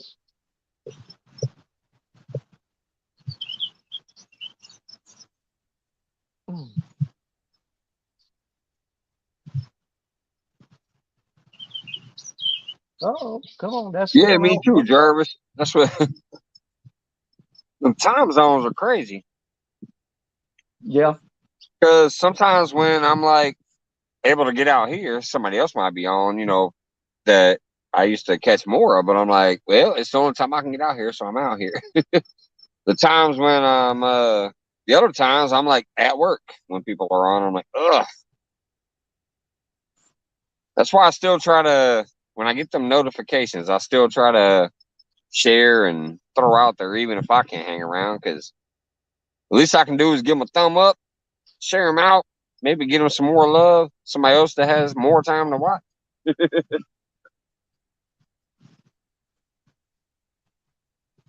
Especially with the time zones. UK is, I think, like 6 or 7 hours ahead. Philippines and Hong Kong and some of the places are like 13. One of them's like 19 hours ahead. It's damn near the next day. Yeah. Depending on what time it is the next day. Australia, I think, is about 14 hours.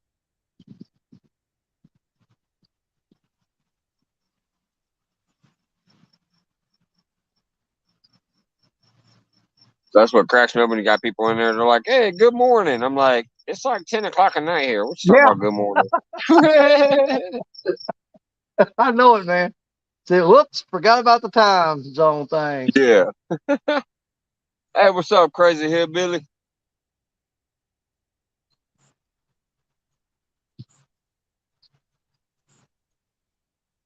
But I remember the UK and Australia from way back in the day when I was running my own chat rooms and stuff, because I had people from Australia and the UK hanging out in my chat rooms way back in the day when I owned my own website. And so I got used to those 2 time zones. Yeah. But that's when I was up about 18 hours a day. I didn't sleep back then at all.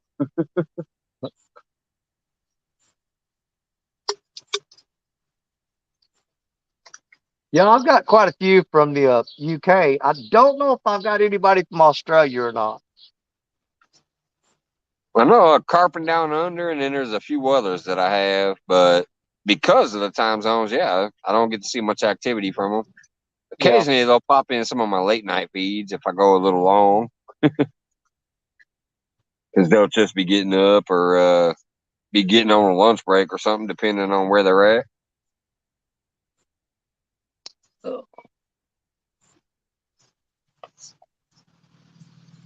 Yeah, I forgot about Carping Down Under. I am subbed to him.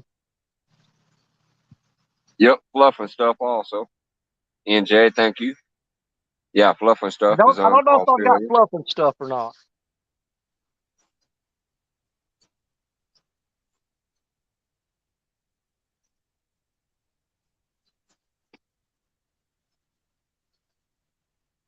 Man, my wife just got done doing laundry, and I fell off in that when I left that first turtle a while ago. I fell off in that nasty, stinky ditch mud, and I got it all over my clothes. She got to do laundry again. She's not gonna be happy because I got all the laundry done today. Like, okay, I'm gonna go out and make some more for you.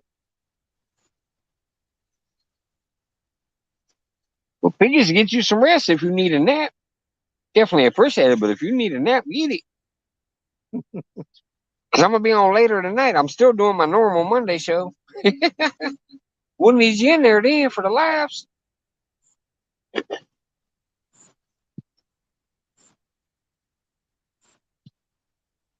Bumper Mike said one of his Thursday lives had an Australian and an Alaska. That's about as far apart as you can get, probably almost. They might almost be touching on the other side. Yep, down under and up top.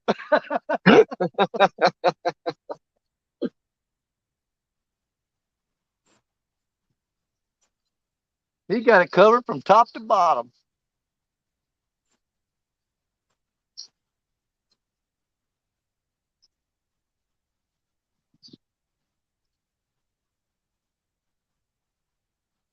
And Jay says half of his viewers is from the UK.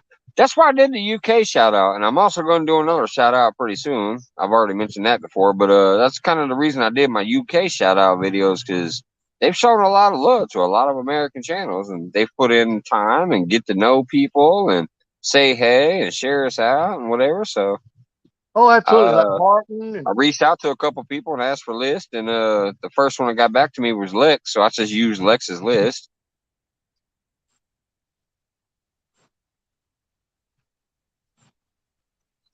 What was that, Danny? Is it Martin from UK? Yeah. Uh, I'm gonna go ahead and tighten this line up and put it in my lap. Cause we got All right, have a something. good one, Tig Tig. Thanks for dropping by. Tig says, gotta go. Much love, guys. I got something pulling here. I just went ahead and put it. I'm gonna put it in my lap and hold it. The J Dog rod. He's tugging on it real easy.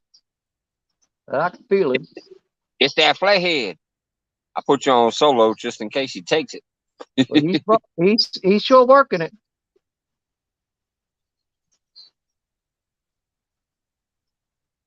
Oh, he's getting hungry. He's hitting it pretty hard. It's happening. Yeah, he's tapping the crap out of it. There's a pull down. I'm gonna lift the rod on him when he does that again. There he is. That feels like another turtle. Oh no. That's what it feels like. He's got some weight and he's not running. It's a fat flathead that doesn't know he's hooked. Wait a minute. That might be a fish, guys. This might be a fish. That ain't no turtle. That ain't no turtle. That ain't no turtle. This ain't no turtle. Come on. It's getting serious now. Come here. What is it? What is that? Come here. What we got? It is a turtle. But we got different species. We got different species for you. We got a different species of turtle for you. All right, we cover our bases. Let me get up here and get it. Hey, Sarah, what's going on? We'll be back on split screen in a minute. Let's watch Danny catch another turtle. Oh, man, now these here I can handle a little easier. Come on now.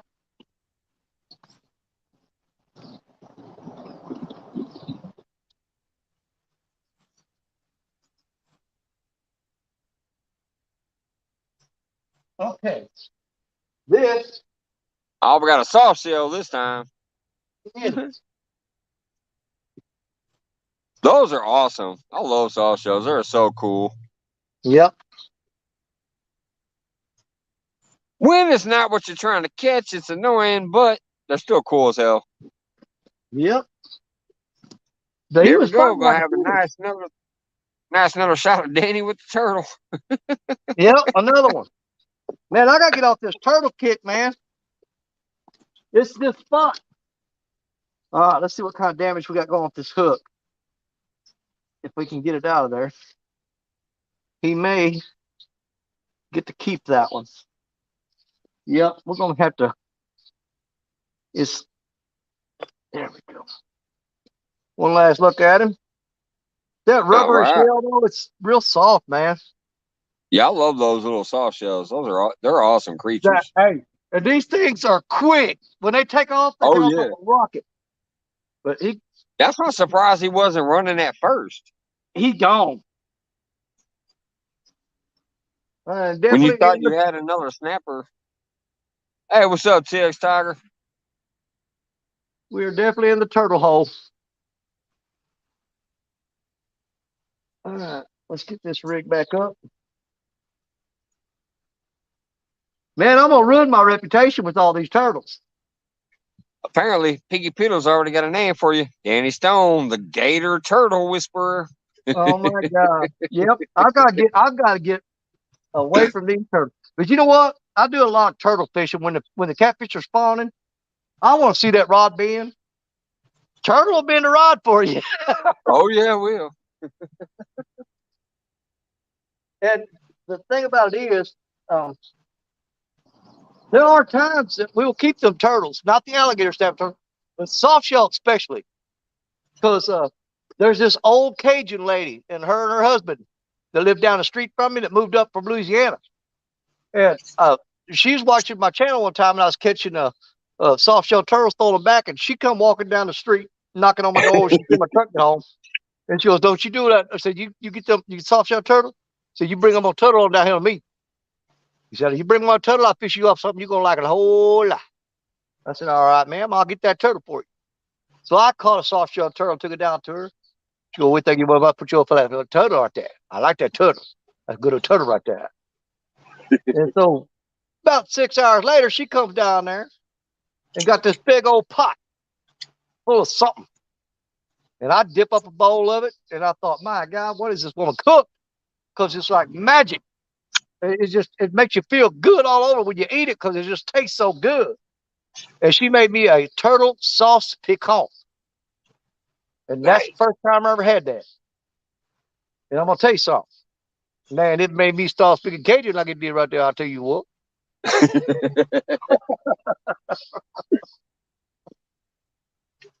I bet that's one thing Cajun folks know how to do is cook. I showed up eat that again. I guarantee.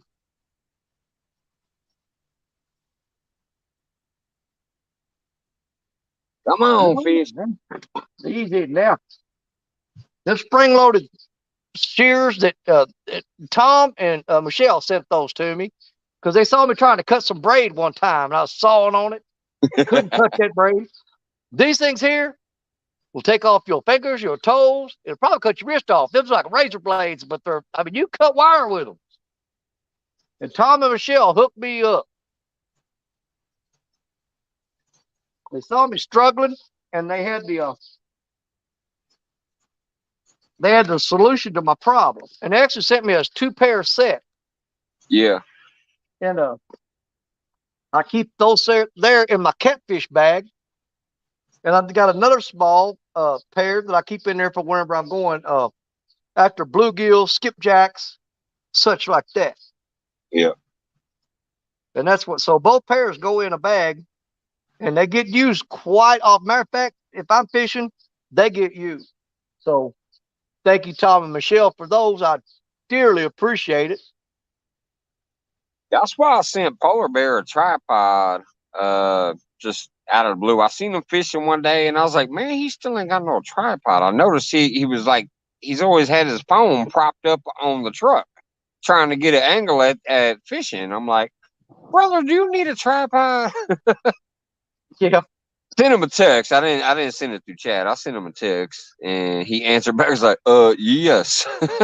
So I sent him a tripod. And then if I recall right, I think I also sent them the line clippers that I had won off of the Weekend Angler.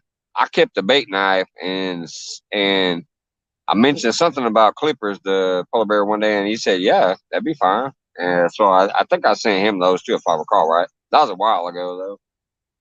But yeah, the tripod thing is like, man, it was after one of my giveaways, and I'd already been giving a bunch of stuff away, and I was watching him one day. I said, he still got that phone propped up against the tackle box in the back of the truck, it looks like. And it kept falling down. So. Yeah, I mean, anybody that watched it, the Iron Cats, the last Iron Cats, the Tournament of Champions, I was in that. And I actually made it the second round and was still in it. And that storm hit. And man, I lost my lights. I lost my tripod. It all washed down in the river when that storm hit. And Brian B's got a Compex light that he's getting all packed up. He's gonna be sending that to me. But Creo, the tripod I'm using right now, Creo had that thing. I don't know, first or overnighted or whatever stuff, but man, Creo hooked me up on a brand new tripod. It's called a Manfrotto brand. That thing is best tripod I ever had. Nice. I just got the Walmart special. It's nice, it's cheap, it's weightless, and it does the job. I'll tell you what, let's go big on the J-Dog rod. We're gonna go with a skipjack head on there. We'll go a little bit bigger bait than what we normally use in this creek. We'll go full. He's going for the big turtles, y'all. Look out. Yeah, we're tired of playing with the little 10, 12 pound. Let's go for a 50-pound turtle. Let's go for the big turtles. I will tell you that is one bad thing about these creeks. They are great for big fish. They get channeled in there. They kind of get stuck around back there, and It's great for a lot of different species and big fish, but they are awful for turtles too. Oh yeah. Well, we're getting a hit on this rod here now.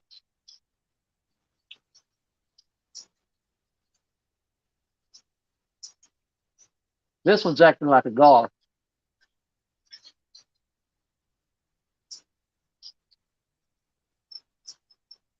P&B's out there fishing right now. Good luck out there. And I can bring more up if anybody's out there fishing and not live and wants to pop up. We can make it a party. Oh, he's on there, whatever it is. It feels like, man, I think we're stuck in Turtle Town. This one here got some weight on him, boys. I mean, I'm having to put the hoodoo on him. This thing's heavy. Oh, come on. I got that 50-pound braid on there, and he is bending this rod. Yeah, it's definitely another turtle. And I'm almost going to bet you this is going to be another alligator snapper. I guarantee it. I don't know. Let's see. I saw him kick. Now, alligator snappers usually don't kick. We got... You got an 80-pound soft shell. No, it's not a soft shell. Let me get up, see if I can get him. I'm going to use the turtle. Just wait to lift myself up out the chair.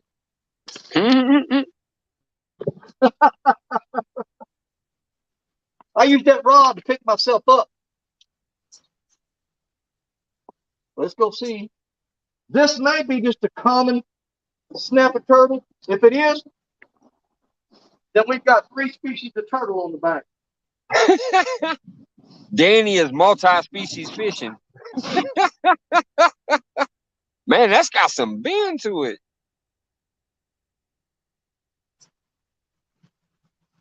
No, it's another alligator snapper, and we got him hooked in the foot. Ah, that's why he was kicking. He's like, get this hook out of my foot.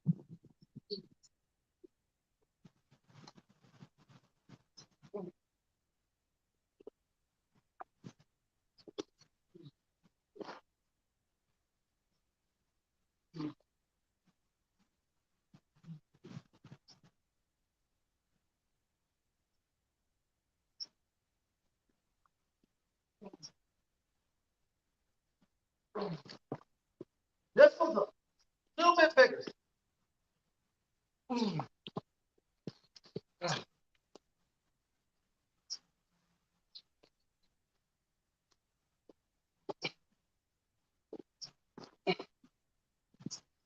All right, this is going to be fun because that hook is in his foot, and he ain't happy about it, so I got to get his head where he can't get to me.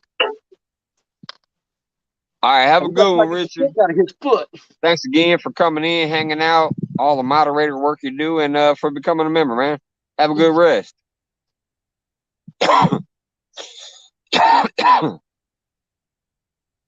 Easy. I'm just trying to help you out, buddy. There we go. Now, let's get him out the net. Leica's got a channel. She's new to it, and she's got a lot of shorts up there and stuff. Interesting stuff because she gets to travel around. Plus, her island is beautiful. The beach, oh man. Oh, come on, man. Her beach is awesome. Oh yeah, that's definitely a little bigger. Oh yeah. This here Them claws look good.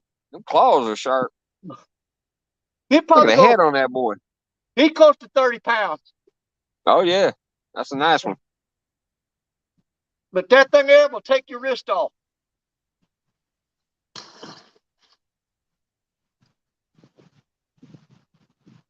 I cannot believe how many of these I've caught. Like I said, I haven't caught one of them in 20 years. Now that makes what? 4 in the past 2 weeks? 3 today. That's the funnier part. 3 today. Something strange is going on.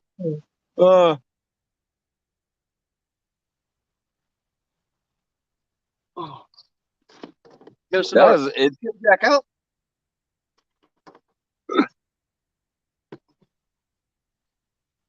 Quiet Man Curtis says, "Gee whiz, Danny out catching dinosaurs." Oh yeah. Hey, it's better sitting on the couch, man. Absolutely.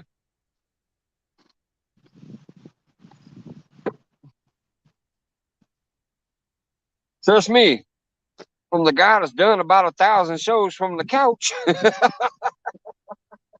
I'll agree. Being out here always beats it. I don't even care if a skunk pulling in a turtle is going to just add to the excitement. We don't. I mean, we're all about them catfish. There's no denying that. I mean, yeah. that's what we're built around. That's our biscuits and gravy, so to speak. Right.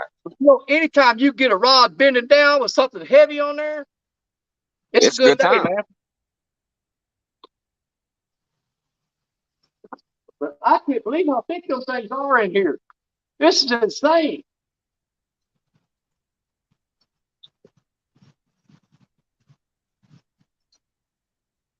All right, like I said, be right back. Food took a while, but it's here.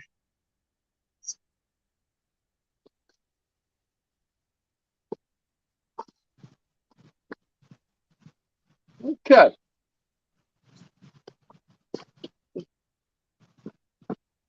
Joe, I'll try to remember to make you a moderator later today or tomorrow sometime. I'll try to remember to make you a moderator. That way you can easily grab links to yourself.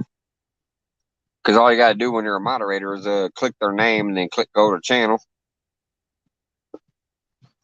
Man, that turtle made me have to get a drink of water. Yeah, that was a bigger one. All right, take it easy, Curtis. Yeah, that there probably run about 30, 35 pounds maybe. Thank you, Eileen. There's a link there for you. You know, down in Louisiana, man, they eat them turtles on a regular basis. All right, J-Dog rod's getting hit. Let's see what's going on there. Easy, Jug.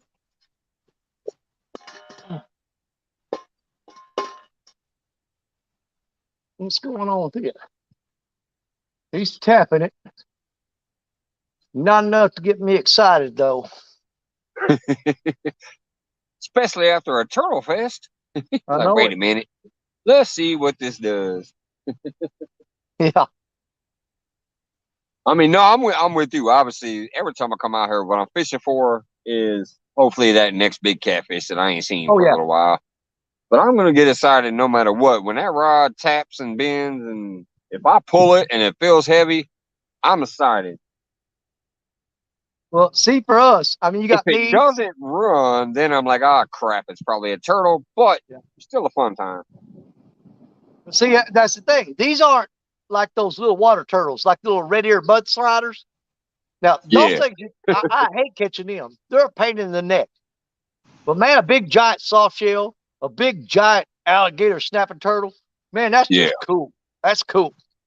But them little red ear sliders that lay up on the bank and you see them laying on logs, them things are like mosquitoes to cat fishermen. Oh, hold on a second.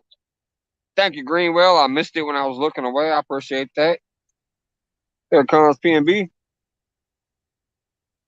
Sounds like we might be having a third person up here fishing. All right, come on, come on. What just saw Greenwell saying Paul wants the link. I'll get my power pack and plug it in here in a little bit. I've still got about 46%. We're in good shape. But see, right now, you got me, Richard Cluck, Fishing and Freedom, and Jerry Parker, Parker Pursuits. We're pretty much on lockdown as far as catfishing goes because these cod pickers are in full-blown spawn. And if you catch, I'm saying you can't catch a catfish. I'm saying it's not likely. So you got to find something else to fill that slot. Yeah. Me, I obviously go with the turtle, the big, nasty, the ones that people look at it and go, "Oh my God, turtles!" You know what I'm saying? Yeah. You know, you got your little run of the mill. Man, you got a turtle, man. It's up. But when you throw out one that could bite your leg off, yeah, it tends to grab people's attention then. Yeah, the crash. The other day, I think Dan and Uncle Josh was catching turtles. Yeah. At least when I was there. I don't know what happened afterwards, but I caught a brief peek at it while I was at work. And I think Josh caught like 2 turtles in a row. Oh, yeah.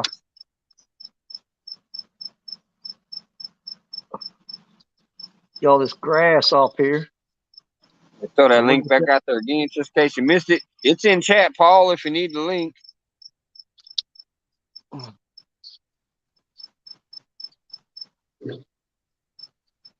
Get on out there. There you go.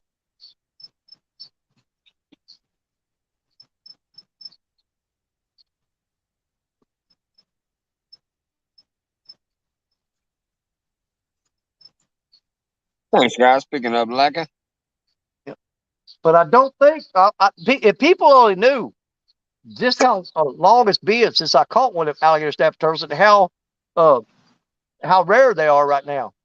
You have no idea how amazing the fact that we've caught 3 of them today is. That means those things, they're making a comeback, and that's a good thing.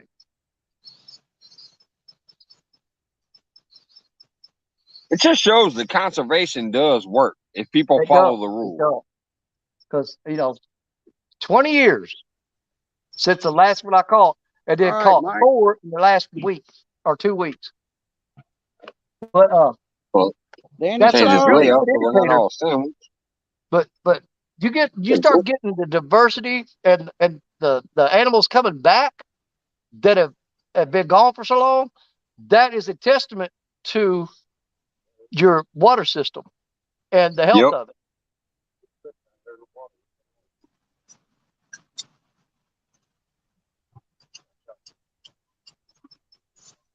Joe wants to know how much for that Abu reel.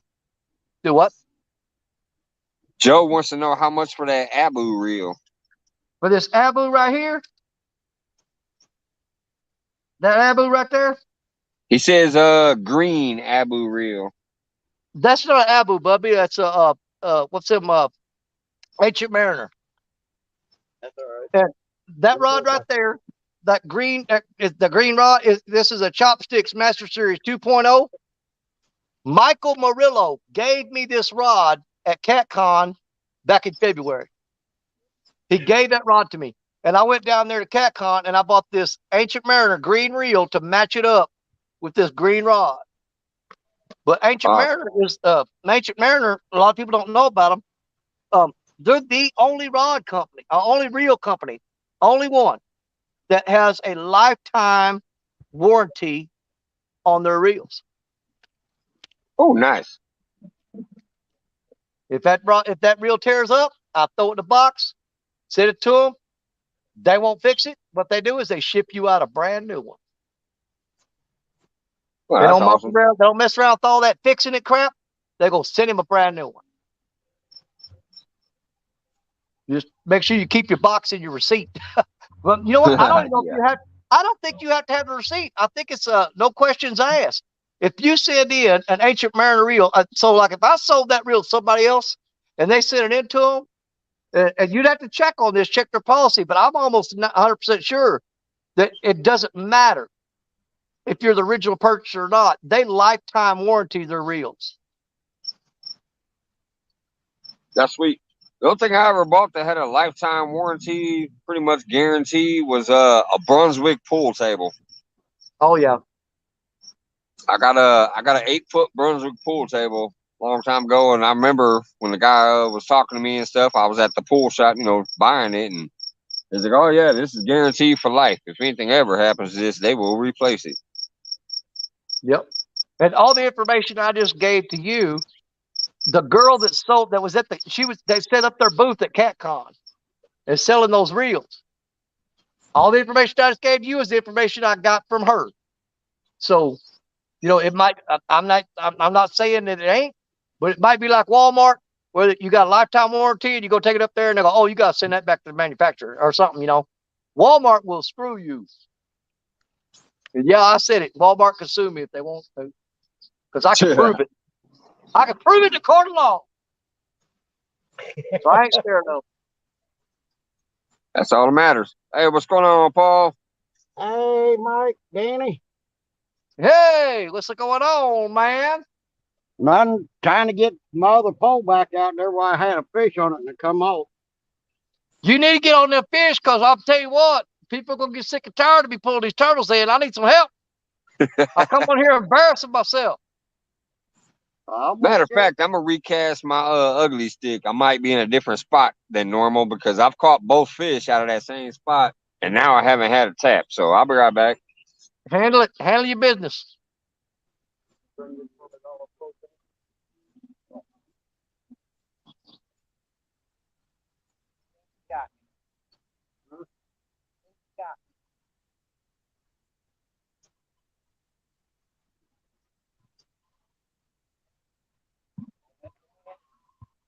Yeah, I seen that turtle you caught, Danny.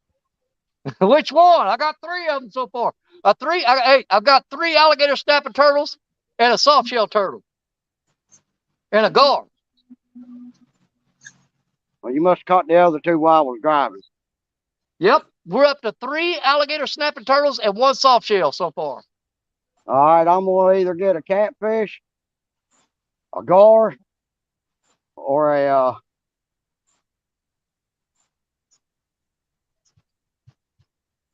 we're going to get something. Yeah. Might get a carp. There you go.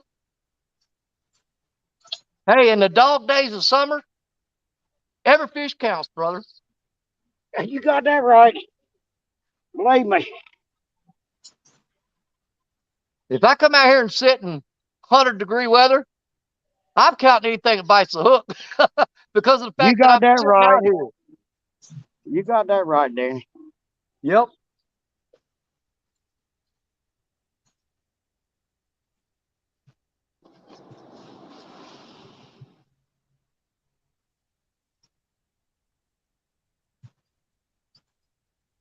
Can you see the poles all right? I have to lean forward here. I can't really tell. I can't see my screen very good. You'll have to get Mike look at him when he comes back. I can't see worth the crap. Nope. I see you running. Mike, has he got a fish on down there? Yep. Did he get him? Ah, come on. Come on, Paul. That's a good sign, though. Looks like we're about to get busy. See, come on. Break it. All right, come off.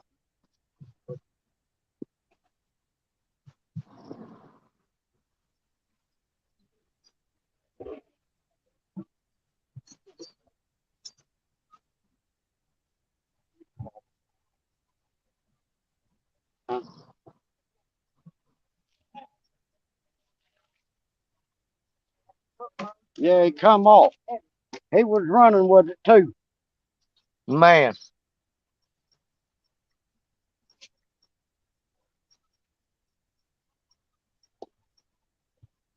I just I'm about to take I got this little ditch bud on me. I'm about to take a shower when I get home and then take a bath.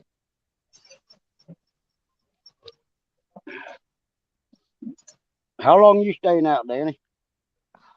You never know with me. Till the battery goes dead, I guess. That sounds like me. I got the power pack and I got the generator, but I'm not dragging that generator down them rocks. Yeah. I mean, I got to climb down that to get to the truck. That's straight up.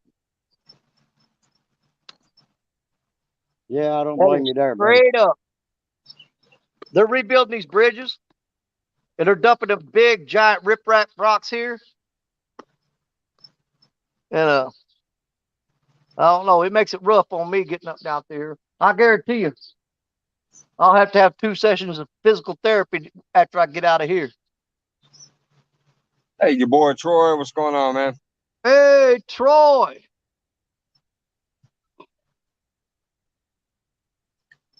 Yeah, that's a firearm.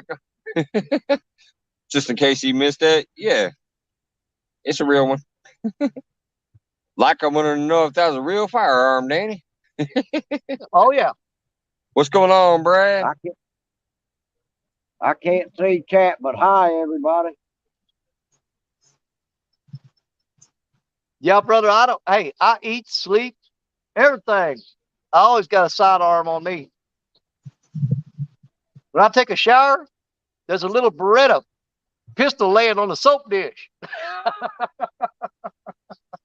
You just gotta be careful Yeah, I when you wash carry your mine hair. with me too. You know, you start washing your hair, get soap in it, and you reach for something. Make sure you don't grab the wrong thing, or you'll start blowing parts off.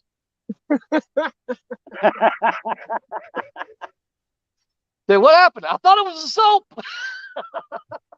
I'm scrubbing my Hey, Crocs, Sweetie blowing Ann. my junk off. Baker. What's going on? Sweetie Ann, hello. Thank you.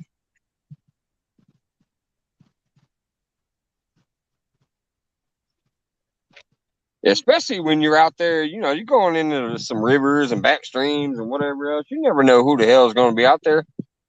Hey, they find bodies around here all the time. Or what kind of animal might come up on him. Yeah. Oh yeah, there's some wild critters around here too. Matter of fact, 15 miles from here, they found a guy floating in the Mississippi River 2 weeks ago, uh, floating in between two barges.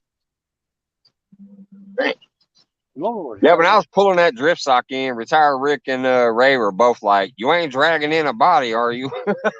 Yeah. I was like, "Well, we'll find out soon." Oh, he ran to a pole again. I'm not seeing no bin though. Looks like his bite's hot though. Running to the poles back to back. See, that's why I try to set them up within gravid distance, so I don't have to do all that running if I can help. That's why I'm glad the shade finally got over here, so I can be closer. But hey, that last turtle was heavy enough, and he had his claws down in the rocks holding on. That I got 50-pound braid. I used that rod to pick myself up out of this chair. Yeah, I saw that. You I pull just used forward the and your rod to body lift lifted myself up. up. Oh yeah. Hey, come on, smack it. Hey, that rod I just moved, it just got Yeah. smacked. Sometimes Come all you on. got to do is do a Keep little going. move. Keep going.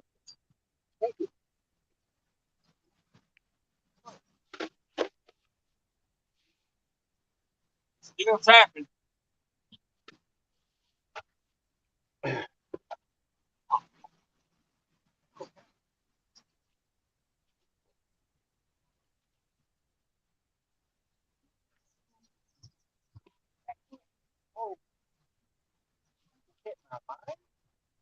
Huh?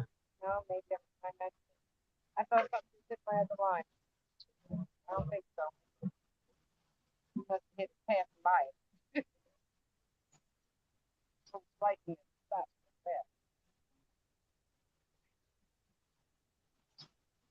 Oh crap! I think I just took it out of his mouth. I did. Damn it! What'd you do?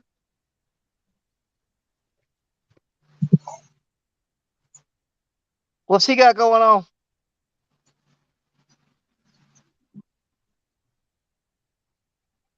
He was still chewing on it. I went to set the hook and I took it out of his mouth and he got my bait. Oh man. Yeah, you gotta He let was him still, eat. You gotta let him eat. yeah, he was still tapping. I thought he had it, so I gave it a little tug and lost my bait on it. Hey, that shows you. Move your rod sometimes though. That rod sat there for 20 minutes, no bite. I just moved it. I got a bite in 5 minutes. There you go. Dang it. I'm I gonna think what check I'm the gonna do gate this off time is just Ronnie. put on a whole small bluegill. I caught this little bitty tiny bluegill. You got one? No, I had something pecking on it a while ago, and I want to check the bait. All right. No, we're good. That's on that I'm just gonna skipjack put a head too. tiny little whole bluegill on here. It's a little bitty baby.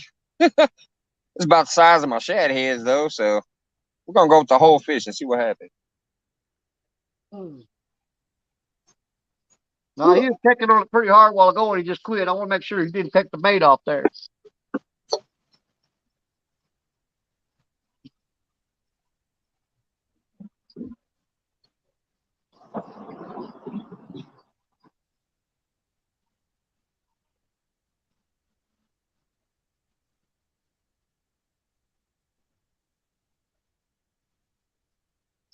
That thing about this spot right here, I don't think they care too much for the skipjack head. They want the body pieces here. And normally, I'm big time. My favorite piece of bait is a skipjack head. But these smaller channels, you want to downsize that bait. So it just popped up. And it's so smooth and easy. It wouldn't have been so long, and I thought it was perfect. That was Carp. Yeah. Hey, no. This just came up and just sit right on top of the water. Oops. Walked away and the camera fell down. Oh, yeah. Come on now.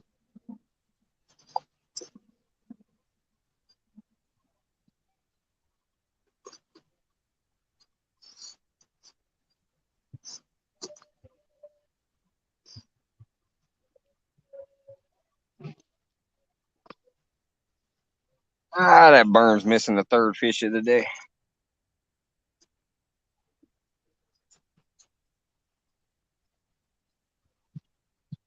So what you got over there in your waters, Paul? You got all three of the catfish, or are you missing any?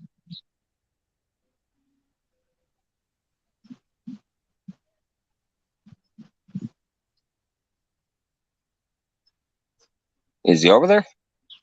Let me see. I don't see him. I don't know if he's down there by the rods or where he's at.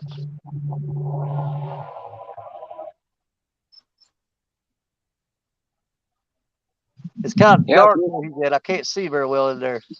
Yeah, I can see a bunch of rod tips in the clouds. That's about it. Yeah. Just wondering what he has there, like if he's got all three catfish, or if he's missing any, or like you said, you don't have any blues where you're at right now. Nope. Flatheads and channels. That's all it's in here.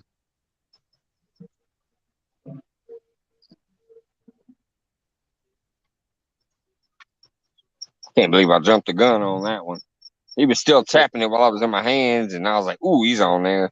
Yeah. Went to go ahead and reel down on him and pulled it right out of his mouth. I felt it like leave his mouth, and he got my shad head.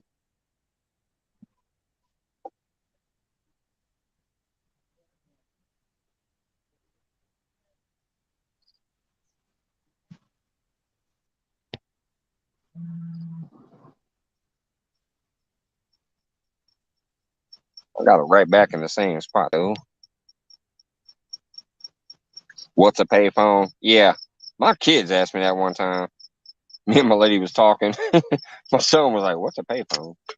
Like, yeah, there used to be phones on the corner of the block, and you'd walk up there and put a quarter in so you can call somebody. I don't even think they know what a landline is these days.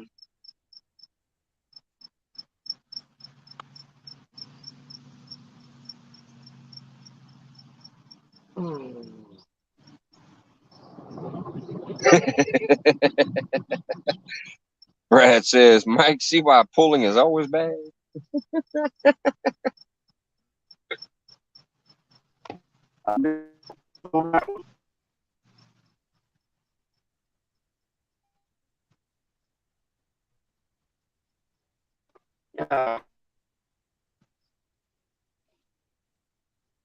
Wait a minute, who sounds like a robot? Is that Paul? What if he's losing signal? I ain't said nothing yet. Is it me? It's a little bit glitchy because it sounded. I didn't hear you for a minute, and then it sounded robotic. I just saw the clouds kind of jump. Looks like a light signal. Get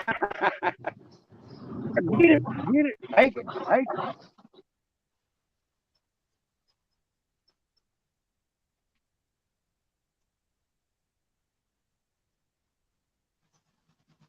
Silly people inside the buoy. Come on, wherever you want.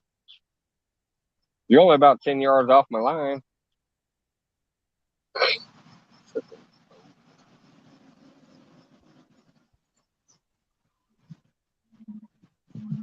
All right.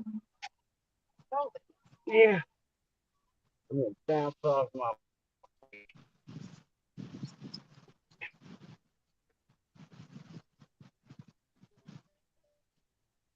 Maybe I'll get a boat bite since they came so close.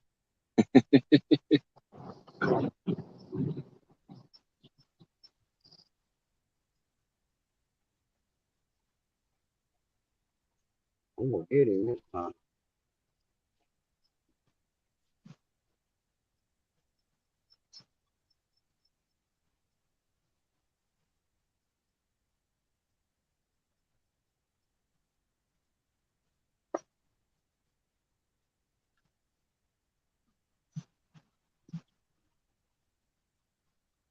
Yep, I just had to look that up and confirm that. It says in Missouri, alligator snapping turtles are protected and it is illegal to harvest them. This species is totally aquatic and rarely leaves the water. Yep. So, yeah. Oh, crap. Oh, man, this is a fish here. Whoa. He almost Dang, pulled that hooked tail up. rod in. He's pulling drag, boys. Come on. Oh, come on. Get him. Oh, I don't know if y'all saw that. That rod went down. Yeah, it Oh, did. my God. Look here. I'm going to show you what happened. Look at the hook. It's stuck Hold in the on, head. let me get you back up. Yeah, hold the head. It didn't get it. Oh, it turned in on The itself. hook turned in on it. That rod Yep. bent down. The hook Dang it. turned into the bait. Man, that was a massive fish right there, guys. That thing bent the rod down and was stripping drag. Massive fish. Oh, crap. The hook turned back into the head. He won't bite again. Well, he might, though, because that hook obviously didn't sting him. Nope. Man, I don't know if y'all could have that rod right there. I guarantee you, if you go back and look, you will see the tip of that rod come down when he took off with that. I mean, it bent it down to pointing that way. I'm going to definitely go back and watch this. He wants to see that takedown. Man, he was gone, brother. And you could see him splash out there, too. That wasn't no turtle, baby. There was no turtle there. That was a massive flathead, I guarantee it. As soon as you said, this is the fish, I threw it on solo, but I didn't see the action before that because I was looking towards Hey, when you get home, watch this rod right here. Watch this rod. 5 hours and 16 minutes, probably. Right around 5:16. Because I want to see that myself. I was sitting there looking at my phone, looked up, and the rod was bent down. And what got my attention was I heard line coming off the reel. It's going zzz. Yeah, Brad says it was bent over pretty good, but that could be just him cracking jokes again. Yeah. No, that was a flathead right there, guys. Because there's no channel cat in here big enough to do that. That was a straight up flathead. And the hook was turned back into the bait. And he had all the bait. And whenever I put pressure on him, he opened his mouth and spit it out. Crap. That was a massive flathead. And he ran up into that shallow water, which is only about 3 foot deep. And you could see his back, water coming over his back when he was swimming. And I'm looking to see if the angle's there. You might be able to see it on the video when you go back and look. But he was swimming right out there. You'll be able to see the water coming over that fish's back when he took off. Hey, we get that all the time, Leica, as live streamers. Leica says, Danny, also watch right after the guy on the bike on the bridge wondering why you're talking to yourself. We get that all the time. Brad says it was a carp. on a skipjack head? I don't think so. That's a big old donkey skipjack head, guys. Yeah, I saw that. That was a big bait. And the hook was turned back into the bait. Darn. Man, oh. He's back, boys. Did I lose him again? I did. I'm changing his bait. He bent that rod down again. No, we're going to throw it out there one more time.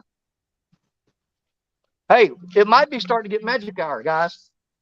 TX Tiger said garbite. That might have been a gar. Yep. Skull Rush and Dale following suit. Everybody saying gar, gar, gar. That one that got away a Probably. while ago wasn't no gar, because gar don't splash like that out there in that shallow water. That thing had waves coming over his back.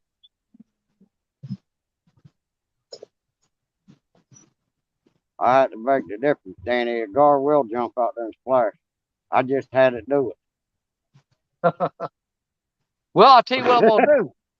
The next time he starts taking, well, see, gar usually don't bend the rod down and hold pressure on it like that. Not for me.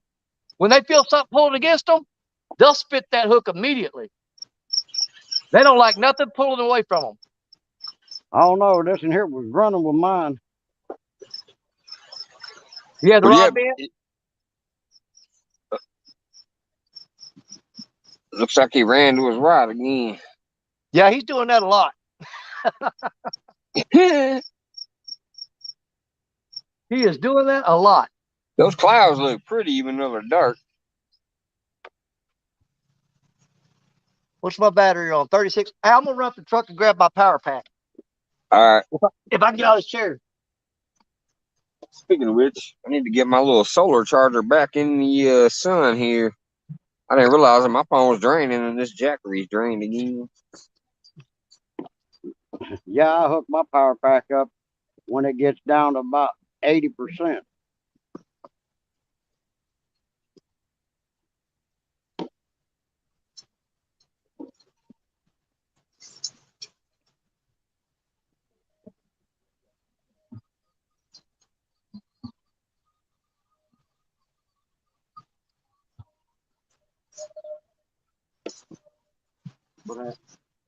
The only thing about the solar panel is it ain't gonna work if you ain't in the sun.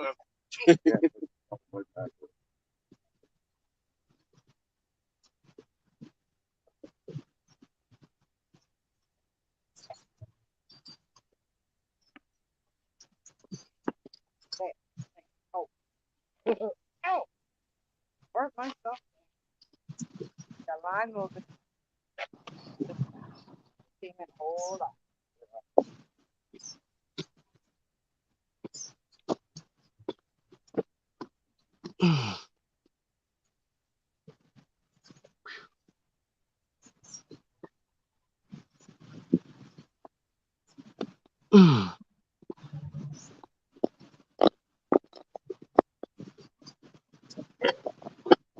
There we go.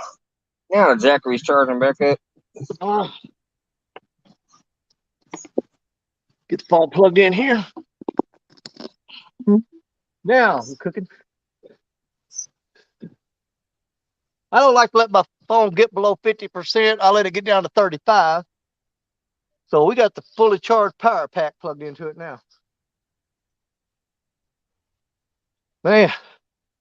Yeah, I Climbing remember that one hill time a little bit more than I want. I was at one of Jody's challenges, and that last 5 minutes I was down to about 3% because it was Yeah. so cold. Even the thing was not charging my phone. I was They like, will. all right, I gotta go because if there's an emergency, I need to make a phone call.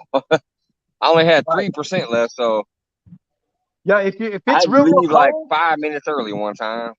yep. If it's real cold, you can plug a power pack in. A lot of times it will hold stagnant at whatever your battery is, but it will not charge it up. Yeah. You know, if you got 3, it'll stay on 3 because it's for some reason it just won't push a charge through there to make it go up. It'll just hold there at 3. Yep. That's what happened one night. It was one of those November nights I was out there, if I recall right. I just remember it was cold as heck, and that phone was not charging. It kept dropping. I saw it at 3% with about 5 minutes left. I'm like, all right, I gotta get out of here. Just in case. Gotta be able to make that call. But of course, once I was in the car, I was able to plug it into the USB there and start charging while I was driving. So Take it.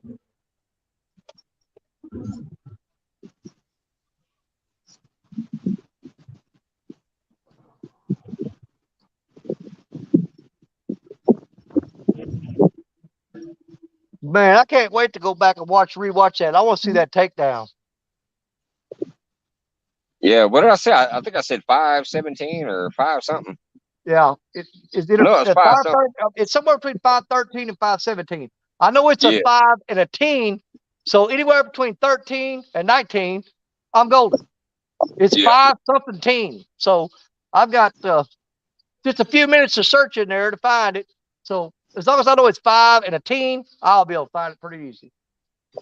All right.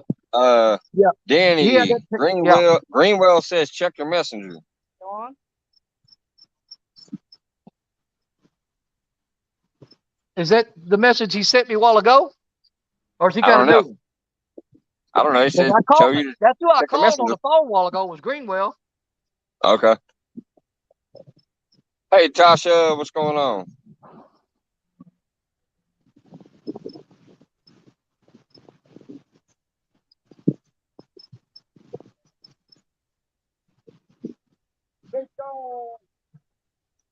See what time we got here. 4:50. If I ain't got a bite by 5 o'clock, I'm gonna move that route again. Last time I moved it, got a bite right away. Yeah, you got it figured out. No, oh, here we go.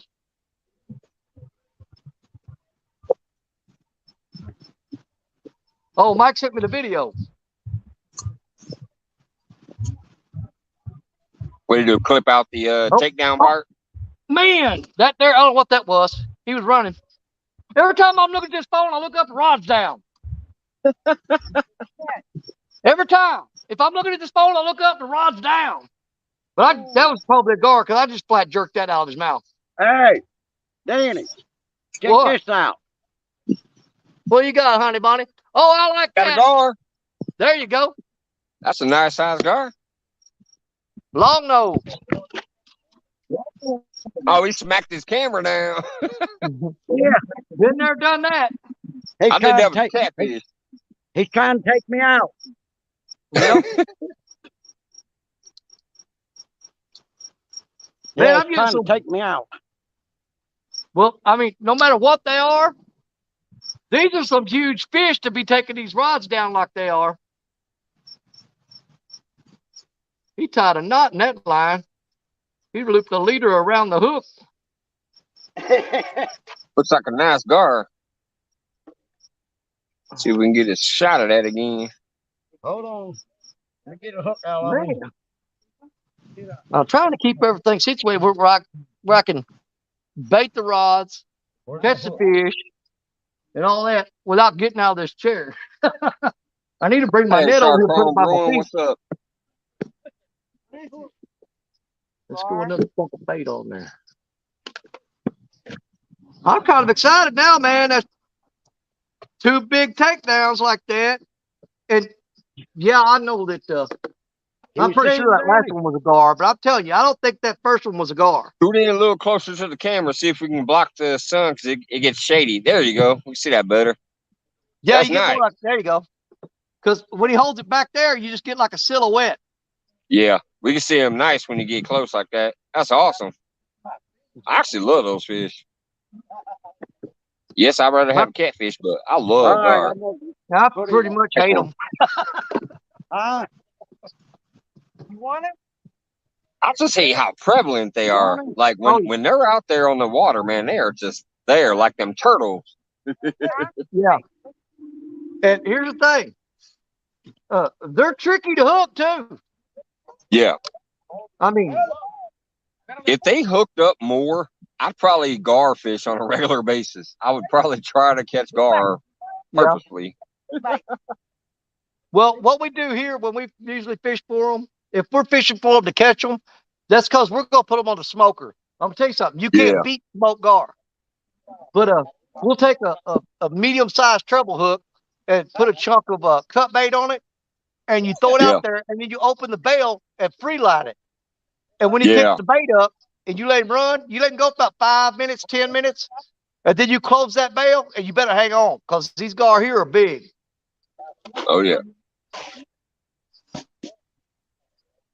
I fought saltwater fish out in the open water that did not fight like a big gar does. Brad says when you find them, leave. Save some tackle and line. Do what? Brad said when you find them, leave. He's gonna save some tackle and line. That's true.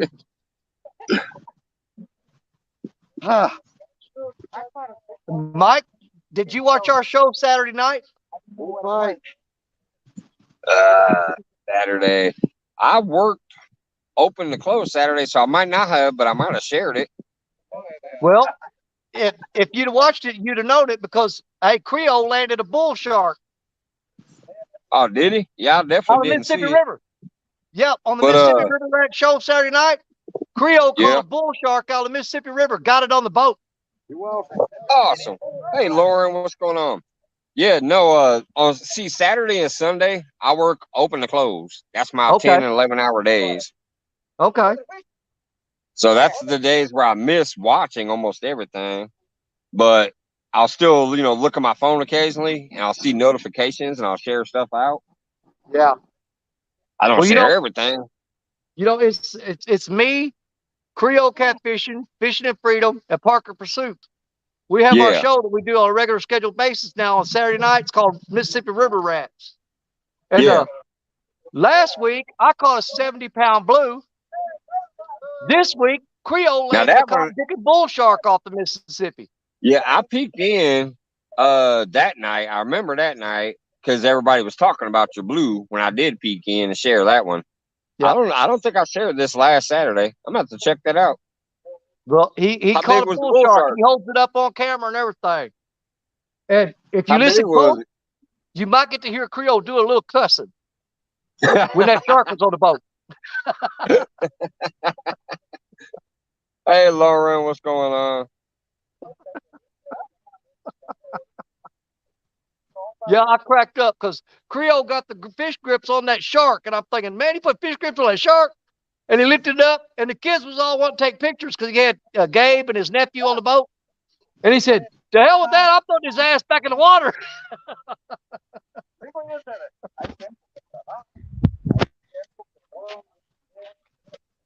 Okay. Let's try that again. Let's check, see what I'm missing here. Now I got to get a catfish. I got a gar. Oh, my honey.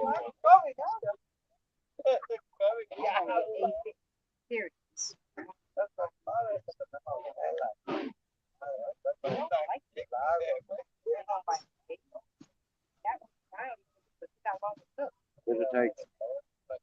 It's going to take a little bit. Catfish starts fighting and starts getting dark.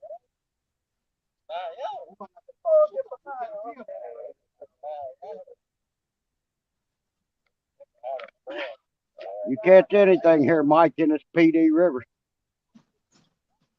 What, you got some neighbors over there? Huh? So what, you got some neighbors over there? Sounds like you got people you're talking with. Yeah, I got neighbors over here. Well, no, they're standing up here on the bank watching me. Ah, okay. Watching me reeling the gars. I was wondering, I thought you were talking about a fish again or something, so I came down there looking closer.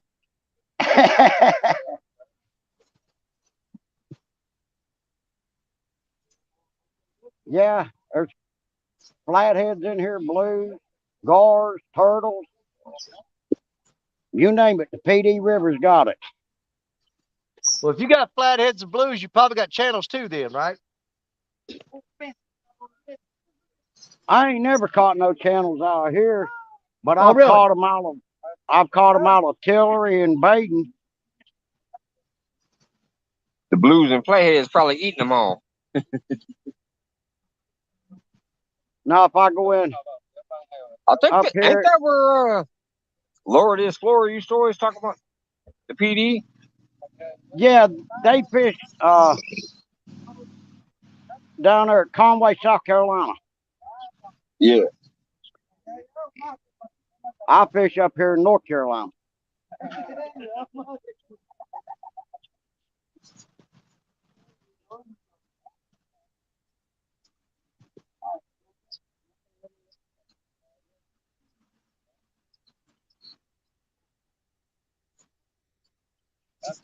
The heck? What am I missing in the chat over there? Hey, Hillbilly Hippie, what's going on?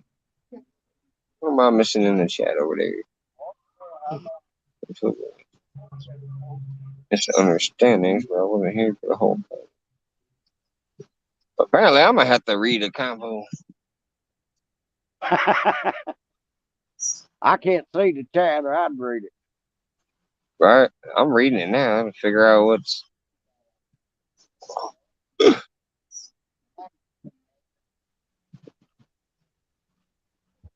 I keep looking at your guys' screen and looking at my polls.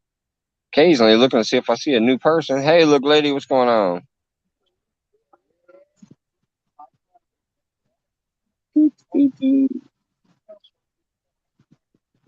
Yeah, I got something chewing on a skipjack head, and I almost guarantee you it's a turtle by the way it's doing. Yeah, that's the way it is when I'm using shad. You never know what's going to hit it. Them shad, they're like a box of chocolates. You just never know what you're going to get. You got that right.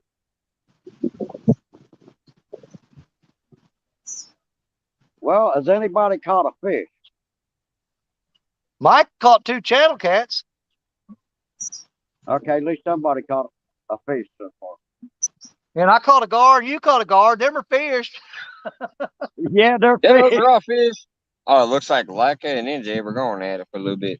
I missed it. I'll have to check into it more later. Oh, Lordy. That second one I thought was a blue, but I could be wrong. I'll have to look at it again in the video. Yeah. It looked a little more. It didn't look like our channels in here. Our channels are usually gray or brown. That thing looked pretty silverish, more like a blue, but it might have been a channel. I have to look at it closer on the video, see what the fin looked like.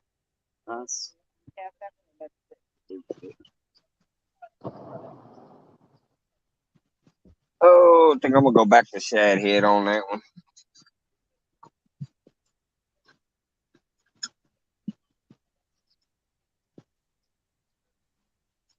Crap, maybe not. I'm out of shad head.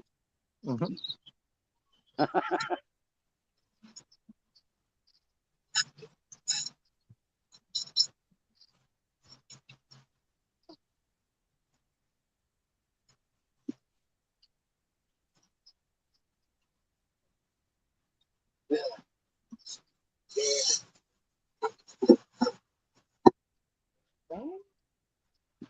No.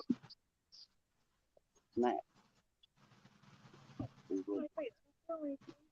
Then again,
Come on, fishy.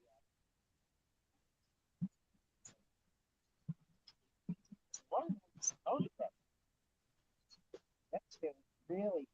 I got stuff. Oh, there's a dam up there.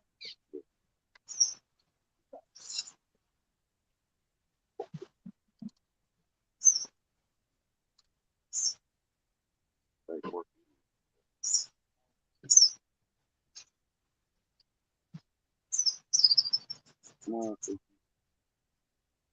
Okay. Which one?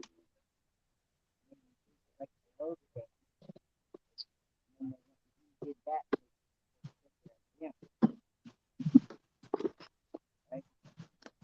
Really, either I finally ran into a turtle or I missed a bite. I was fishing on credit when I had a whole little bluegill on there.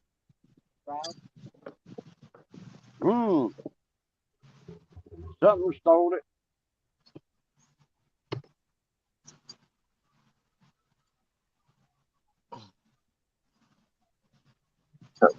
5 o'clock. All right. Yep. I'm not sure what this one is. Uh-oh. Who's got what? Uh, Danny got one on. It feels like another freaking turtle, I think. He ran me up into that log pile. I don't know if I'm going to be able to get him out of there. No, he's coming out. He's coming out. Man, it's going to be another turtle. It's going to be another turtle. Oh, on the J-Dog rod. Oh. I don't know what we got going on here. Hold on. I'm not sure. He got some tug on him. He got some tug. Man, I've only got 20-pound mono on this rod. Let's spool up this reel. And he got this J-Dog rod bent double. But he's tugging like a fish. So I don't know. It may be a soft shell turtle. Oh, I was going to say, oh, crap. Oh, he is going. He's going.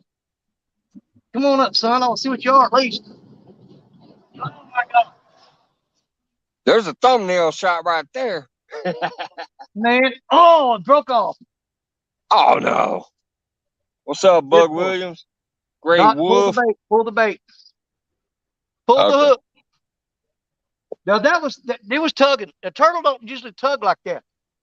That could have been a giant gar, but they usually run straight upstream, so I don't know. That's the third monster fish that we've hooked here. Oh, that ain't no good. Come on now. My Abu locked up on me. Come on. There we go. That's the third monster fish that we've hooked up on. It didn't get in. I didn't want to put too much on him because, like I said, I'm only running 20-pound mono on this rod. So I kind of held off on that, but he was really bending that pole down. Now, Yeah, what I do with my bait? I'm thinking I'm going to downsize those hooks. Because I'm running a 9/0 Wildcat Rigs hook on there right now. And, let's see. I don't know what I've done to that. I'm going to put a new hook on. I'm going to stick with the Wildcat hooks, but I'm going to put a different hook on here. I'm going to put a new one on. Because I did something to this one.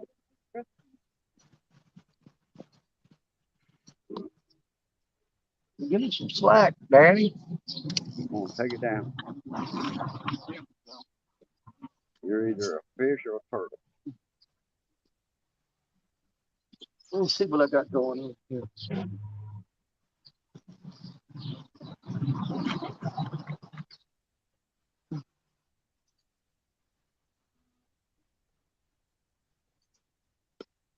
Try this. I got some 8/0 Wildcat hooks. I'm gonna drop down to from a 9 to an 8.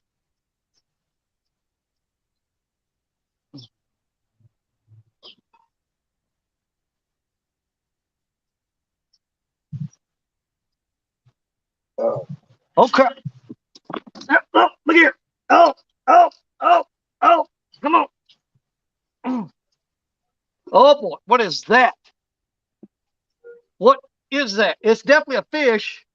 I think it's gonna be a giant gar. We may have. Yep. This is. Oh crap! Guys, I gotta get up. Oh, he's taking drag. Yeah. Come on, fish, help me get up.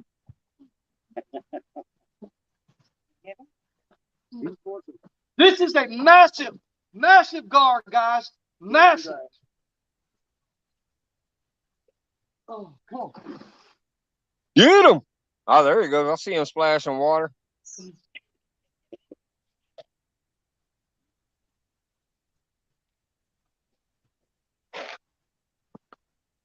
Danny's catching all the dinosaurs today.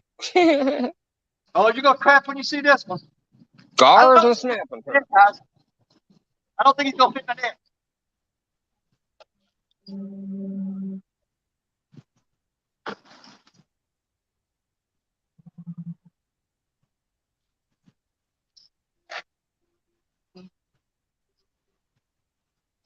He's not gonna fit in the net.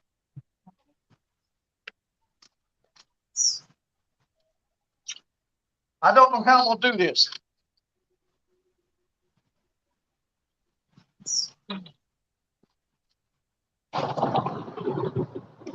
I'll tell you, you're braver than me. I'm gonna never set my rod down going for the guard because they go running. Guys, be looking because I'm gonna try and get him up. I may not be able to hold on to him. Yeah, I see you. Nice one. Massive. He's at least. Oh. Easy there. All I want is my hook back, man. I don't want no trouble. It looks about like a 4-footer. Just give me my hook back. Just give me my hook back. All right. I'm going to try to hold him up one more time. Ready? Yep. It looks about like a 4-footer. That's a big one, Danny. Oh, forget it. He gone.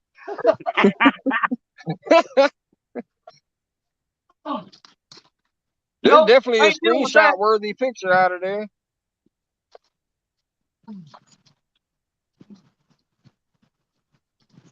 Nice. Now one of us just needs to get a catfish about the same size. Yeah, that's what we need. That's more than I want to deal with. No, thank you.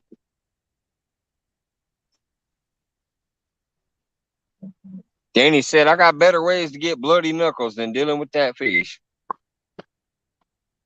Man, if I got mud on my face, I think he slapped the crap out of me. He slapped me inside the head. That was a monster gar, guys. Monster. Backlashed my reel. Got slime all over my Uncle Lou's shirt. Oh, I got to throw this reel out, try to get this backlash out of it. Because I don't want to do it with bait on there. Because all I wind up doing, there we go, got it out of there. All I wind up doing is slinging my bait off there if I do. So, now I'm thinking every one of those big fish that we've hooked so far, yeah, I think they're all big, giant gar. But, let me guess, you got him right there and he got off. Quick release. With the same kind of fish? Yeah. Wow. Another gar. yeah, but look how big they are, brother. I know, they're big. We're catching monsters here today. Yeah, we are. We are catching monsters. What's That gar up? was Welcome at back, least everyone. 4 foot long. My bait today. Yeah, that one you had there, Danny, that was definitely in the 4-footer range. Well, I've got a tape in my tackle bag, and I wanted to get a measurement on him, but man, that was just too, man, I don't like messing with him. He slimed up my Uncle Lou's shirt. I just soon get him back in the water, and me and him part company. You go your way, and I'll go mine. I have no desire to get my ass whooped by fish. And I dropped my hook on the ground. There it is. Oh. All right.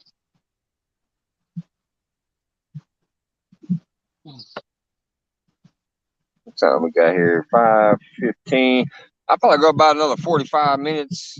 Then I'll probably be packing up and head home for a little while, around the 6 I'm good o'clock with mark. that, because, man, I'm stinking. I'm covered in mud. 45 more minutes is probably about all I wanted this, Mike. So I'm absolutely good with that, brother. Yep. Plus, I know there's shows and stuff on Monday, so I'll Oh, pack yeah, it up yeah, and head yeah. home, have me a few drinks, and then decide if I'm going to come back out here tonight or just chill out in the back tonight. I might just go live in the backyard. I don't know. It depends. Either way, I'll be back on later. We got 45 minutes to catch a catfish. Well, I am totally cool with that. Because I came out and had a little fun on a day that I normally wouldn't be able to fish. Got to hang out with my buddy Mike and Paul. Got to hook up on a couple of crazy critters. Have a good one, Jay. I see people saying bye to you there. Scarrest says you need to keep a rope in the bag. Yeah, we were talking about the ropes earlier. Oh, Yeah. I think he means for the noose to get him in. Because if you get a Yeah, real I big know what one you're and it won't talking fit in about. the net, you do that noose trick. Slide the noose over your rod down to the nose and Yeah. And that was, here's the thing. What's impressive about that fish right there is that was a long-nosed thank you, gar. Jay. That was not or short-nosed gar. It was not an alligator gar. And for them to get that big is something. Yeah. They're trying to introduce alligator gars back around here behind that Shelbyville spillway. I hope it works because that's literally one of the fish I would love to catch. Get a big old 8-foot alligator gar. Well, they're releasing them here again. The problem we're having, and you know, they're not doing nothing illegal. So you know, bless their hearts. The problem they're having is the bow fishermen with bow and arrows. They're taking them out as fast as the conservation department's releasing them. Oh yeah. And what they don't realize is we have a really bad invasive carp problem here. Asian carp, big head carp, silver carp. Yeah. Those gars take care of that. The only two fish that you've got any prayer of keeping those numbers in check are giant blue cats and giant alligator gars. Yeah. They'll tear them up. Hey, Nesby Blog. Hello, hello. Thank you. Man, that was one hell of a fight, brother. In the water yeah, and out. Yeah, I saw him out there splashing right above your shoulders there. He was making runs and splashing downstream. Oh, yeah, he's raised. And so now I think that first fish I caught, I think that's what that was too. Without a doubt. I'm almost certain every one of these big fish I've hooked, but they're not just normal gar. These are giant freaking gar, man. Might be why the hook turned around. Yeah, these ain't babies. These are the kind, they're the size that I would take if I were to put a gar on a smoker. Dude, that's enough meat right there to feed 20 people at a party. And I will put one of them on a smoker in a minute. Ain't they got a lot of bones in them?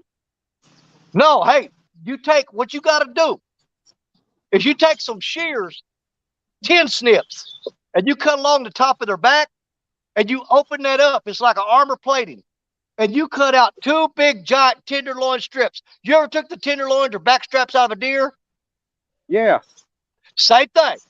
It comes out like the back strap on a deer, not a bone in it. You throw that on the smoker, buddy, I tell you what, you'll fight somebody over the last piece of it.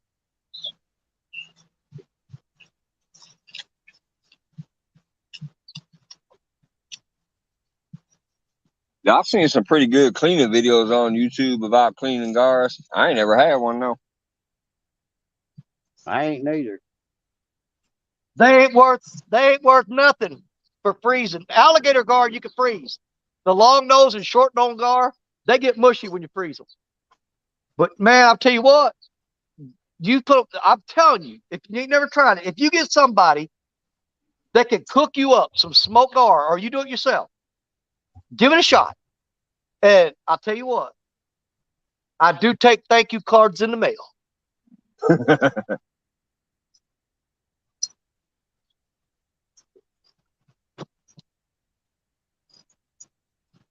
I'm going to be out that way the 26th of this month. I'm going to stop. I had to get mail. I gotta get solo stickers back out in the mail. I forgot about this week. I got busy. I've got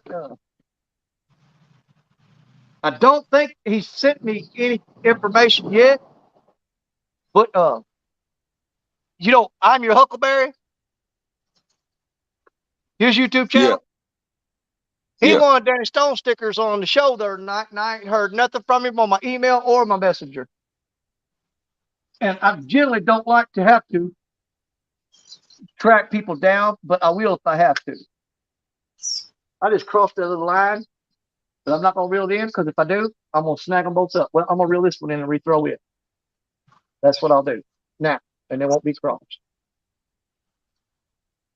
TX Tiger said, make gar balls also like salmon patties. Oh, yeah. I forgot about that. Yeah. Dude, look up a recipe for gar balls. Oh, my God. Those are good, too. Oh, man, this Abu is locking up on me.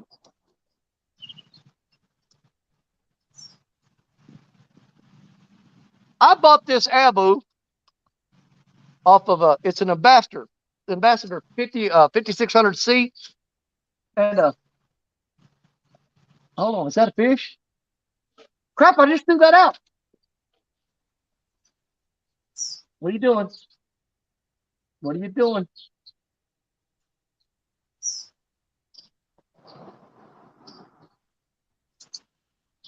Yep, he quit. Or did he? Is he still there? I don't know. I gotta get this other rod thrown out.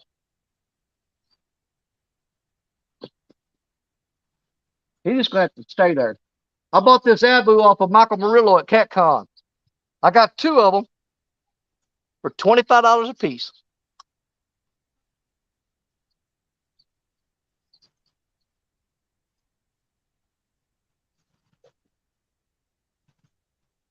Oh yeah, that looks good right there. Let's go with that. Hey, Ashley, welcome back. Randy.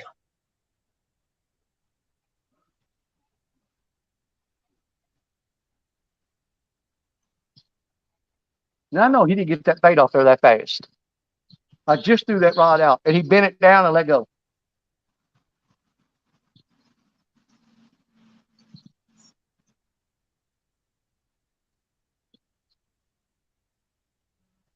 Man, I got fish slime all up the side of my head and on my neck all the way around. It's nasty. Yeah, I'll definitely be ready to go here in a little while, because I got to get cleaned up. I can't stand here with this. This is just dirtier than I care to be. I have reached my breaking point. My wife is getting sick of washing this shirt too. Well, watch out, that's gonna make it on your honeydew list. I'm like, wash your own damn shirt. Well, dude, hey, I found out Uncle Lou just sent me this shirt and this hat 2 weeks ago. The first time I wear the shirt and the hat together, I land a 70-pound blue cat.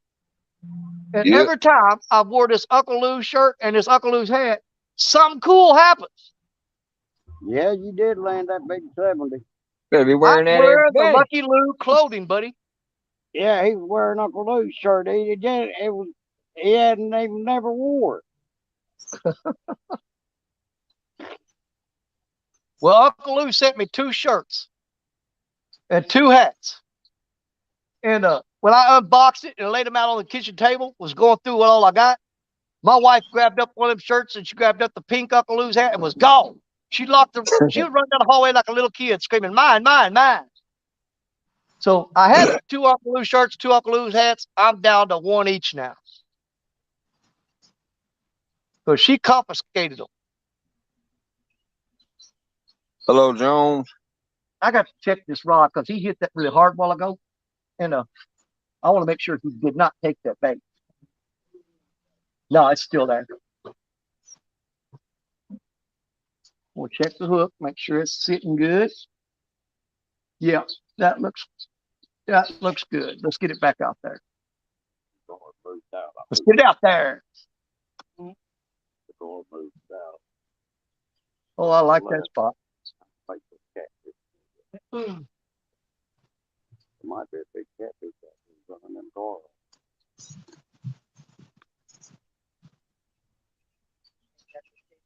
Well, Mike, we may not have brought a lot of catfish to the show, but we brought some action. Yeah. Heck yeah. Couple big old beautiful gar, some big old beautiful snapping turtles, alligator snapping turtle, soft shell snapping turtle, audience skunk. I've had a good day. It's Exactly. definitely slower out here than I'd like, but it's been a good day. Yeah, they'll come up on top of water and get them bugs.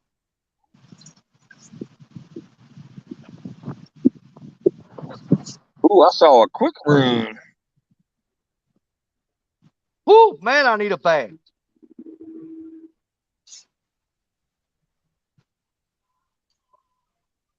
I am covered in crap.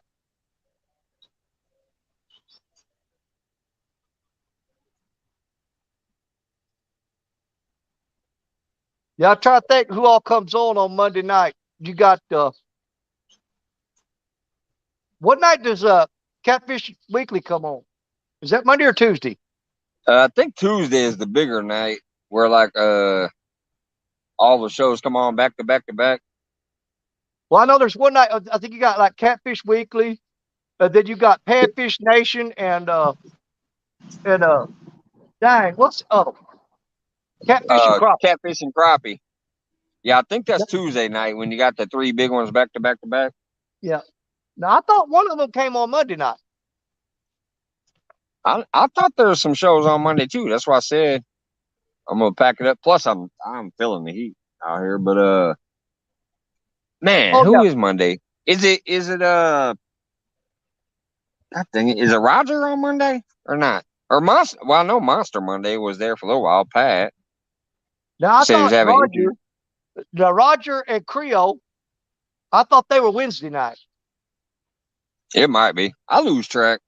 There's so many shows out there. That's what I'm saying. Hey, I watch all the shows. Don't think I don't. But there's so daggone many of them, I try to remember which night they're on. Yeah. It's hard to remember what night they are. Well, Dale I says just know that tonight I've is got to be Catfish Weekly. here's how I do it. At 6 o'clock, I've got my laptop on. Monday night, Tuesday night, Wednesday night, and Thursday night I fish with Jody. And Friday night, Yeah. I'm usually recuperating from hanging out with Jody. But another one of my favorites, Tuesday, is Scott and Joy Swift. Have you watched them doing that trivia show every Tuesday night? Yeah, I usually share it out. I'm usually there, but sometimes I can't be, but I still share it out no matter what. Yeah, when he's doing the trivia. Yeah. My wife loves that show that Scott and Joy do. I mean, Yeah. she if we're out somewhere, she goes, "Oh my God, we got to get home now." I said, "What's wrong?" So Scott and Joy are coming on. We got to go now. I drop everything. Let's go. We got to get home. They got the weird facts or the like the one they Yeah. did where it was all the surveys and crap that was basically wasted taxpayer money. That was a funny one. Yep. But we do not miss that show. If we do something, I mean, it really takes a lot to pull us away from that. Yeah. But yeah, Scott and Joy, oh my God, they come up with such a great idea of doing that, and it's fun. Especially because sometimes the questions give you room to be funny instead of actually trying to answer the I know question. exactly what you mean. Hey, they did a show one night, and every question, my answer was lesbian. And Joy was like, "No, Danny, it's not lesbian." Are you sure? Because it fits. That's what makes it funny. It's like it actually fits. Yeah, it could be the correct answer. It's just But not like, the are one you're y'all looking for. sure you didn't plan this?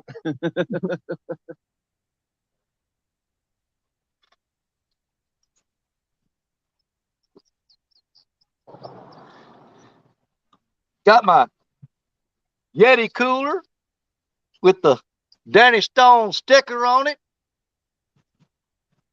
Man, I put ice in this thing 4 days ago, and it's still got ice in it. Yeah, them coolers are awesome. What kind of cooler is it? It's at the Yeti. A Yeti? Yep. That's some nice coolers. Well, my daughter got that for me.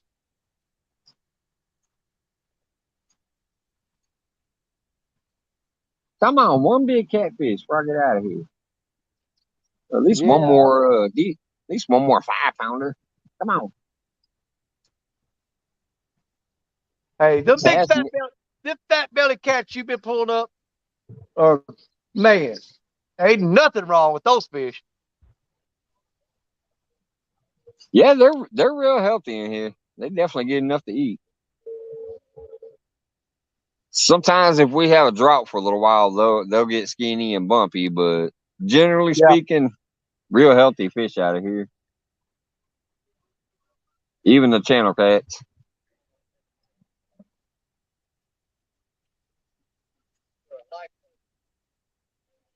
Here we go. Oh, he let go of it. That was definitely a gar. He took it down, bent it down. When I put pressure on him, he let it go. A lot of times you can just feed line to them and let them swallow it, but I do not want that gar to swallow that hook. So I'll lift up on him the minute that he bends the rod down. Yeah. Because if he swallows that hook, I've got two options. I can kill him and get the hook back, or I got to cut it off and let him take off with that hook.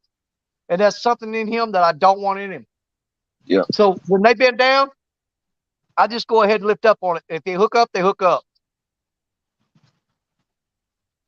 Anthony, every once in a while you'll see Nightbot scroll and it'll say Scott, a Marine, and a nice dude or whatever the heck. That link is to his page. Or you can just look up Scott Swift. It's a little hard to find him sometimes if you're not already subscribed because you'll find a bunch of Taylor Swift and other stuff. Oh, yeah. But when you see my Nightbot drop a link that says Marine, veteran, and cool dude, that's his link. Or if one of the moderators wants to drop it. Now, as hard as that fish pulled down on that, I probably would be wise to check the bait. Because think about gar, they got those dagger teeth. If they get it in that bait and you pull that bait, you'll pull that hook out of that bait and you're sitting there fishing on credit. So we're going to go ahead and check that rod that just got hit. We usually give it a couple minutes to see if he'll come back and pick it up. If he don't, you need to rebait real quick. Yep. Thank you, Eileen. And there was Nightbot right before it.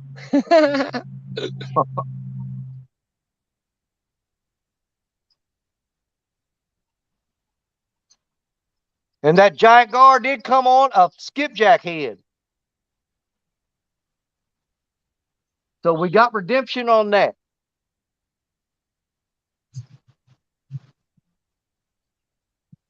Yours come on skipjack head, mine come on shad head. Yeah. But now that I've seen how big the gar are in here right now, that tells me that every one of these fish that have bent this rod down have been giant gar. And that one that was splashing like that on the first time it took down, and I thought maybe it'd been a flathead, I'm going to take that back, and I'm going with giant gar. Yeah, probably. I mean, because a flathead hitting that hard probably would have penetrated his little fat lip there. You would have had a better hookup. Absolutely. Well, the reason I thought it could have been a flathead is because if you remember, the hook was turned back into the skipjack head. Yeah. See? And so I said, okay, that's why it didn't hook up. But now, with the massive takedowns we've had and finally getting one of them in, I think there's a ton of giant gar here. Yeah, probably. Anthony Duckworth says to tell you hello. Hey, Anthony. Anthony's a good guy, man. If I'm ever doing anything, Anthony Duckworth, if he could be there, he's there. He's absolutely top notch. No, we still got our bait, so we just got to get it back out there. But I want to look at that bait and see if there's any teeth marks in it real quick. Let's look and see if we can see some toothlesses. Man, I don't really see any teeth marks. No gouges. Huh. I don't know. Generally, a gar will make it look like you hit it with an ice pick about 50 times. Yeah.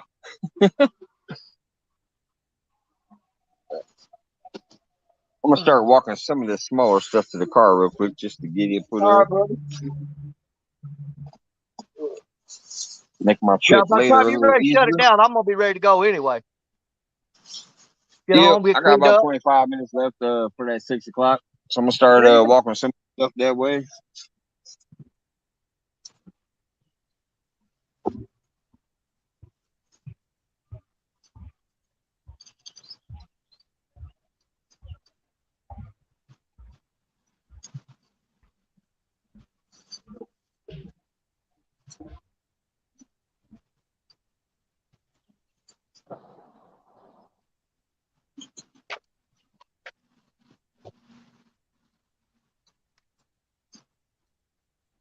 Come on, flathead.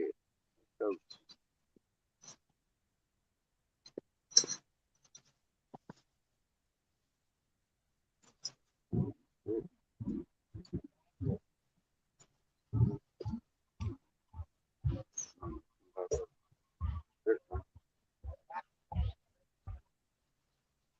See that boy they jump off for?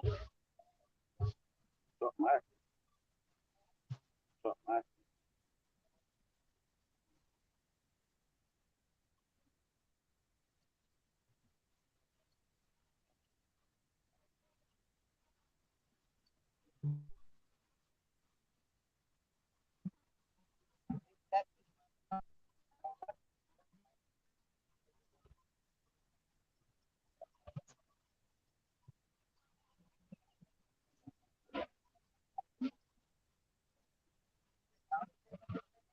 huh?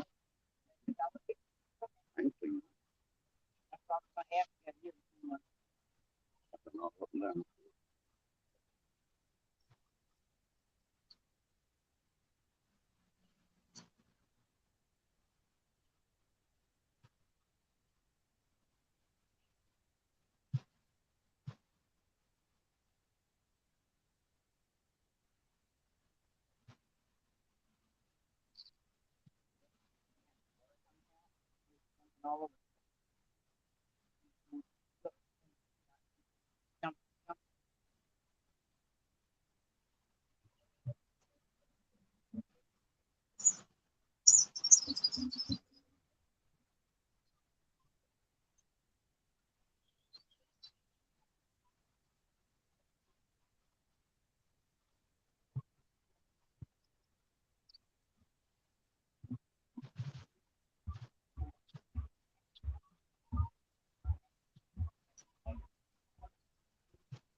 Woo, Lordy.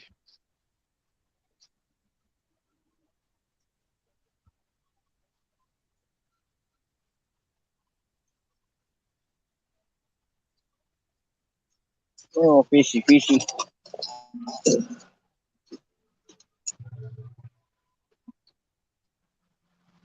I'm gonna come back to see where these rise down.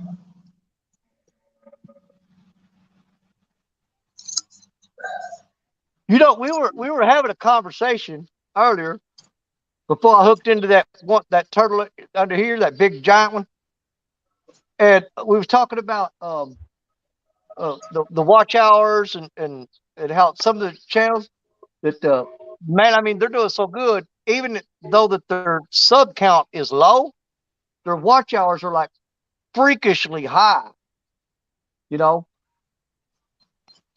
and a lot of people attribute that to doing a lot of live streams.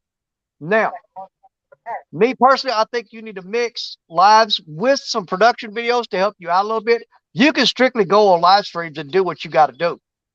But a lot of people just don't want to have to take the time to do footage for a production video when they could be live streaming. Now, what I do is if I go live and I have some great catches, okay, I will go back and I will download that live stream and I will take out the pieces of that big catfish or that that cool thing that happened and Yep. make a production video out of it. Now, I've That's had what I do. a couple people tell me, well, nobody wants to watch that because they saw it when you were live. Here's my thing. Not everybody's watching your live show. And nobody Right. wants to go back and watch 8 hours to try to find that fish. When you can put it in a production video and make a production video out of a live, I highly suggest you do that. And that Yeah, way that's people what I can go do with watch. mine. That's how I've always been able to show a fish that I caught from a live later on, because I download the live and then go find where it was at and then cut that out. Because not only did not every single subscriber you had did not watch the live, and like you said, they're Right. not going to watch 8 hours looking for 3 fish. So, but not only on top of that, you get to hashtag the shit out of that thing and put in keywords and things like that Right. to draw new viewers, and they're going to actually see the good stuff that you decided to cut out and put together. They're going My to see point that exactly. video and be like, "Hey, I'm kind of interested in this guy now. Let me check out some more videos." And then Well, they're like, "Oh, he also does lives. Let me go catch his live." So exactly. But see, I caught plus, criticism for doing that. I caught criticism yeah, for doing that. But to me, I mean, I would no, rather somebody download, because who wants, I mean, even if you go in there and you timestamp it, yeah, nobody wants to have to sit there and scroll through and find that timestamp when they can watch a cool video that you put together right. that's got that all right there laid out for you. That's what So you should do. that's the tip I'm giving people, that if you do a lot of lives, you don't have the time to go say or you don't want to make a film just for a production video. Take that live, cut it up, and make your production video. Get the good parts that we want to see, put them together, and put it out there. I promise you, I'll watch it.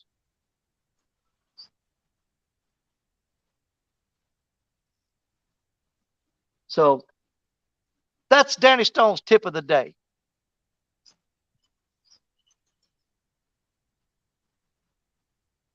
And all your smart people are already doing that. I know Mike does it. Man, I've done it for one little bitty. I've done it for one little bitty like 2-pound catfish. Yeah. I was live and I caught like a 2-pound channel cat in the freezing cold. It was in January, and it was my Yep. first catfish of the year. I downloaded that and I cut out that one little bitty catfish clip, and I made a video called "First Catfish of the Year." There you go. Well, like I said, it goes back to a lot of stuff. Like people saying, well, when I'm out, I'd rather be live. And I don't want to have to go out and set up a camera and catch fish that nobody's seeing while I'm doing it. I'm like, dude, you can get the best of both worlds. Right. Just do it. Lives is good for your hours. Plus, you get to interact in live time with the people that are there to watch you. Right. They get to interact with each other. People get to meet new people. So it's all good on that aspect for the lives. But yes, if you have a great live, you just download and chop it up. I'm going to make one out of this. I got 2 catfish. Paul caught a nice gar. You got a nice gar. I'm going to put in the butterfly nose and the snapping turtles too. It's going to be a I fun love it. little video. I love It's it. going to be a great video. And I'll add both you guys in the title to have your credit in there too. So people who don't know you watch that video and can directly find you because your name will be in the title. See, that's what I'm saying. It's a win-win, dude. I mean, you're crazy if you don't do it. Yeah.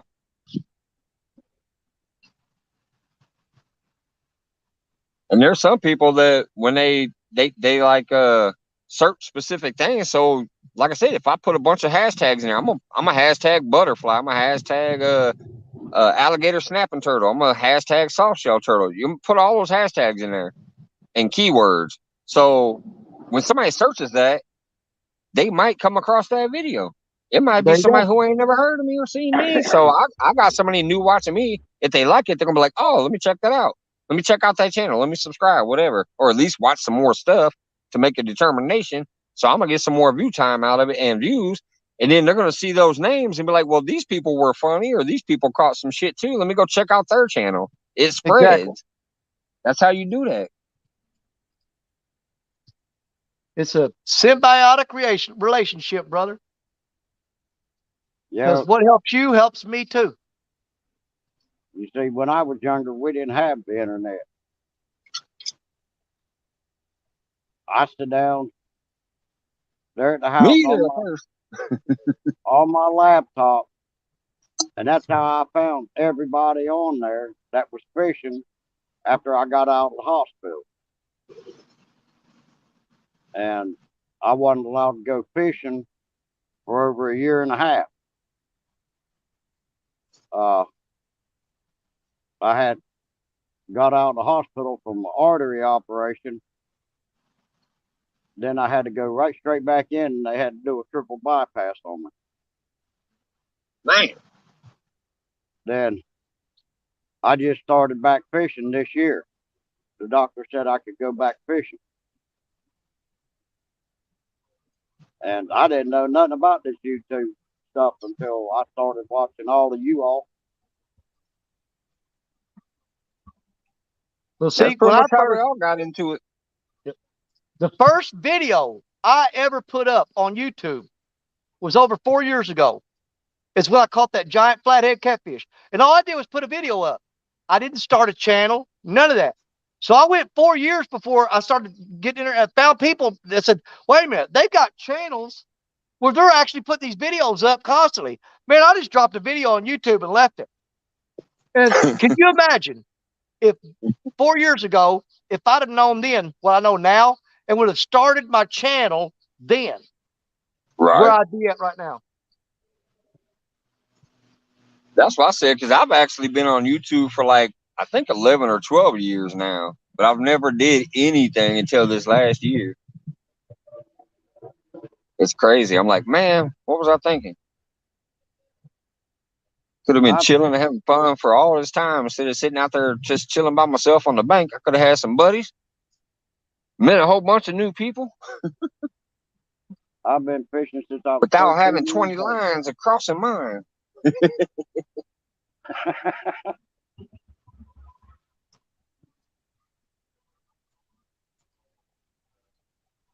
What was that, Paul?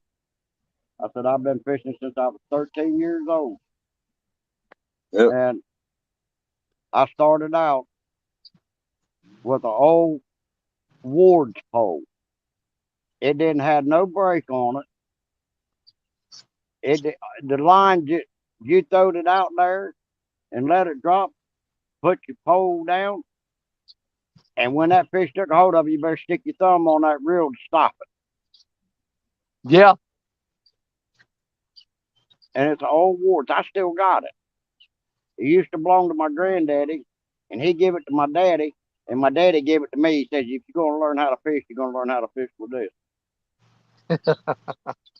Yeah, I remember having one of those reels when I was younger. We picked it up from a garage sale. I don't know whatever happened to that one, but yeah, I remember that type of reel. Yeah, I got it. I got it put up, and the pole put up, because the pole length was, I think, about 2 foot long.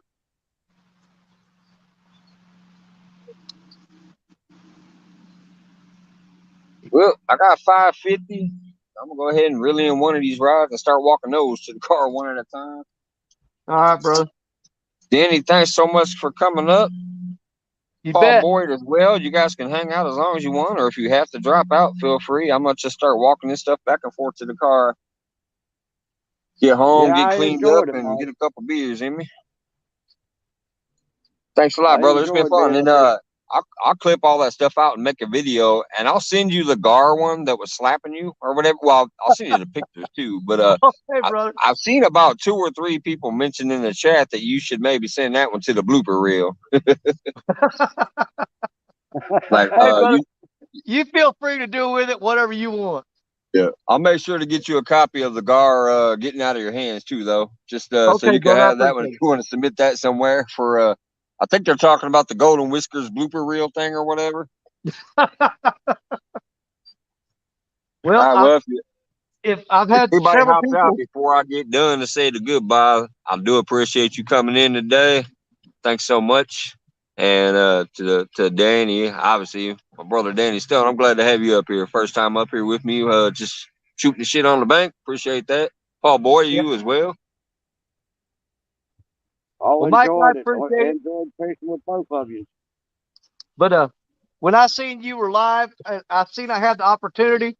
There was no way I was passing up the chance to fish with my buddy Mike today. I had to jump on that. I had to jump on it.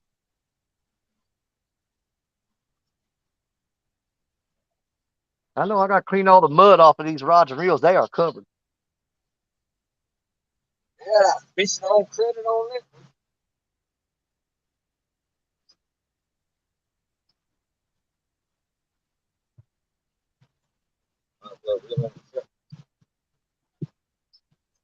Oh well.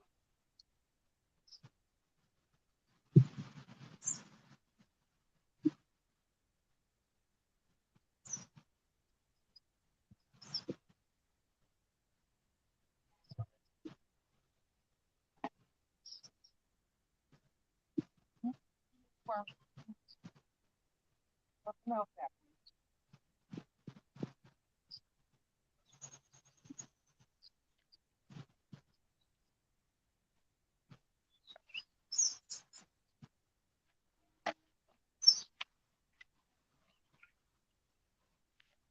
Got any more gar biting, Danny? No, I think I done got them all spooked the hell out of here. I That just last had one raised one. so much. He raised so much cane. I think they all said, "Hey, something ain't right here. We need to move on out." Because hey, them big gar, they're smart. They didn't get big from being stupid. And if Yeah, there's I a big know. ruckus, oh yeah, they'll move out for a little while. They'll come back, but they will haul butt out of here. They hear that much splashing, something ain't right. You know what I mean? Yeah, these left out. I'm hoping the catfish come in. Yeah, yeah. He shuts this down. I got half a skipjack left. I'm probably gonna stick around long enough to use that bait up, so I don't have to throw it away. If I got it Yeah, thawed out, I like to use it. I'm gonna use the rest of this shad I got.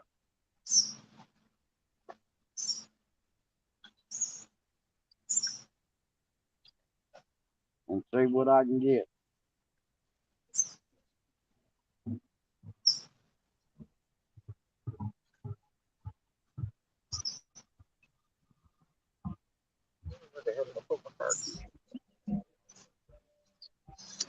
Yeah, I'm headed out your way, Danny.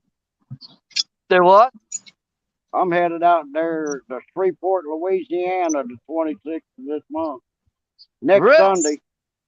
Yeah, Well, you I'm know I'm up in Missouri, right, on the Mississippi River. yeah. I'm heading out there to Shreveport, Louisiana. Then I'm going to San Antonio, Texas. Ooh.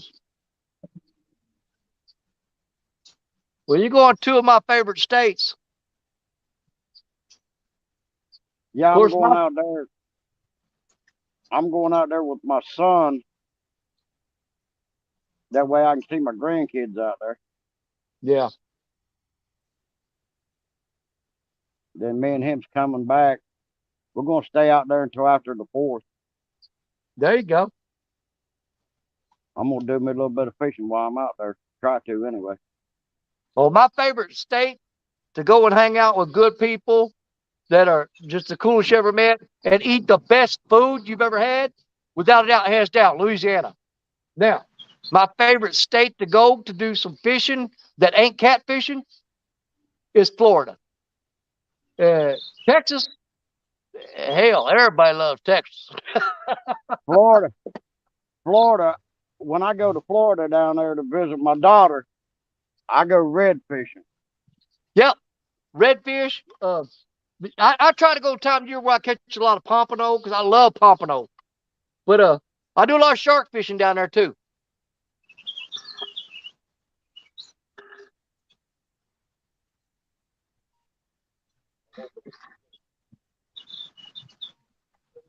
gotta go. I'll move whatever I gotta move.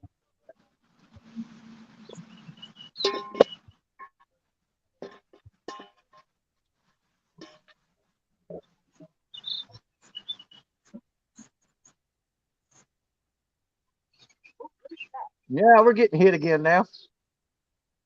They took a little break, but they're coming back. I got something tapping there. He's acting like a turtle, though. Maybe hooking up on another alligator snapping turtle here in a minute. He's pulling it down. I don't know. What's he going to do? He's taking it down. He's holding it. He's holding it. I don't want to set the hook on him, though, because I'm going to lift the rod on him here in a minute because he's really pulling.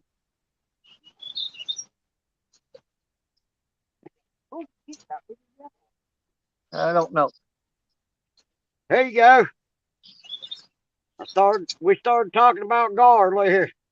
You get one? Yeah. There you go. I got something hitting on mine, too. Y'all pulling in some more gar. Oh, there he is. Hold still, boy. I want to get that hook out of your mouth, and I don't want you clamping on my finger. His mouth don't look as big as the other one.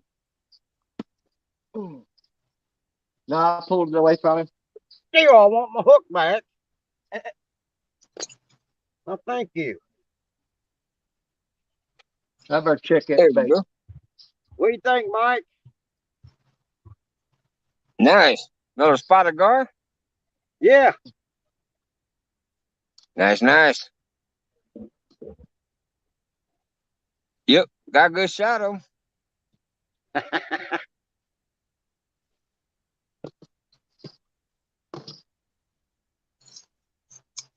You say you had one tugging too, Danny, or is he off? He got the bait off of me. He jerked it down, bent the rod. When I reeled in, he pulled the bait off there. So that was pretty much sure it was a gar too. But I'm gonna hang around for just a little bit and burn up the rest of this skipjack. But Mike, I appreciate you finally getting to fish with your brother. Yeah, you too, Danny. I can't wait for the day that I coming up next month in early August. Look at there. I just threw that rod out, and there it goes. That's got to be a gar. Look here. I'm gonna show you. I don't think you can see it rod tip right there. Watch it. Just threw it out, and he's bouncing. See it? I don't know if I'm on it or not. Let's see if I'm on it. I saw it. Yeah, he's like giving it a little tug and tap. Yeah. There he goes. He's tugging on it. This one right here. The J-Dog rod. There he goes. And he's pulling it away from you for you to be able to see that moving. Yeah. But I'm gonna let him play with that. I ain't worried about him. But I want to thank you for letting me coming up and hanging out with you. And brother, whenever my catfish come off spawn and I get back on that Mississippi River and start landing some of the big monsters, I want to get on here with you someday and fish with you while I'm doing that. I want to come up on your channel. Yeah, you're more than welcome any time. You know that. Yeah, but I definitely want to hook up with big boys. It's always a good time with Danny. Oh yeah, I'm gonna do. Hey, if we can't catch fish, we're gonna do something stupid. But we're gonna make sure everybody has fun. I promise you that. That's what it's about, man. I think he pulled that bait off that hook. Let's see. Yeah, it looks like he dropped it. Yeah, they do that to me behind that Shelby Wheel Dam. Like I said, when I'm back there in the middle of summer, sometimes it's just gar, gar, gar. As soon as it hits the water, the pole starts bending. Oh yeah. And it doesn't matter if I got a float or if I'm on bottom. Either way, they are all over through there. Right. All right. Well, it is 6 o'clock. So everybody, thank you again. Everybody that popped in, everybody's still hanging out there. We had up over 40 people at one time, I believe. So good stuff. I like it. All right, everybody, have a good one. For those who watch my regular Monday show, I will be on later. Might be in my backyard, might be at the lake. I don't know yet. But I'll see y'all later. Have a good one. Bye, Mike. See you, man.